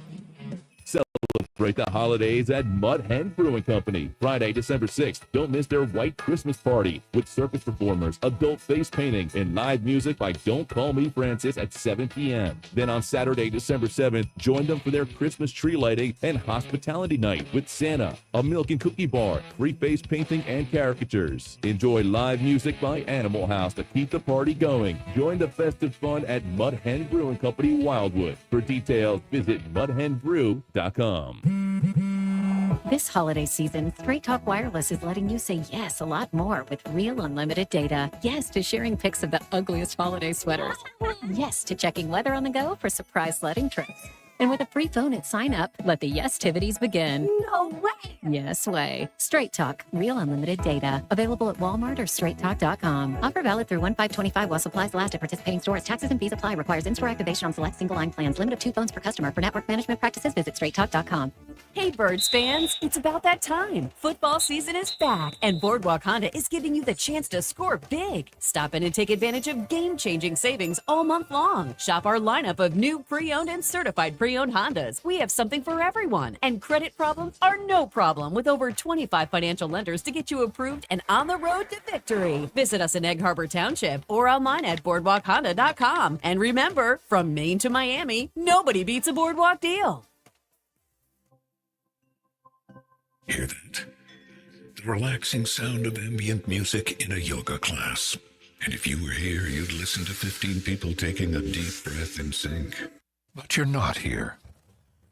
Your self-care happens out on the road, riding your motorcycle protected by Progressive. So if you ride, get a quote today and see if you could save with Progressive, America's #1 motorcycle insurer, and find inner peace with a different pose called Palms on Handlebars. Progressive Casualty Insurance Company and affiliates, not available in all states. Ooh, we got a question. Brian W. asks, it's the holiday season and I'm looking for deals. Is Xfinity having a Black Friday sale? Well, Brian, our best deals of the year are here. Get iPhone 16 Pro on us. Just ask us how. Plus, you can also get fast, reliable Xfinity Internet with a line of Xfinity Mobile Unlimited for a great low price. So don't wait. Bring home a new iPhone 16 Pro built for Apple Intelligence. And connect to reliable 5G and Wi-Fi speeds up to a gig on Xfinity Mobile. That's a big deal. More like a gig deal. Now through December 3rd, ask how to get the new iPhone 16 Pro on us with an unlimited Plus line. Plus, get 300 megabit Xfinity Internet and an unlimited mobile line together for only $35 a month for 12 months with no annual contract. Go to Xfinity.com/Black Friday sale to learn more. Restrictions apply. Requires paperless billing or auto-pay with stored bank account. Equipment, taxes, and fees extra. After promo, regular rates apply. Xfinity Mobile requires Xfinity Internet. Gig speeds available via hotspots to Xfinity Mobile customers only. Reduced speeds after use of monthly data included with your data option. Actual internet speeds and data thresholds may vary. The holidays are here at the Home Depot. If you're working on getting ready for company, A lot of company. make sure you're ready with Black Friday savings. Get up to 40% off select appliances, plus up to an extra $1,000 off select kitchen appliances. Upgrade your kitchen with top brands like GE Profile and get sleek cutting-edge appliances to make sure you Got hosting handled. Yeah, you do. Get Black Friday savings now with free delivery and financing on select appliances this holiday at the Home Depot. Offer valid November 6th through December 4th. U.S. only. See store or online for details. Craving a tasty breakfast or lunch? Come on down to Hot Bagels and more. They've got fresh baked bagels, irresistible spreads, and a mouth-watering selection of sandwiches, perfect for any appetite. Join them in Northfield, Atlantic City, Summers Point, and 2 locations in Margate for flavors that keep you coming back. Don't miss their homemade tuna and chicken salad, along with hearty soups. Order ahead or take advantage of their catering options for your next event. Hot Bagels and More, where every bite is a delight. Visit hotbagelsandmore.com or stop in today. This is the Town Square, New Jersey Info and Weather Network. Progressive Insurance presents the Sports Flash on 97.3 ESPN.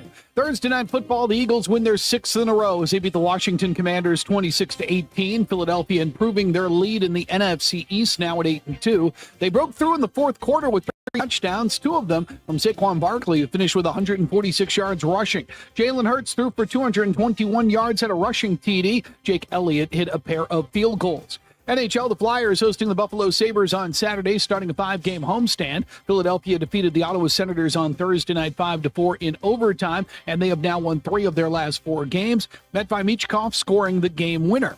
The Sixers are in Orlando tonight facing the Magic. Philadelphia coming off a loss to Cleveland Wednesday, playing without Joel Embiid and Paul George in the second of back-to-back games. It starts a 3-game road trip with stops in Miami and Memphis. They'll face an Orlando team that's won 4 straight. I'm Tony Desiri, and that's your Sports Flash on 97.3 ESPN. New Jersey is the Garden State. But did you know that one of the most important things we can farm is wind? Offshore wind provides clean, renewable energy. It creates jobs and drives economic growth.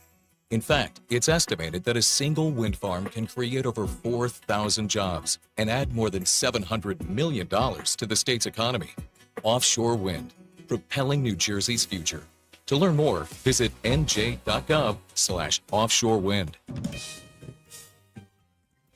Good afternoon with your South Jersey weather forecast. I'm Joe Kelly. It's been a pretty nice day here in South Jersey. We're going to have a clear night tonight, low dropping down to about 41. Tomorrow looks perfect for autumn. Lots of sunshine. High temperature about 63. And as of right now, the outlook for Sunday looks good. Mostly sunny with a high of 64. It's going to stay dry, though. Our next chance of rain here in South Jersey may be happening Wednesday or Thursday, and that's a big maybe. That's your South Jersey weather forecast. Have a great weekend. I'm Joe Kelly. New Jersey might be small, but there's a lot of wow packed into this little state. We got your down at the beach wows, your top of the mountain wows, your show-stopping wows, your cork-popping wows. New Jersey, it's one wow after another after another. Find your wow at visitnj.org. New Jersey, little state, lot of wow. You're listening to the Sports Bash with Mike Gill. When I'm driving, I got a guy on the radio who talks to me. I can't see him, but he talks to me. On 97.3 ESPN.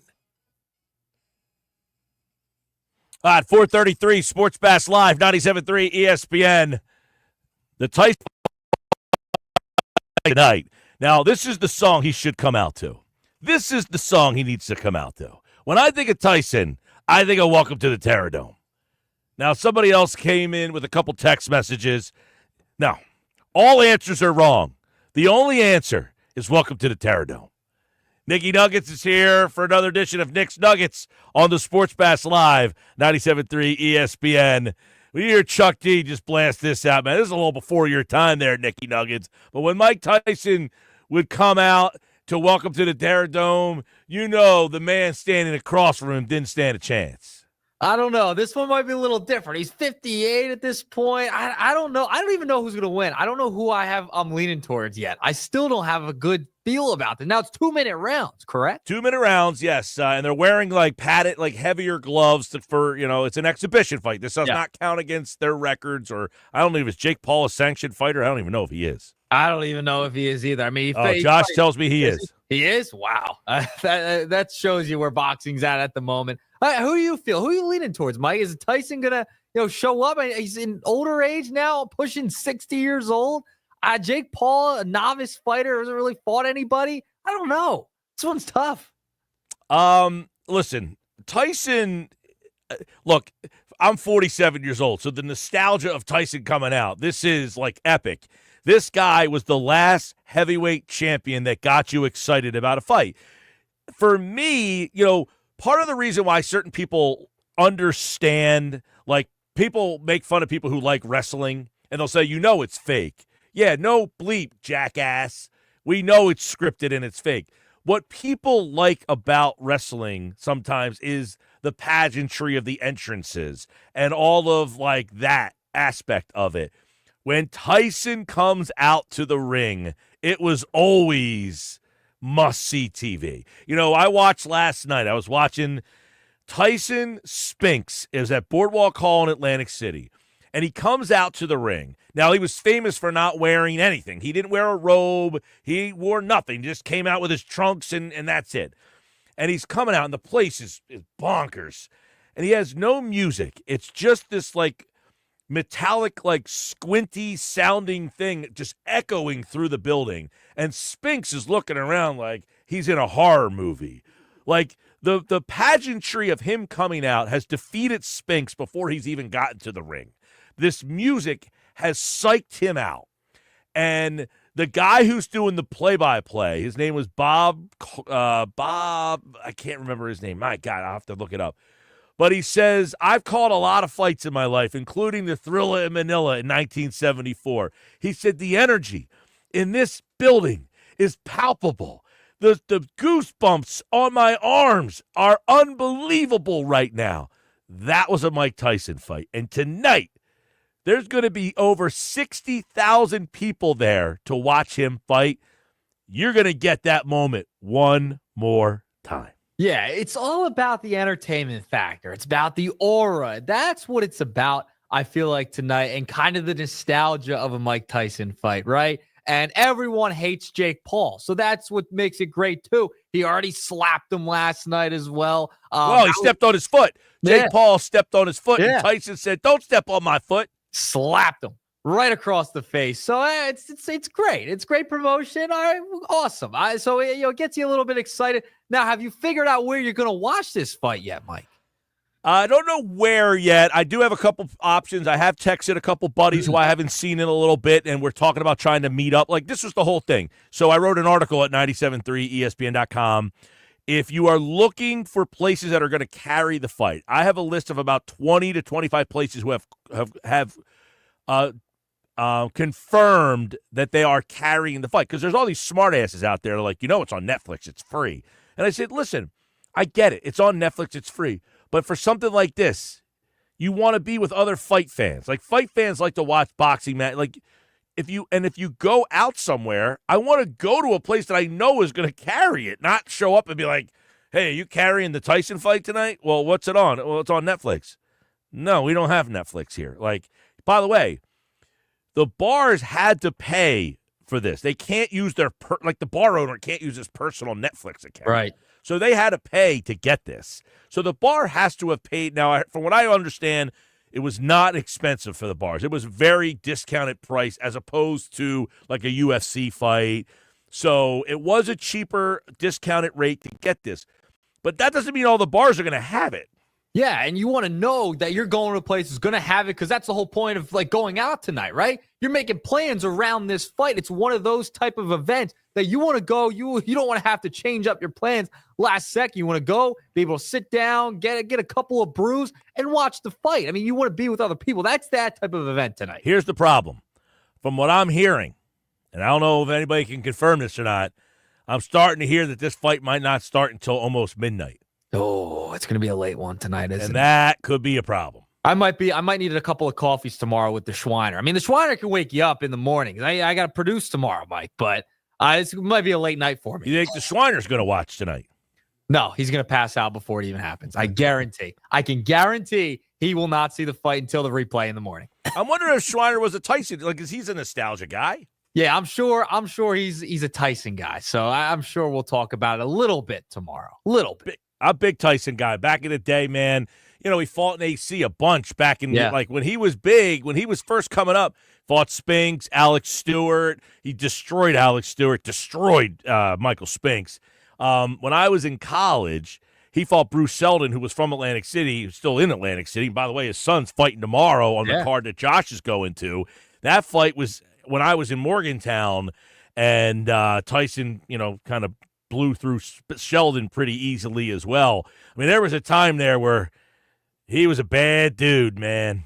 Yeah. Josh had an interview the other night, which was pretty good on game night, which was awesome. But yeah, a lot of fights this weekend. It's going to be a fun weekend. I'm going to stay up for it. I'm going to need a couple of coffees tomorrow when I come into the studio, Mike. Just know if I don't seem like I'm as energized, it's probably because I stay up till 3 a.m. watching this fight or something. But we'll be in tomorrow. All right, nugget number 1. We got to start with the birds from yesterday. Mike, Saquon Barkley. I mean, his 600-yard rushing game of the year. He tied his previous record with the past 4 seasons combined. He hasn't had that many. So, like, he is moving this year. It's been fantastic to watch. He's moved into the lead of rushing yards with over 1,137 to be exact. And Mike, he's got to be entered in that MVP conversation. Where would the Eagles be at if they didn't have Saquon Barkley? Yesterday, we talked about a couple of the offensive linemen, Lane Johnson, Jordan Mailata, Landon Dickerson, going into Sirianni's office and telling him, hey, utilize your running back. Use Saquon Barkley. Become a running team. And that's what they've done. If Barkley wasn't on this roster, I don't know where the Eagles would be. They'd probably still be a little bit over 500, but not 8-2. He has been massive, and I think he has to be in that MVP conversation. Yeah, I mean, he finished tonight with 198 scrimmage yards, 2 rushing touchdowns. They happened within 20 seconds of each other, giving him 1,347 scrimmage yards, 10 touchdowns. Only Brian Westbrook in 2007 has had a better year than Barkley has right now. So where would they be without him?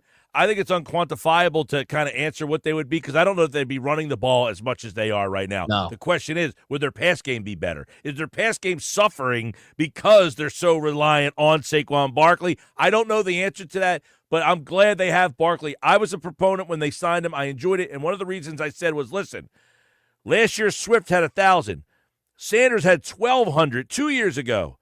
Barkley has to do better than both of those guys to justify this signing, and he's on his way. Yeah, he's definitely on his way as long as he can stay healthy. I think the number that we set was like I wanted to see him have like 1,800 total yards. So he's about 500 yards away from that. You got to think that he's going to get 500 more total yards. Yeah, it seems that way because he gets involved in the passing game as well. And, he just lifts this team up. And he's finally got an offensive line. I mean, shame on the New York Giants for having this guy for all those years and you weren't able to see what he really could do with a decent line. I mean, it feels like he was just opened up this year with the Philadelphia Eagles. I mean, he's just on pace for one of his best seasons, if not the best season of his career. And remember, the Eagles viewed him as a Christian McCaffrey-like player, and he has lived up to that type of running back this year. It's a shame that he was in New York for all those years because who knows how good he could have been and had better seasons. He might not have gotten hurt as much. He could have been much better if he had a decent offensive line. He finally has that in Philadelphia, made the jump. And my goodness, thank goodness for Hard Knocks, because that meme will forever be lived down in New York Giants lore. Oh, it's great if you're an Eagles fan. Yeah, I'll tell you this. I think the Giants still made the right decision. It just came out poorly. I don't think they made the right decision here. Well, McGarry was on earlier. I Okay? don't think they did. McGarry was on earlier. What's the Giants' record this year if Barkley's on that team? I mean, they probably have a couple more wins. But they've been mismanaged. Been mismanaged. They made the wrong decision with Daniel Jones at quarterback. I mean, they're just a dumpster fire essentially. I mean, they've made so many mistakes in roster building and letting your best player walk. I mean, the owner wanted to keep him, and then he went to the Eagles. It's not like he went across the country or to the AFC. I agree with McGarry, though. I don't think that they're any better record-wise with Saquon Barkley. Why? Their offensive line stinks. They still have the same problems they had with Barkley the previous years when they weren't any good. So just having him again this year isn't going to make them any better. Their best player right now is a running back. The kid Taylor's had a nice year for them, and they still stink. Just putting Barkley on that team is not changing the dynamics. Greeny said something this morning that stood out to me. You can't build your team around a running back, but you can finish your team with the running back. He was the finishing piece for this team. You can't start your team and build around running back, but you can complete your team with the running back. Well, I'm with you there. I'm saying in the sense the Giants have messed up their roster construction year after year after year with Barkley. So if they went back, if you go back, just taking like a step back, I mean, if they had Saquon Barkley, were able to build a better roster and make better decisions from a front office standpoint, they'd be in a way better position having him there. But they don't have an offensive line. They decided to omit that from their plans, essentially, and it didn't work out there. He comes to Philadelphia, and he blossoms. To be fair, they did try to address their offensive line through the draft multiple times, and it didn't work. They drafted Evan Neal. They drafted Will Hernandez. The kid that got hurt this year who actually could play. What's his name, the left tackle? Not Thomas. Andrew Thomas. Thomas. He's been their best player, but he got hurt. They drafted Will Hernandez. He was a bust. They drafted Evan Neal. He didn't turn out to be very good. So they did try to address their line. They just missed on guys. And, of course, they got the quarterback situation completely wrong. And, when you mess up that position, it sets you back. And that's why you have Eagles fans chanting, "Thank you, Giants," at the end of the game last night when he was on Prime. So Saquon Barkley has to be in that MVP conversation. He's been massive for the Eagles. All right, moving along to nugget number 2. Got to go quickly here. Juan Soto. Now, the sweepstakes have gotten really interesting, Mike. David Brown at Deadspin, he has reported and named the Phillies as a team that is in the running to sign Soto right now. It's one of the most recent reports. And Boston, apparently there's reports coming out that Soto was intrigued by Boston's presentation recently. I believe it was yesterday or the day before. It could look like, does he want to leave New York? Or are these reports probably just coming out to drive the Yankees price up at this point? He doesn't care about New York. He cares about who's going to pay him the most money. Yeah. So if the Pittsburgh Pirates came up with the cash and paid him, guess what uniform he'd be wearing? A Pittsburgh Pirate uniform. If the Tampa Bay Rays, who are going to play in Steinbrenner Field next year, which kind of saddens me. I was hoping they were going to play at Baycare Ballpark where the Phillies play their spring training games. Instead, they're going to play where the Yankees play their spring training games. If the Tampa Bay Rays ponied up the cash, he'd be playing in Steinbrenner Field next year. This man has no care in the world. He said it afterwards. Why would I care about playing in New York? He wants to play who's going to pay him the most money. Yeah, and that's what it seems like. I mean, he was impressed by Boston. Now, if you're a Yankees fan, I mean, Boston Red Sox, New York Mets, Philadelphia Phillies, that'll just rip your heart out if he goes to one of those teams because he's really one of the only players that showed up for the Yankees throughout the entire postseason. The Yankees will take a step back without him on the roster. Guy's in his mid-20s. It's a massive, massive deal wherever he ends up. I wonder how long it takes, though, Mike. We remember last year we had the pitchers. You had Snell, Montgomery, took forever. They lost money because of Scott Boras. I wonder how long it takes Soto to sign with a team. I feel like it's going to take like a little while, but maybe not as long as last year. Yeah, and that's another conversation that you can have at another time, which is baseball's free agent period. They get no buzz from their free agent period because of the way this goes. Like, there's no excitement of baseball. Look, their free agent period literally starts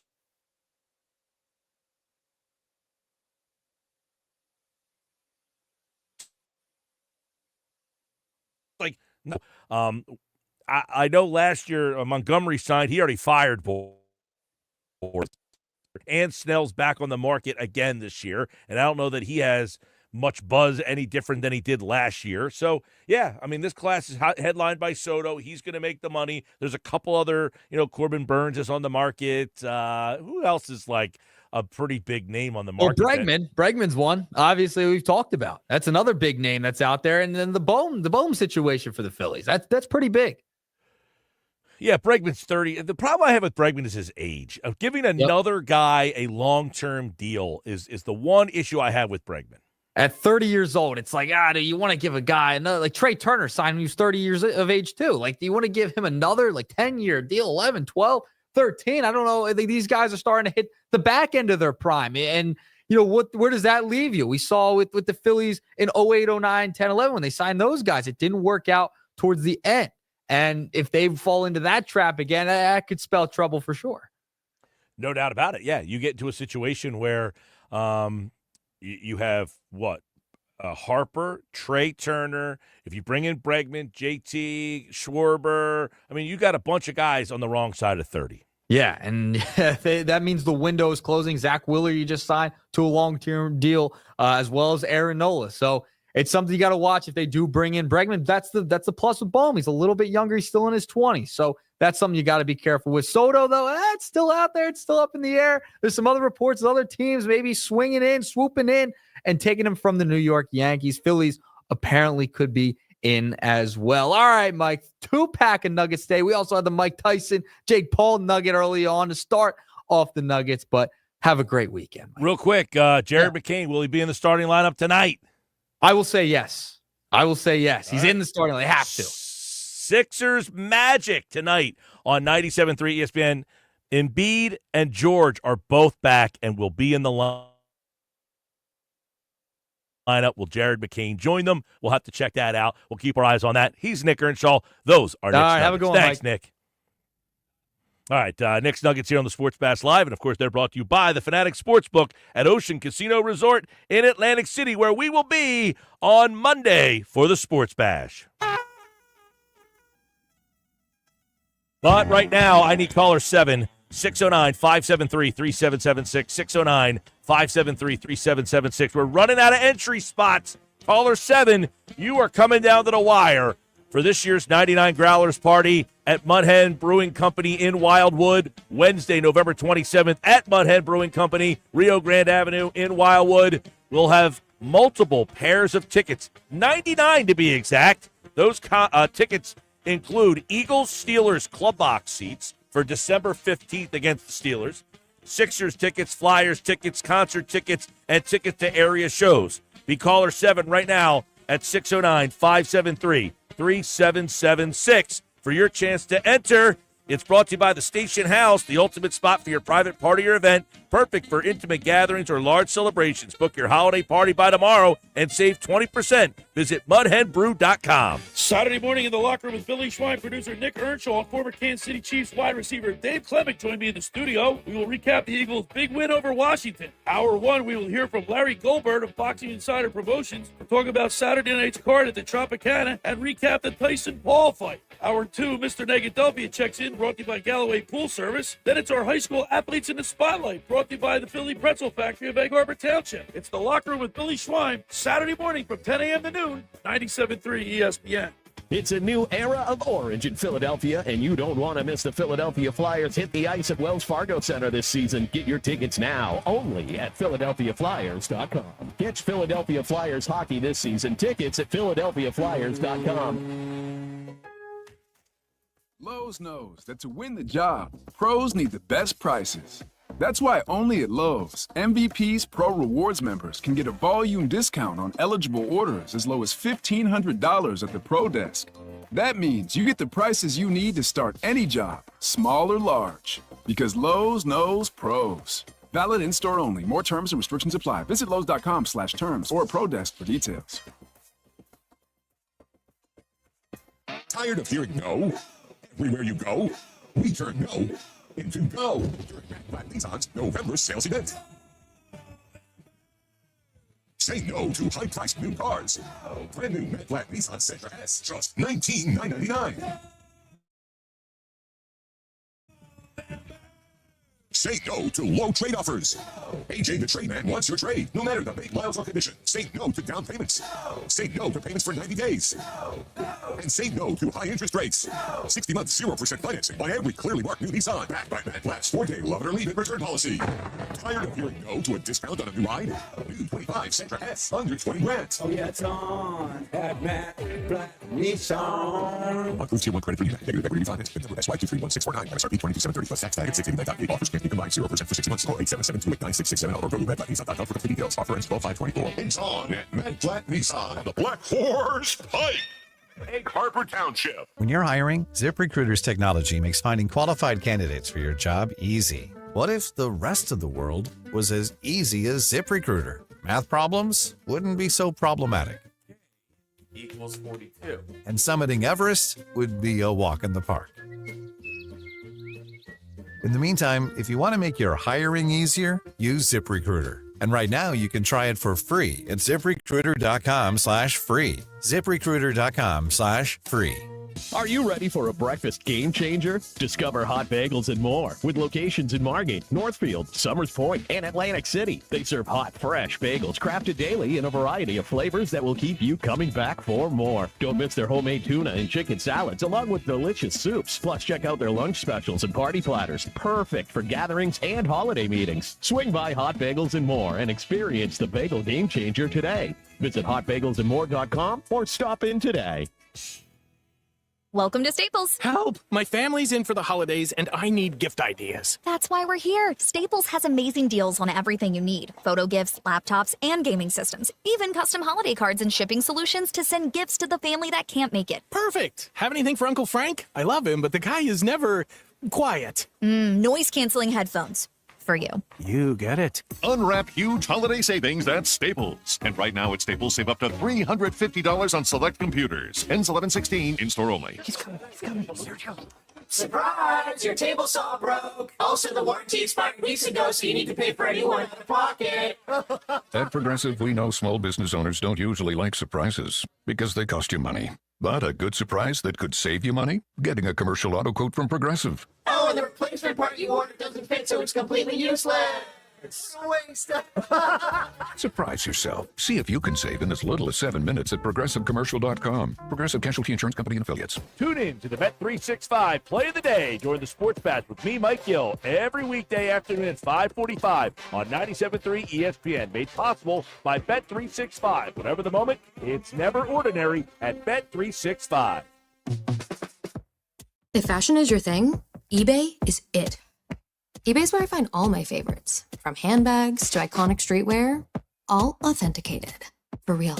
This time, a little Supreme, some Gucci. I even have that vintage Prada on my watch list. That's why eBay's my go-to for all my go-tos. Yeah, eBay, the place for new, pre-loved, vintage, and rare fashion. eBay. Things people love. This holiday season, Straight Talk Wireless is letting you say yes a lot more with real unlimited data. Yes to sharing pics of the ugliest holiday sweaters. Yes to checking weather on the go for surprise sledding trips. And with a free phone at sign up, let the yes-tivities begin. No way! Yes way. Straight Talk, real unlimited data. Available at Walmart or straighttalk.com. Offer valid through 1/5/25 while supplies last at participating stores. Taxes and fees apply. Requires in-store activation on select single-line plans. Limit of 2 phones per customer. For network management practices, visit straighttalk.com. Your luxury BMW experience is closer than you think. Take advantage of exceptional savings at BMW of Atlantic City. Stop in and shop your favorite models, including the new BMW 2 Series, X3, and more. We're sure to have a vehicle that fits your needs.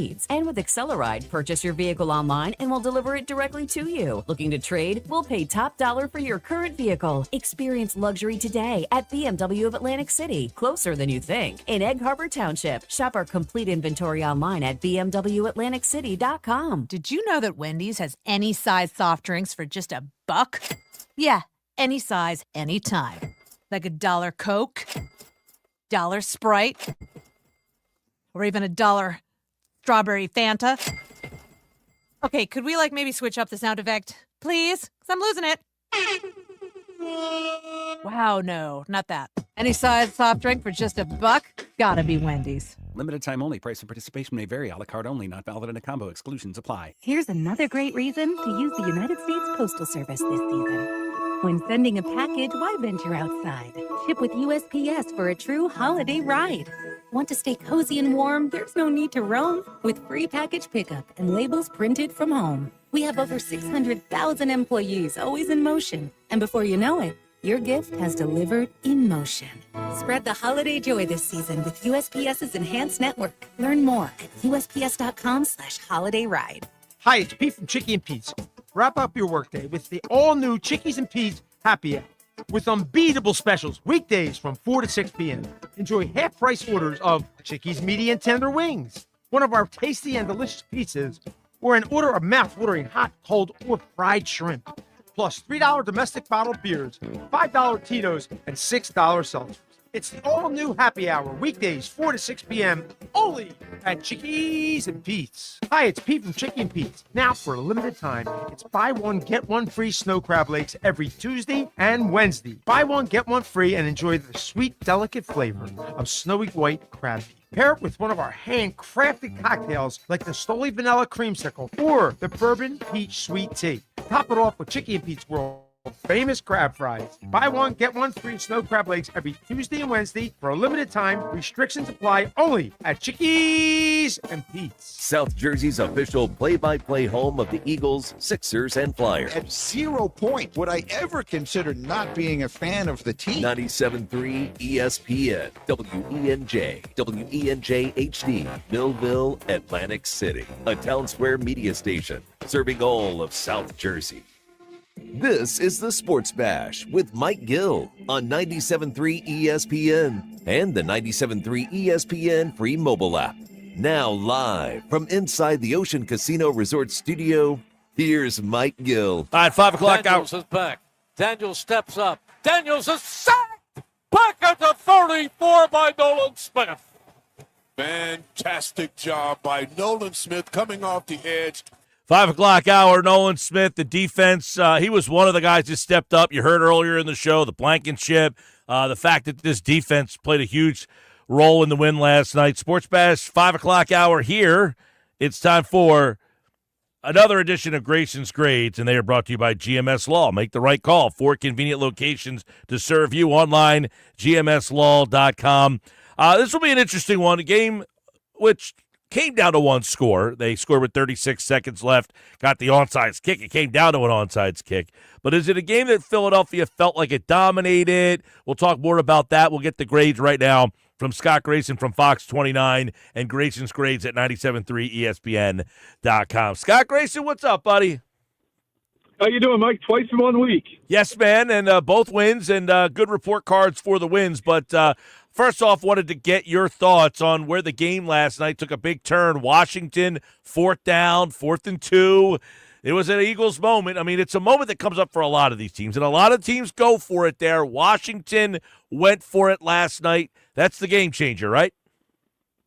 I think it was. I mean, I was absolutely shocked when I saw them go out and not put the kicker out on the field. I mean, this is where and I've ripped Sirianni for this at times because it's about having a feel for the game. Well, the feel for the game said the Eagles kicker was not going to be automatic to get a field goal to give them the lead if you had taken a 1-point lead if you're Washington. So to me, the no-brainer move was to go kick the field goal, take the 1-point lead, and see what happens because, the Eagles were likely going to be a little nervous to put the game on Elliott's foot, given what happened earlier in that one. So, yeah, I just thought Dan Quinn just lost his mind for a moment. And, everything went the Eagles' way on that 4th down play, and it was a huge play, and the stadium erupted. The crowd was all into it.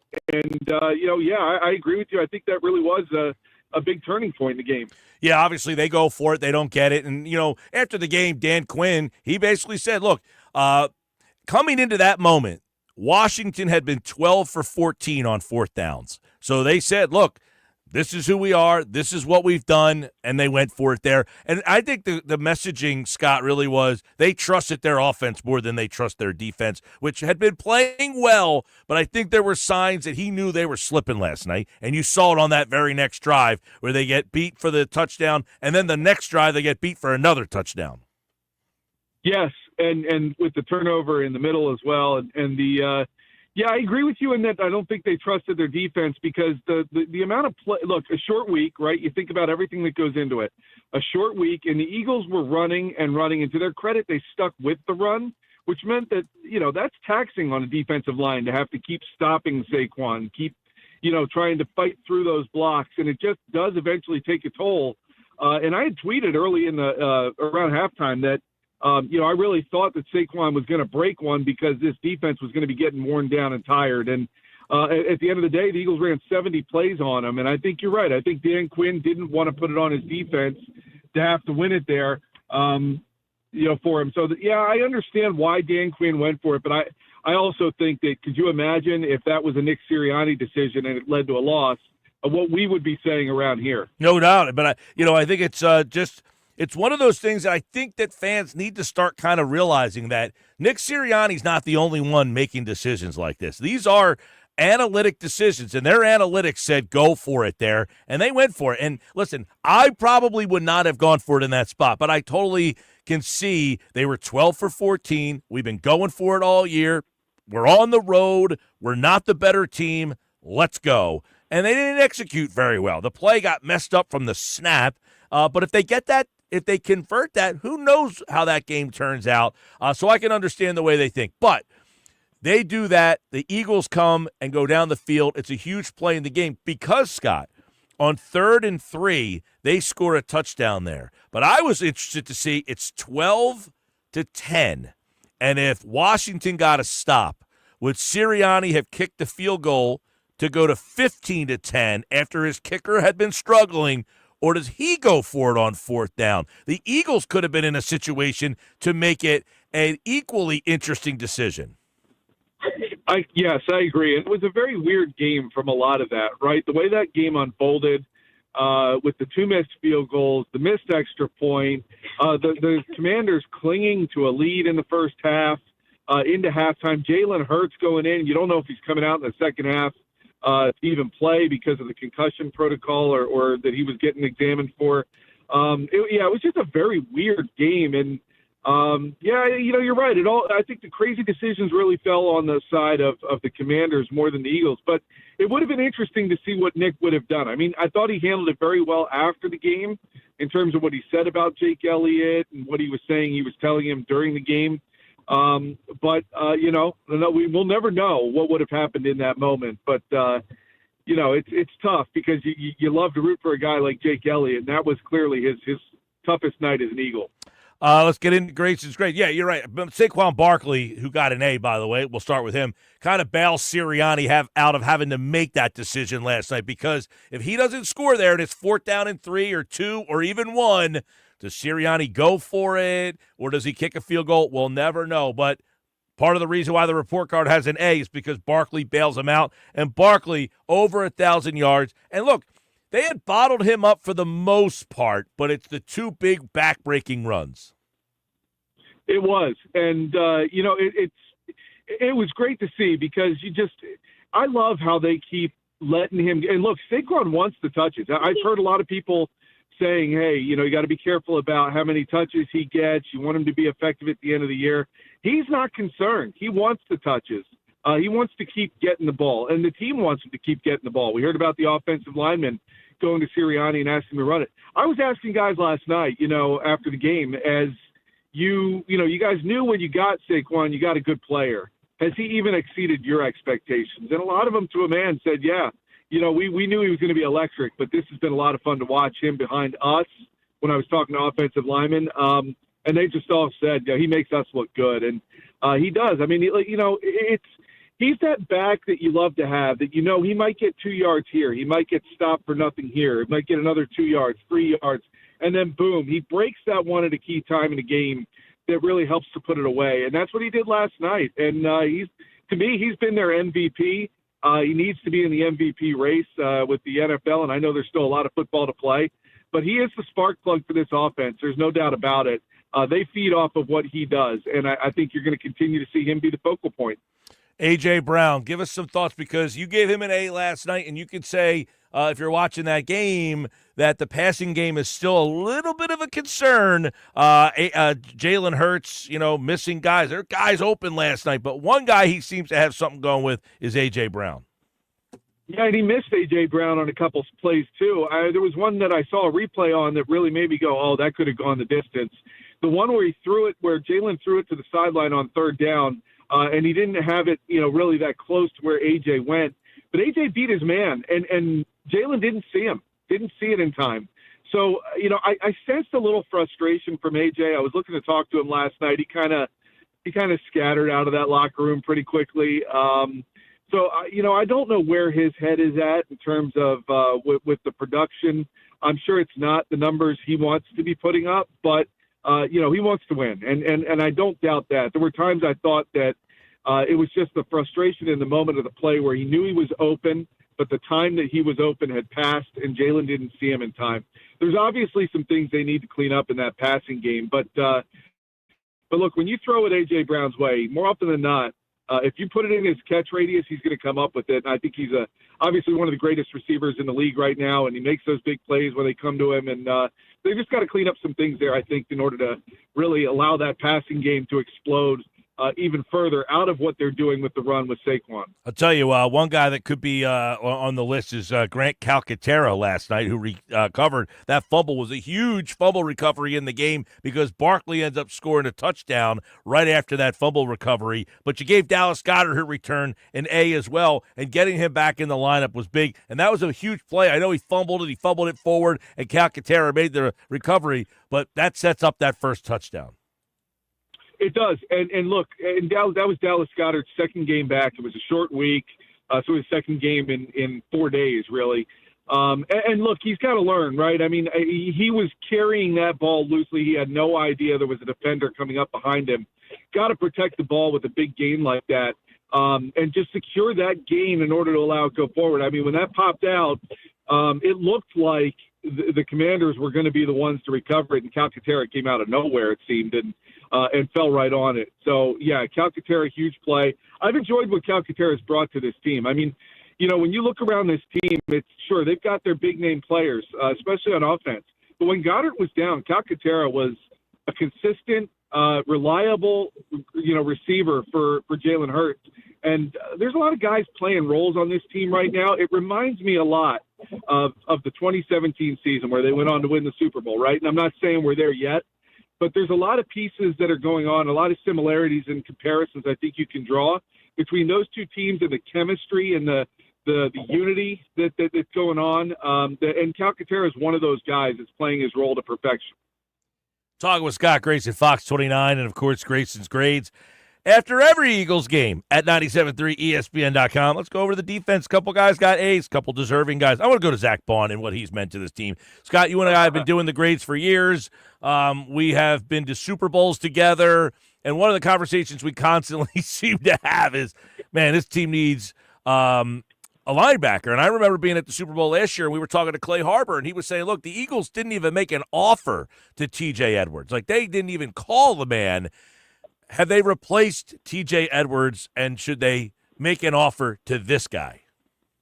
Oh, there's no doubt they should make an offer to this guy. I mean, look, not only do they have a linebacker, which we've been craving here, they have two. I mean, Nakobe Dean is playing really well, too, and together as a unit, those two linebackers are really flying around the field and involved in seemingly every tackle. They were the top two tacklers for the team yesterday, which is what they should be, which is what your linebackers should be doing.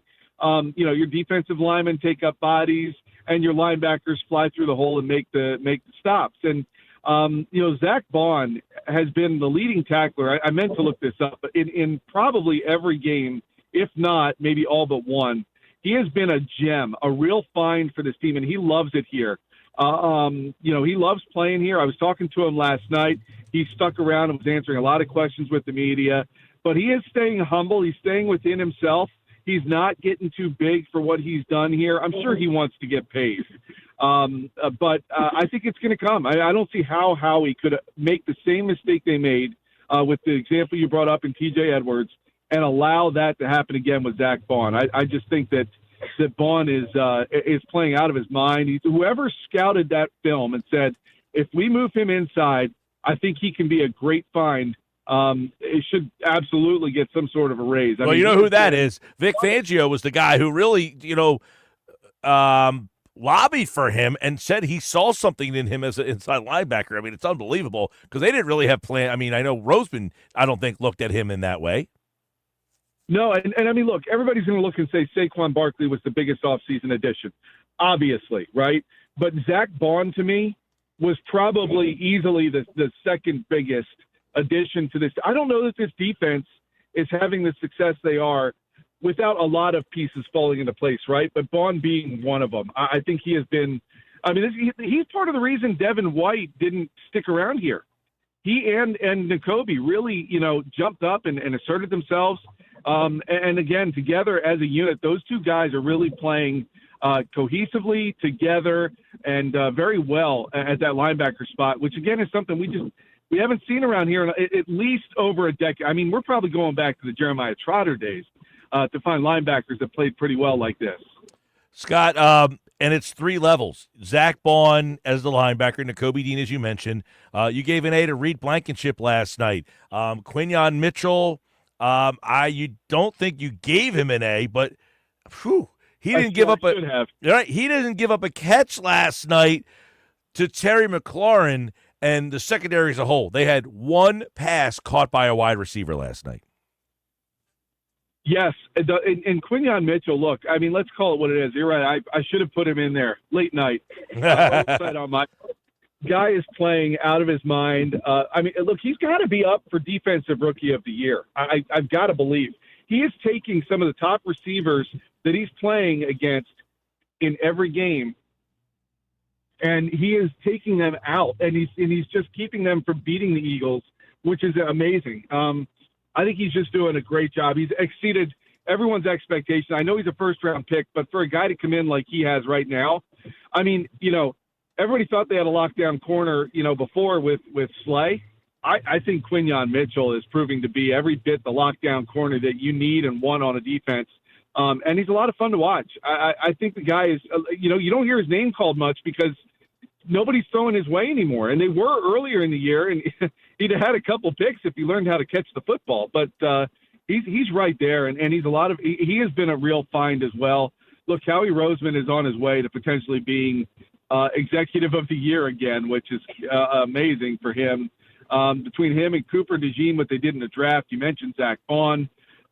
Look, they've got a great mix of younger and older players on that defense who are all playing for each other. Nobody's making business decisions, out there. They're really playing well as a unit. And those young rookies have really provided some energy as well. Yeah, you mentioned Mitchell, Cooper DeJean. I think he's really changed. The addition of Cooper DeJean, I think, really changed the complexion of a lot of things. The one question I would ask you is, do we believe that they have enough pass rush? Is that the one thing, if there's a detractor out there that says, I like this defense, it's a good defense, but to be a great defense and really trust them, do we think they have the pass rush yet?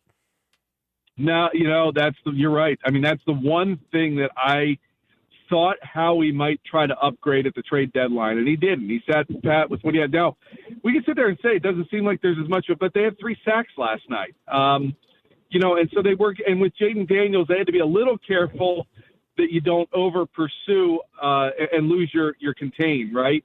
So, that with a guy who can run like Jaden Daniels. So I thought they did a really good job. Josh Sweat is really coming along. I talked to him last night. He is also a guy who's but he's just like, and he gave credit. He said, I don't know that it's much us up front. It's the guys in the back end who are really allowing and forcing these quarterbacks to hold the ball longer, which is giving us more time to get there. So, yeah, if there was one thing I wish they had a little better, it was the pass rush.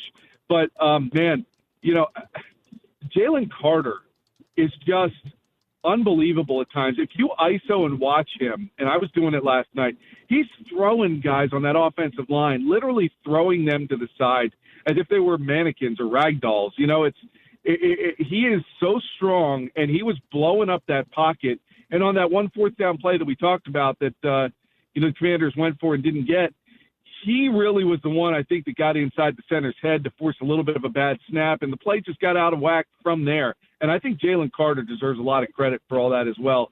So, yeah, I wish they had a little bit more of a pass rush, but, it might still be coming. And if the back end can continue to cover the way they are, they'll still get some sacks just as well. You did give Sirianni an A, and someone would ask, okay, why? What did he do? What did you like about what Sirianni's role was in the game last night? It's hard. It's hard for these guys with the aches and pains at the middle point of the season right now to come off a big win over the Cowboys and then get right back up to take on the Commanders like this. And I thought Nick's message was on point all week. I think if there's one thing that we take for granted with Nick, it's that these players do really like him. We saw that right at the bye when he was heavily criticized. The players came out and played hard for him amidst all that criticism. And that really kind of told me a lot about a lot of the things that maybe we're not quite aware of that go on behind the scenes.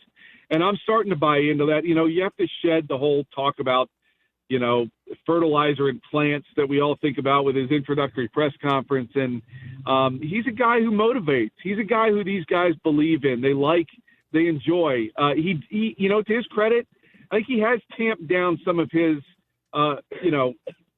eccentrics on the sideline that got a lot of criticism at times from even like Jalen Hurts back in the Super Bowl. And so he's become more of that. And you look at 42-19, Mike, that's his record. And when a guy wins like that, we criticized Andy Reid for a lot of his decisions, late game decisions and things like that. The guy left and everybody went, oh, we let one of the better coaches go that the Eagles have ever had. Well, now you got another one. And I think it's time, and I've been one to criticize Nick, and I think at times he deserves it, but stop and realize what you have here. You have a guy who finds ways to win. He gets his players up for these games. Rarely do we ever criticize them for being flat for an entire game. And I think that he deserves a lot of credit for that. And I'm starting to want to say, like, I can see if these read the tea leaves. The players are telling you he means a lot to them. And so I'm starting to say, all right, I think Nick's come a long way. And I think he deserves a lot of credit in a short week for having those guys ready to go and to stick with the game plan of running the ball last night, because it would have been very easy. In years past, Nick might have said, all right, Kellen, that's it. Let's throw the ball. They're stopping the run. They stuck with it, and ultimately it paid dividends. Well, we'll see the evolution of this offense, Kellen Moore and Vic Fangio's defense as they continue on next Sunday night against the L.A. Rams. It's a tough offense. That will be interesting. They got a lot of quick, shifty kind of receivers, Cooper Kupp, Puka Nacua. They run the ball with Kyron Williams. They got a veteran quarterback. Last night you confuse and kind of throw different things at a rookie quarterback. Well, you are on the opposite end of the spectrum in this league with a 36-year-old guy in Matthew Stafford, a Super Bowl champion who's got a ton of weapons, and we'll start to get you ready for that game. But right now, Grayson's grades are posted at 973ESPN.com after every Eagles game, and you can check them out now on our website. All right, Scott, enjoy the weekend, buddy. All right, you too, Mike. Thank you. Scott Grayson, Fox 29, Grayson's Grades here on the Sports Bash, live 97.3 ESPN, the 97.3 ESPN free mobile app. Live video streaming on the X platform, YouTube, at Mike Gill Show. You can follow us there. You can get involved in all capacities of the show, every way you like. And I like the text board, 609-403-0973, when you guys can be a part of the show. That way, you can be a part of the show on the Twitter X platform, on the Blue Sky platform, and on YouTube. So if you guys have something you want to get in between now and the end of the show, good time to jump in. We got the big three on the way. I got the Bet365 play of the day coming up. My game balls last night, I gave them out to Barkley and Mitchell. I feel pretty good about those guys getting the game balls. Mitchell, as Grayson said last night, he was a little late night. He didn't even include him in the grades, but you could make an argument that he had an A+ last night for the game that he played. Yeah, Mike, you nailed the game balls. I don't know. I mean, offensively, Barkley definitely. Well, you said Barkley and Mitchell. Yeah, but Mitchell, I don't know that's that. I think you can make an argument for Jalen Carter. You can make an argument for Zach Bond. You can make an argument for Blankenship had the big interception. The thing with Blankenship is he's more of an opportunist than anything else. Yeah, I agree. Whereas I think that guys, if you want to tell me Carter over Mitchell, I can work with that because, as Scott was saying, if you just sat back and watched Carter throughout the game, he would just tossing guys. And Jaden Daniels had to look at his face a couple times like, dude, seriously? You're here again? Yeah, he was throwing guys around, as Scott said. I mean, but he needs to be that. That's who Jalen Carter has to be. You drafted him for that specific reason. Sports Pass Live, 97.3 ESPN. Mike, what's the film that the analysts look at? The All-22. Yeah. And we did talk about that earlier, Phil. He mentions, can you ask one of them to grade Hurts if he's not seeing open receivers? Oh, we talked about that earlier. Yeah, with Adam Kaplan, because Kaplan looked at the All-22. Yeah, he's missing guys. And McMullen said it earlier, that the one concern with this offense is he's missing guys. He's leaving, I said it to start the show, Phil, he's leaving meat on the bone, and you can't have it. I don't have an explicit answer for this, but my question, Mike, and you might not have an answer for it either, is just a general question for everybody. How much of Hurts missing is him, and how much of it is the play call? Because there are times that, if you go back and watch some of those plays, you see that Hurts, he actually is scanning the field sometimes, but then he just steps in the wrong direction, and that's why he gets sacked. Like, for example, there was a 2nd and 6 last night in the first half where literally, Mike, if he steps right instead of left, he's going to be able to get somebody. But instead he gets hit. It's a wasted play. So those situations, is that Hurts not doing the right thing? Is he looking in the wrong direction? Is he being given bad advice? I'm not 100% sure. Yeah, this keeps happening where he's missing guys, and there's usually guys short. Right. Short in the flats, he's missing those guys, and you wonder if he just doesn't feel comfortable and doesn't like that. Or like the throw to A.J. Brown. Remember where he didn't set his feet, he opened up his shoulder, and he threw, and it was short of A.J. Brown. And A.J. Brown's looking like, bro, I'm open. Like, what are you doing here? 5:25, got the big three, so much more to go. Bet365 plays of the day. We'll have those for you. More Sports Bash coming up, 97.3 ESPN.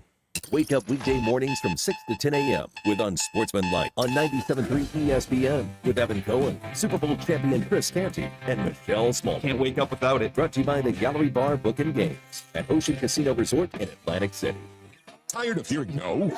Everywhere you go, we turn no into go during Black Nissan's November sales event. Say no to high-priced new cars. Brand new matte black Nissan Sentra S, just $19,999. Say no to low trade offers.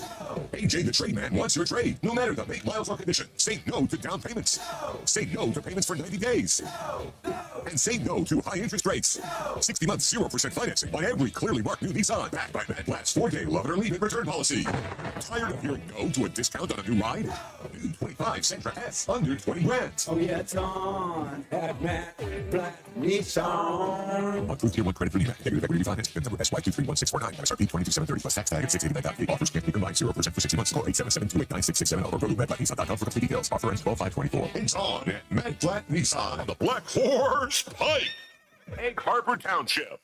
Time to work on your gift list with Black Friday deals at the Home Depot. Right now, get a select tool from top brands like Ryobi and Milwaukee for free when you buy a select battery kit. Choose from reciprocating saws, multi-tools, sanders, and more. Whether you're stocking up on power for your personal workshop or grabbing the perfect gift for someone else's. Get Black Friday tool deals delivered from the Home Depot. Limit 1 per transaction. Exclusions apply. Full eligible tool list in-store and online.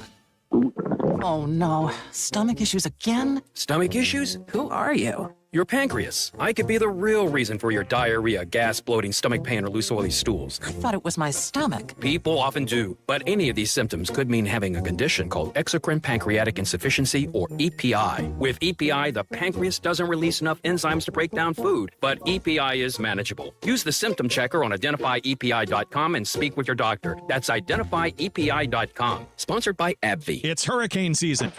Are you prepared? Don't get left in the dark. Calvi Electric, a certified Generac dealer, has you covered. From installation to maintenance, they're your go-to experts for Generac generators, ensuring your home stays powered through any storm. A Generac home standby generator will automatically restore power to your home during an outage, so your life goes on uninterrupted. Put your trust in Calvi Electric, the premier electrical contractor serving South Jersey for over 115 years. Visit calvielectric.com today or call 609-345-0151. You go into your shower feeling But as soon as you reach for the Irish Spring, your day immediately gets better. That crisp, fresh, unmistakable Irish Spring scent zings your brain and awakens your senses. So when you finally emerge from the shower, 37 minutes later, because you pay the water bill so you can stay in there as long as you want, you're ready to take on the day and smell great doing it. Irish Spring Body Wash and Bar Soap. Fresh, green, Irish. Shop now at Walmart. What if you could hear your favorite song for the first time again? Introducing the all-new, reimagined Nissan Kicks. With an available Bose Personal Plus sound system that uses speakers in the headrest to create a 360-degree listening experience. You've never heard anything like this. Reimagine your music and your drive. Experience the all-new, reimagined Nissan Kicks for yourself at nissanusa.com today. Available feature. Bose is a registered trademark of the Bose Corporation. Shop Dell Technologies Black Friday event for their lowest prices of the year. The future is on sale today with limited time deals on select PCs like the XPS 16 that accelerate AI with Intel Core Ultra processors. Black Friday is their biggest sale of the year and the best time to upgrade, but it's only here for a limited time. Shop now at Dell.com/deals. That's Dell.com/deals. Healthier starts here with Get Covered New Jersey. Get quality, affordable health coverage. 9 in 10 get financial help to lower costs, and many pay $10 a month or less. Enroll at getcovered.nj.gov. This is the Town Square, New Jersey Info and Weather Network. Progressive Insurance presents the Sports Flash on 97.3 ESPN. Saquon Barkley with 2 touchdown runs in the fourth quarter as the Eagles pull away from Washington, winning 26-18 on Thursday Night Football. Philadelphia improving their lead in the NFC East to a game and a half over the Commanders and now sit at 8-2. Barkley finishing with 146 yards on the ground. Jalen Hurts also had a rushing touchdown. He threw for 221 yards. Jake Elliott with a pair of field goals. NBA, the Sixers are in Florida tonight facing the Orlando Magic. Magic have won 4 straight, while Philadelphia is coming off a loss to Cleveland Wednesday, playing without Joel Embiid and Paul George, who sat out the second of back-to-back games. Sixers at 2-9. NHL, the Flyers back on the ice Saturday, hosting the Buffalo Sabres. Thursday night, they defeated the Ottawa Senators 5-4 in overtime. It'll begin a 5-game homestand for the Flyers, who have now won 3 of their last 4 games. I'm Tony Desiri, and that's your Sports Flash on 97.3 ESPN. You're a winner when you play Borgata's Winning Wonderland. Now through December 28th, earn entries for your stake in over $1 million in prizes, including 2 2025 Range Rovers. Visit theborgata.com. Must be 21 or older. Gambling problem? Call 1-800-GAMBLER. Good afternoon with your South Jersey weather forecast. I'm Joe Kelly. It's been a pretty nice day here in South Jersey. We're going to have a clear night tonight, low dropping down to about 41. Tomorrow looks perfect for autumn. Lots of sunshine. High temperature about 63. And as of right now, the outlook for Sunday looks good. Mostly sunny with a high of 64. It's going to stay dry, though. Our next chance of rain here in South Jersey may be happening Wednesday or Thursday, and that's a big maybe. That's your South Jersey weather forecast. Have a great weekend. I'm Joe Kelly. This is an important safety message from the New Jersey Division of Highway Traffic Safety. I'm Colonel Callahan of the New Jersey State Police. Last year, over 25% of traffic fatalities were related to alcohol or drug impairment, a staggering statistic. When you choose to drive under the influence, you're risking it all. Make the right choice. We are all counting on you. We have the perfect solution for sitting in traffic. Come with me. The Sports Bash with Mike Gill on 97.3 ESPN and the 97.3 ESPN free mobile app. 5:32, Sports Bash Live, 97.3 ESPN. We'll get to the big three in just a second. Who gets the credit? It's brought to you by Jersey Shore Federal Credit Union. Make the switch and bank with your only community credit union. Jersey Shore Federal Credit Union makes some of the lowest loan rates around, including refinancing. Learn more. JerseyShoreFCU.org. Who gets the credit? Well, Saquon Barkley gets the credit in the end. He's the guy who has the 2 big runs in the day. But Vic Fangio's defense has got to be on the conversation as well. They absolutely rattled, shut down, and tormented Jaden Daniels last night, who has been struggling of late. But I'll give the credit to Vic Fangio and his defense last night. The Eagles, slow start offensively, but that defense keeps them in the game and allows them to really, not play well offensively and yet win the game. So that's who gets the credit from me. It's brought to you by Jersey Shore Federal Credit Union. Mike, if I said there's someone we haven't really talked much about yet, there is one other person we can name today, and that is, I think we got to give some credit to Jeff Stoutland because we didn't talk about it much, but there's a point in the game where Dickerson comes out of the game. Who comes in? Tyler Steen at left guard. Mailata coming back from an injury. Stoutland had that O-line ready to go, and overall, they did a really, really, really good job again. Yeah, I did mention, I think I was talking to McMullen about some of the play design in the run, some of the blocking and the play design in the run. We didn't mention Stoutland by name, but some of the blocking up front was just poetic watching some of them, some of the stuff that he was doing there. Sports Bash Live, 97.3 ESPN. All right, let's get to today's Big Three. Big Three being brought to you by Boxing Insider Promotions, event of the holiday season. It's tomorrow, Mike, at Tropicana Atlantic City showroom, featuring two of South Jersey's undefeated up-and-coming fighters, including Atlantic City's Justin Figueroa and Absegami High School graduate Bruce Selden Jr., along with other great up-and-coming fighters like undefeated Dominique Crowder, as well as undefeated Avius Griffin. All those fighters and more in action tomorrow night. Tickets on sale now at Ticketmaster.com for the boxing event of the holiday season, or you can tune in to game night coming up, and we'll have the tickets giveaway.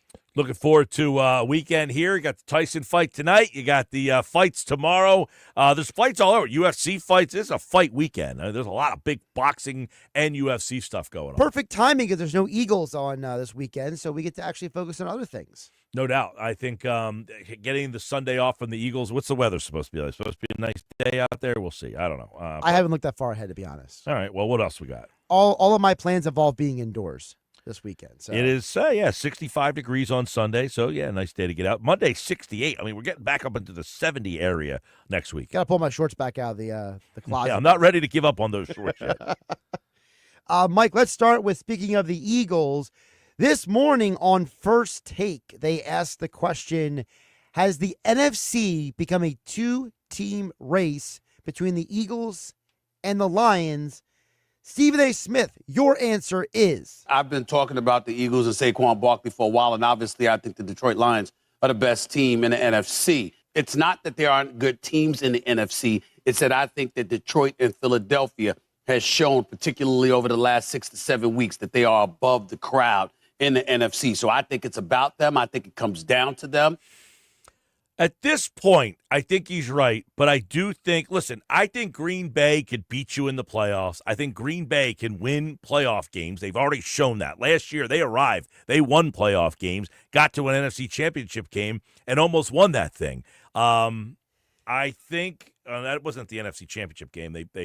They lost to the divisional round to the 49ers. To the 49ers. But it was a very close game. Yeah, they went toe-to-toe with them, but they won a game. They were a wild card team, and they beat the Cowboys in Dallas. They blasted them from here to kingdom come. Right. So I think that Dallas could win. I mean, Green Bay, they could win a playoff game. I know San Francisco could win a playoff game. Sure, now that they're getting healthy. They're healthy. The stretch run here, I think that team is going to be a team you don't want to face in the playoffs.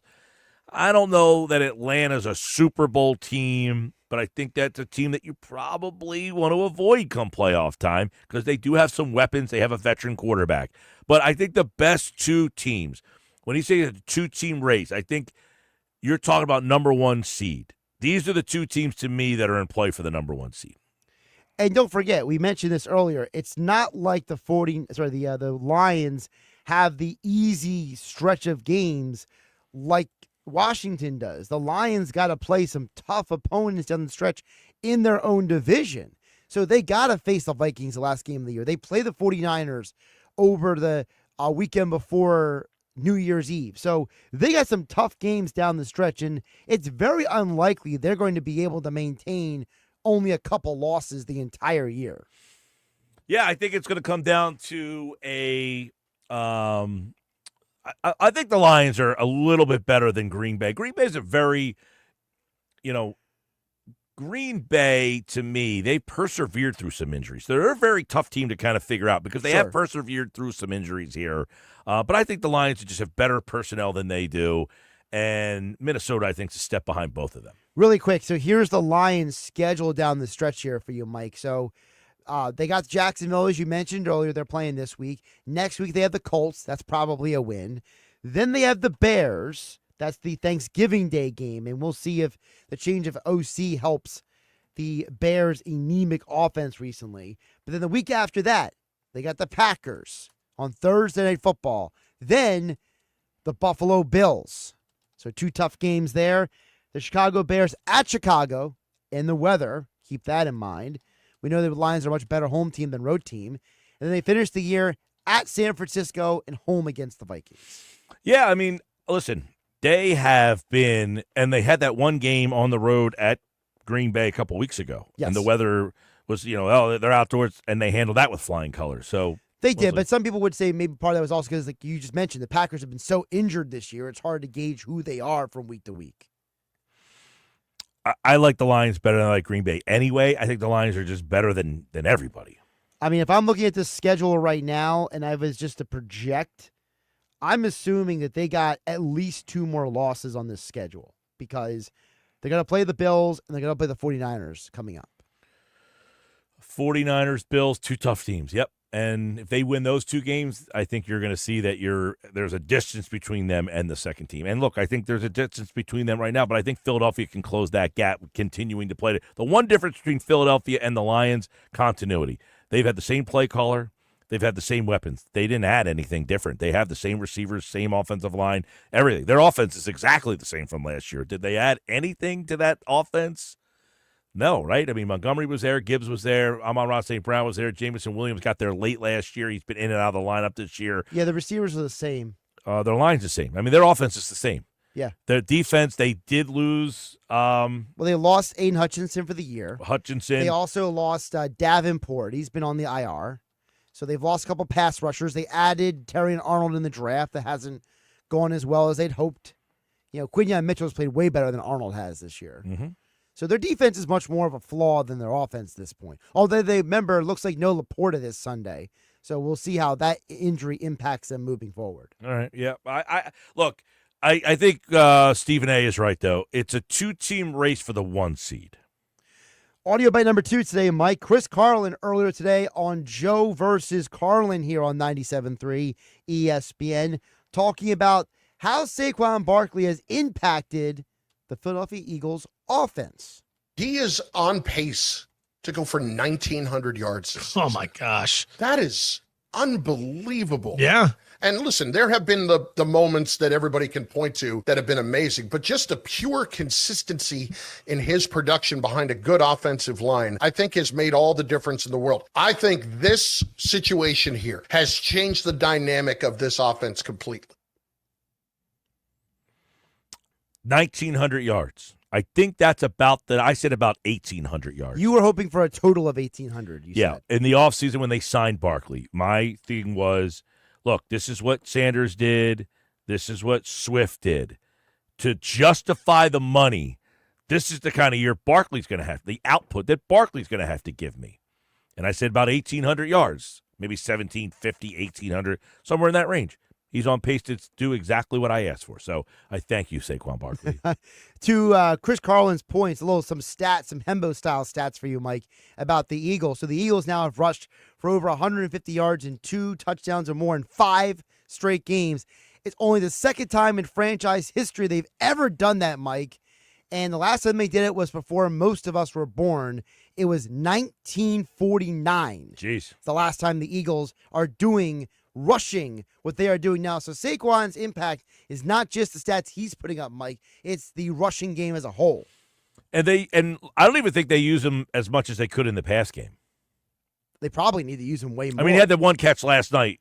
Little dump off over the line of scrimmage, 40-some yards. That was honestly one of Hurts' best reads because you saw that he looked around and then went to Barkley as like the third option to get the ball out of his hand. That was one of the better. If Hurts could do that more often, that would probably even increase Barkley's stats too. Oh, don't quite. That's what I'm saying. They don't use him enough in the pass game. I think they could do a better job of using him in the pass game. Another stat for you really quick, Mike. So according to ESPN Stats and Info, the Philadelphia Eagles this year have 14 rushing touchdowns in the second half this year. That is best. That's second best in all the NFL. They've been slow start, but they've been picking it up in the second half, stuff like that. Look, those 2 runs last night, they had him bottled up for most of the night. He didn't have a great first half of that game. He bust one, and then he bust another one, and that was the difference in the game. Just 2 runs, really. Yeah, just chopping away. Speaking of Saquon Barkley, Mike, this morning on First Take for our third bite on the Big Three here, Ryan Clark talked about how Saquon has impacted how he views the Philadelphia Eagles' potential for this season. Philadelphia Eagles have always been a really good running football team since they've had Jalen Hurts as the quarterback. But no running back has had this sort of Super Bowl impact on Jalen Hurts, Nick Sirianni, and this team. Think about what Christian McCaffrey is in San Francisco. That's exactly what Saquon Barkley has done for the Philadelphia Eagles. This team is a Super Bowl contender, is an NFC sort of front runner because of the things Saquon Barkley can do. I talked about this with Nuggets earlier. Mike Greenberg said something this morning that I thought was interesting. He said, you don't sign a running back to be, to build around. You sign one to complete your team. Right. The Niners had a good team. When they brought McCaffrey in, that completed their offense.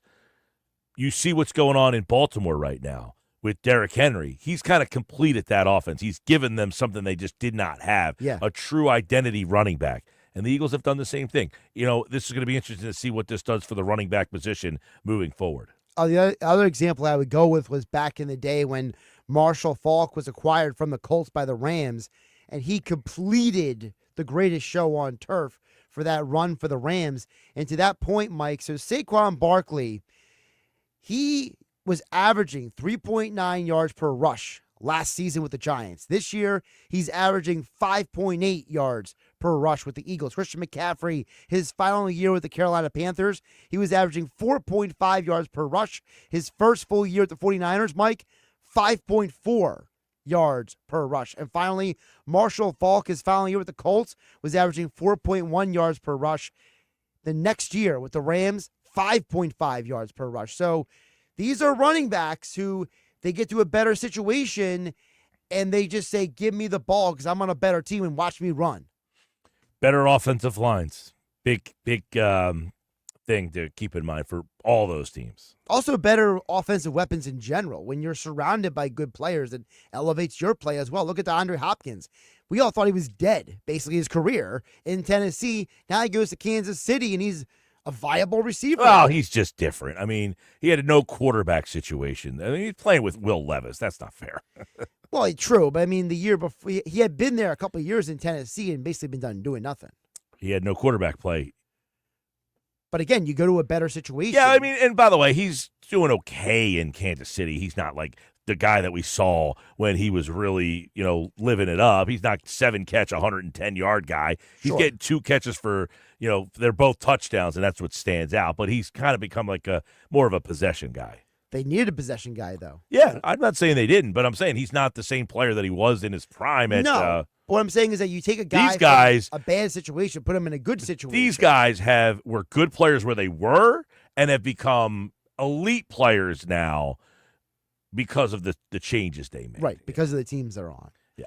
That's the big 3 today, Mike. All right, we'll get out of here on the other side with today's Bet365 play of the day. I don't even remember what I did last night. I was all over the place last night because we were getting out of Chickies and Pete's last night. You were dealing with the chaos over there. Yeah, what did we do last night? You went 0 for 2 last night. The Mavs, they did not cover. They lost outright to the Jazz yesterday, so they didn't cover. And the Eagles did not get over 49.5 in the game. Bummer. All right, I got a bunch of plays for the weekend here. So, by the way, just to put for those who are wondering, this is your first straight up winless day in about a month. Wow. On the Bet365 play of the day. Well, I'll have winners for you tomorrow for the weekend. Even tonight, I got a couple games for you. Stick around. That's next. This is the Sports Batch. Football Sunday on ESPN Radio. The Chiefs find a way to make one fewer mistake than everybody else every single week.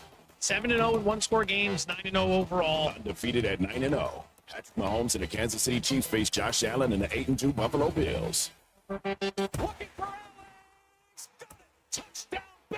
Chiefs and the Bills. It's NFL Sunday on 97.3 ESPN. Coverage begins after Game 1 of our triple header. Go to get your game on at the Gallery Bar Book and Games at Ocean Casino Resort. Cheers your favorite drinks while cheering on your favorite team. Get in on the parlay while in the middle of a party. Go for the sports scene and go for the endless screams. Go to the Gallery. Go to the Fanatic Sportsbook. Go for the win at Ocean Casino Resort. For more information, visit theoceanac.com. Must be 21 or older to wager or consume alcohol. Gambling problem? Call 1-800-GAMBLER. Lowe's knows that to win the job, pros need the best prices. That's why only at Lowe's, MVP's Pro Rewards members can get a volume discount on eligible orders as low as $1,500 at the Pro Desk. That means you get the prices you need to start any job, small or large. Because Lowe's knows pros. Valid in-store only. More terms and restrictions apply. Visit Lowe's.com/terms or Pro Desk for details. I need a new car. Under 20 grand? Okay, well, what's my trade worth? You know what? I'm going to Matt Blatt Kia, where I can get some straight talk. Brand new Matt Blatt Kia Forte LXS, under 20 grand. That's right, a brand new Kia, just $19,999. With any trade, that's less than most used vehicles. Currently buried in a loan or lease, Matt Blatt Kia wants to get you released and into your new Kia with zero down, zero payments until February, even 0% for 72 months on every clearly marked new Matt Blatt Kia in stock. So bring any trade, because if you have a job clearing $450 per week, we want to get you approved today. It's gotta be a Matt Blatt Kia. With approved credit, 24 ED9, $13.89 per thousand finance. Not all will qualify. Credit and down payment. Offers can't be combined. Go to mattblackdfj.com for complete details. Or 888-505-6670. Price includes all costs to be paid by consumer, except for licensing, registration, and taxes. Through KMF. Rebates and incentives to dealer. Expires 12/4/24. Matt Blatt Kia, 6211 Black Horse Pike. Egg Harbor Township. And on Route 37 in Toms River. Okay, everyone, what did you think of the chocolate bar? It's too chewy. Feels kind of chalky. Too much nougat. I need to go brush my teeth. Business is booming for Steph's small marketing research firm. After all these focus groups, there's only one conclusion. I need more researchers. And she's way too busy researching Does this have peanuts? to waste time researching resumes. I need Indeed. Indeed you do. Put our matching platform to work so you can spend less time searching and more time connecting with talented candidates. Visit Indeed.com/credit and get $75 towards your first sponsored job. Terms and conditions apply. Score a touchdown when you bank with Jersey Shore Federal Credit Union. Catch lower rates on loans and higher rates on savings. You'll cheer when you don't have to pay a penny to get your own money, since they offer 85,000 surcharge-free ATMs. Get the details or open an account online with just a $25 minimum deposit at JerseyShoreFCU.org, or swing to a branch in Northfield, Galloway, Hamilton, or Rio Grande. Federally insured by NCUA, Equal Housing Lender. This holiday season, Straight Talk Wireless is letting you say yes a lot more with real unlimited data. Yes to sharing pics of the ugliest holiday sweaters. Yes to checking weather on the go for surprise sledding trips. And with a free phone at sign up, let the yes-tivities begin. No way! Yes way. Straight Talk, real unlimited data. Available at Walmart or straighttalk.com. Offer valid through 1/5/25 while supplies last at participating stores. Taxes and fees apply. Requires in-store activation on select single-line plans. Limit of 2 phones per customer. For network management practices, visit straighttalk.com. At the Home Depot, the holidays have arrived. And so is all my family. So I'm working on keeping up with the laundry. The Home Depot is here to help with Black Friday savings up to 40% off select appliances. Spend less time doing laundry with smart, efficient appliances from Samsung, ranked #1 in customer satisfaction. Perfect. Less laundry time means more family time. Get Black Friday savings now with free delivery and financing on select appliances at the Home Depot. Visit jdpower.com/awards for more details. Offer valid November 6th through December 4th. U.S. only. See store or online for details. Hey, it's Mike Gill. The Nizam's Indian Restaurant on Route 40 in Egg Harbor Township is ready to serve you delicious Indian dishes. NJ.com ranked them as the #2 best restaurant in all of New Jersey. And this just in. It's their Eagles football special. Your table receives free tandoori, spicy chicken wings if the Eagles win for dine-in customers only. Join them for a special lunch buffet, Fridays through Sundays from 11:30 to 3 p.m. Visit thenizams.com for more information. You're listening to The Sports Bash with Mike Gill on 97.3 ESPN and the free mobile app. All right, time for the Bet365 play of the day, brought to you by Bet365. Whatever the sport, whatever the moment, it's never ordinary. Bet365. More Sports Bash coming up here in just a second. Don't forget, Monday, we're live at Ocean Casinos Fanatics Sportsbook, so stop out there and see us on the show. All right, Bet365 plays of the day. 0-2 last night, you said? 0-2 last night. First time you've been 0-2 in over a month. You are now 64-41 on the calendar. 64-41. I will take that. That sounds like money. That means more winners are coming. All right, this weekend, I like the Lions. 2-touchdown favorite over Jacksonville. I think they crush them. -14 is a big number in the NFL. I think the Lions cover there. The Jags have been hanging in. I think they finally crash and burn and get blown out in one of these games. I like the under in the KC Bills game, 46.5. I'll take the under over there. A couple games for you tonight. NBA, Oklahoma City over 227.5. Pacers, Heat over 228.5. Atlanta, Washington over 241.5. And I like UCLA 4.5 tonight against Washington, but that one will not be an official play. It is a game tonight if you want to get involved. Sixers Magic tonight. I have not seen a starting lineup. I did see Nick Nurse said that Joel Embiid should play more minutes tonight than the 26 he played against the Knicks. He also has said that Paul George is no longer on a minute restriction. That makes you happy. I like that. And I do not see a starting lineup for the Sixers tonight, so I do not know if Jared McCain is out there or not. All right, there you go. That's the show. We'll be back again on Monday. Have a great Friday night, everybody.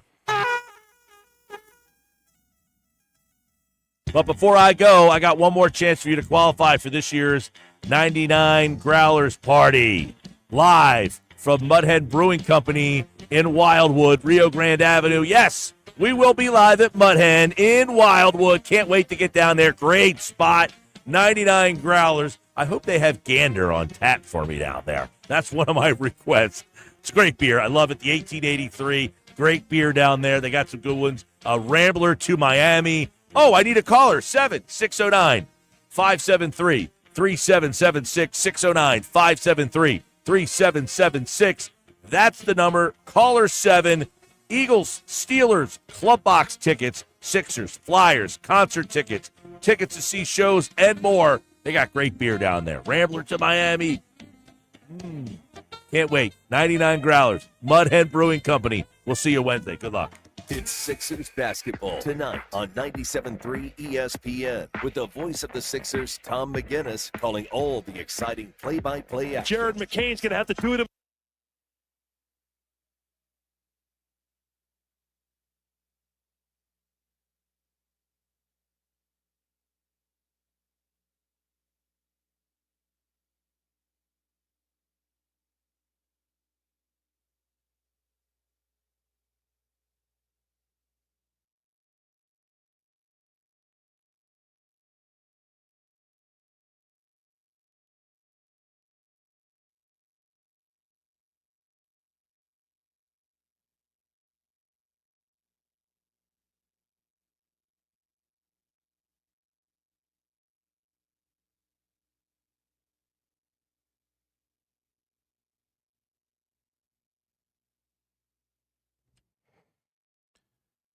Hey, it's Mike Gill. Coming up on Monday's show, we'll get you ready for the Eagles and the Rams on Sunday Night Football. We'll take a look back at the Sixers weekend, plus the Flyers, Major League Baseball hot stove, and all the Week 11 NFL action. 4 more chances for you to qualify for 99 Growlers.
Hey, it's Mike Gill. Can you believe Thanksgiving is almost here? And with the Thanksgiving season, the turkey gobbler sandwich is a favorite at convenience stores like Wawa. Well, right now, you can get paid $2,500 to eat the turkey gobbler sandwich at Wawa. That's right, $2,500 and a $500 Wawa gift card.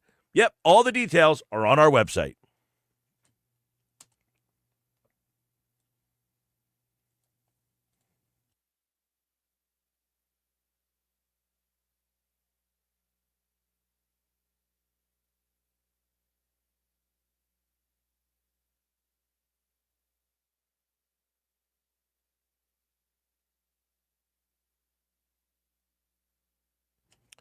Just for sampling the turkey gobbler sandwich at a variety of Wawas in the area.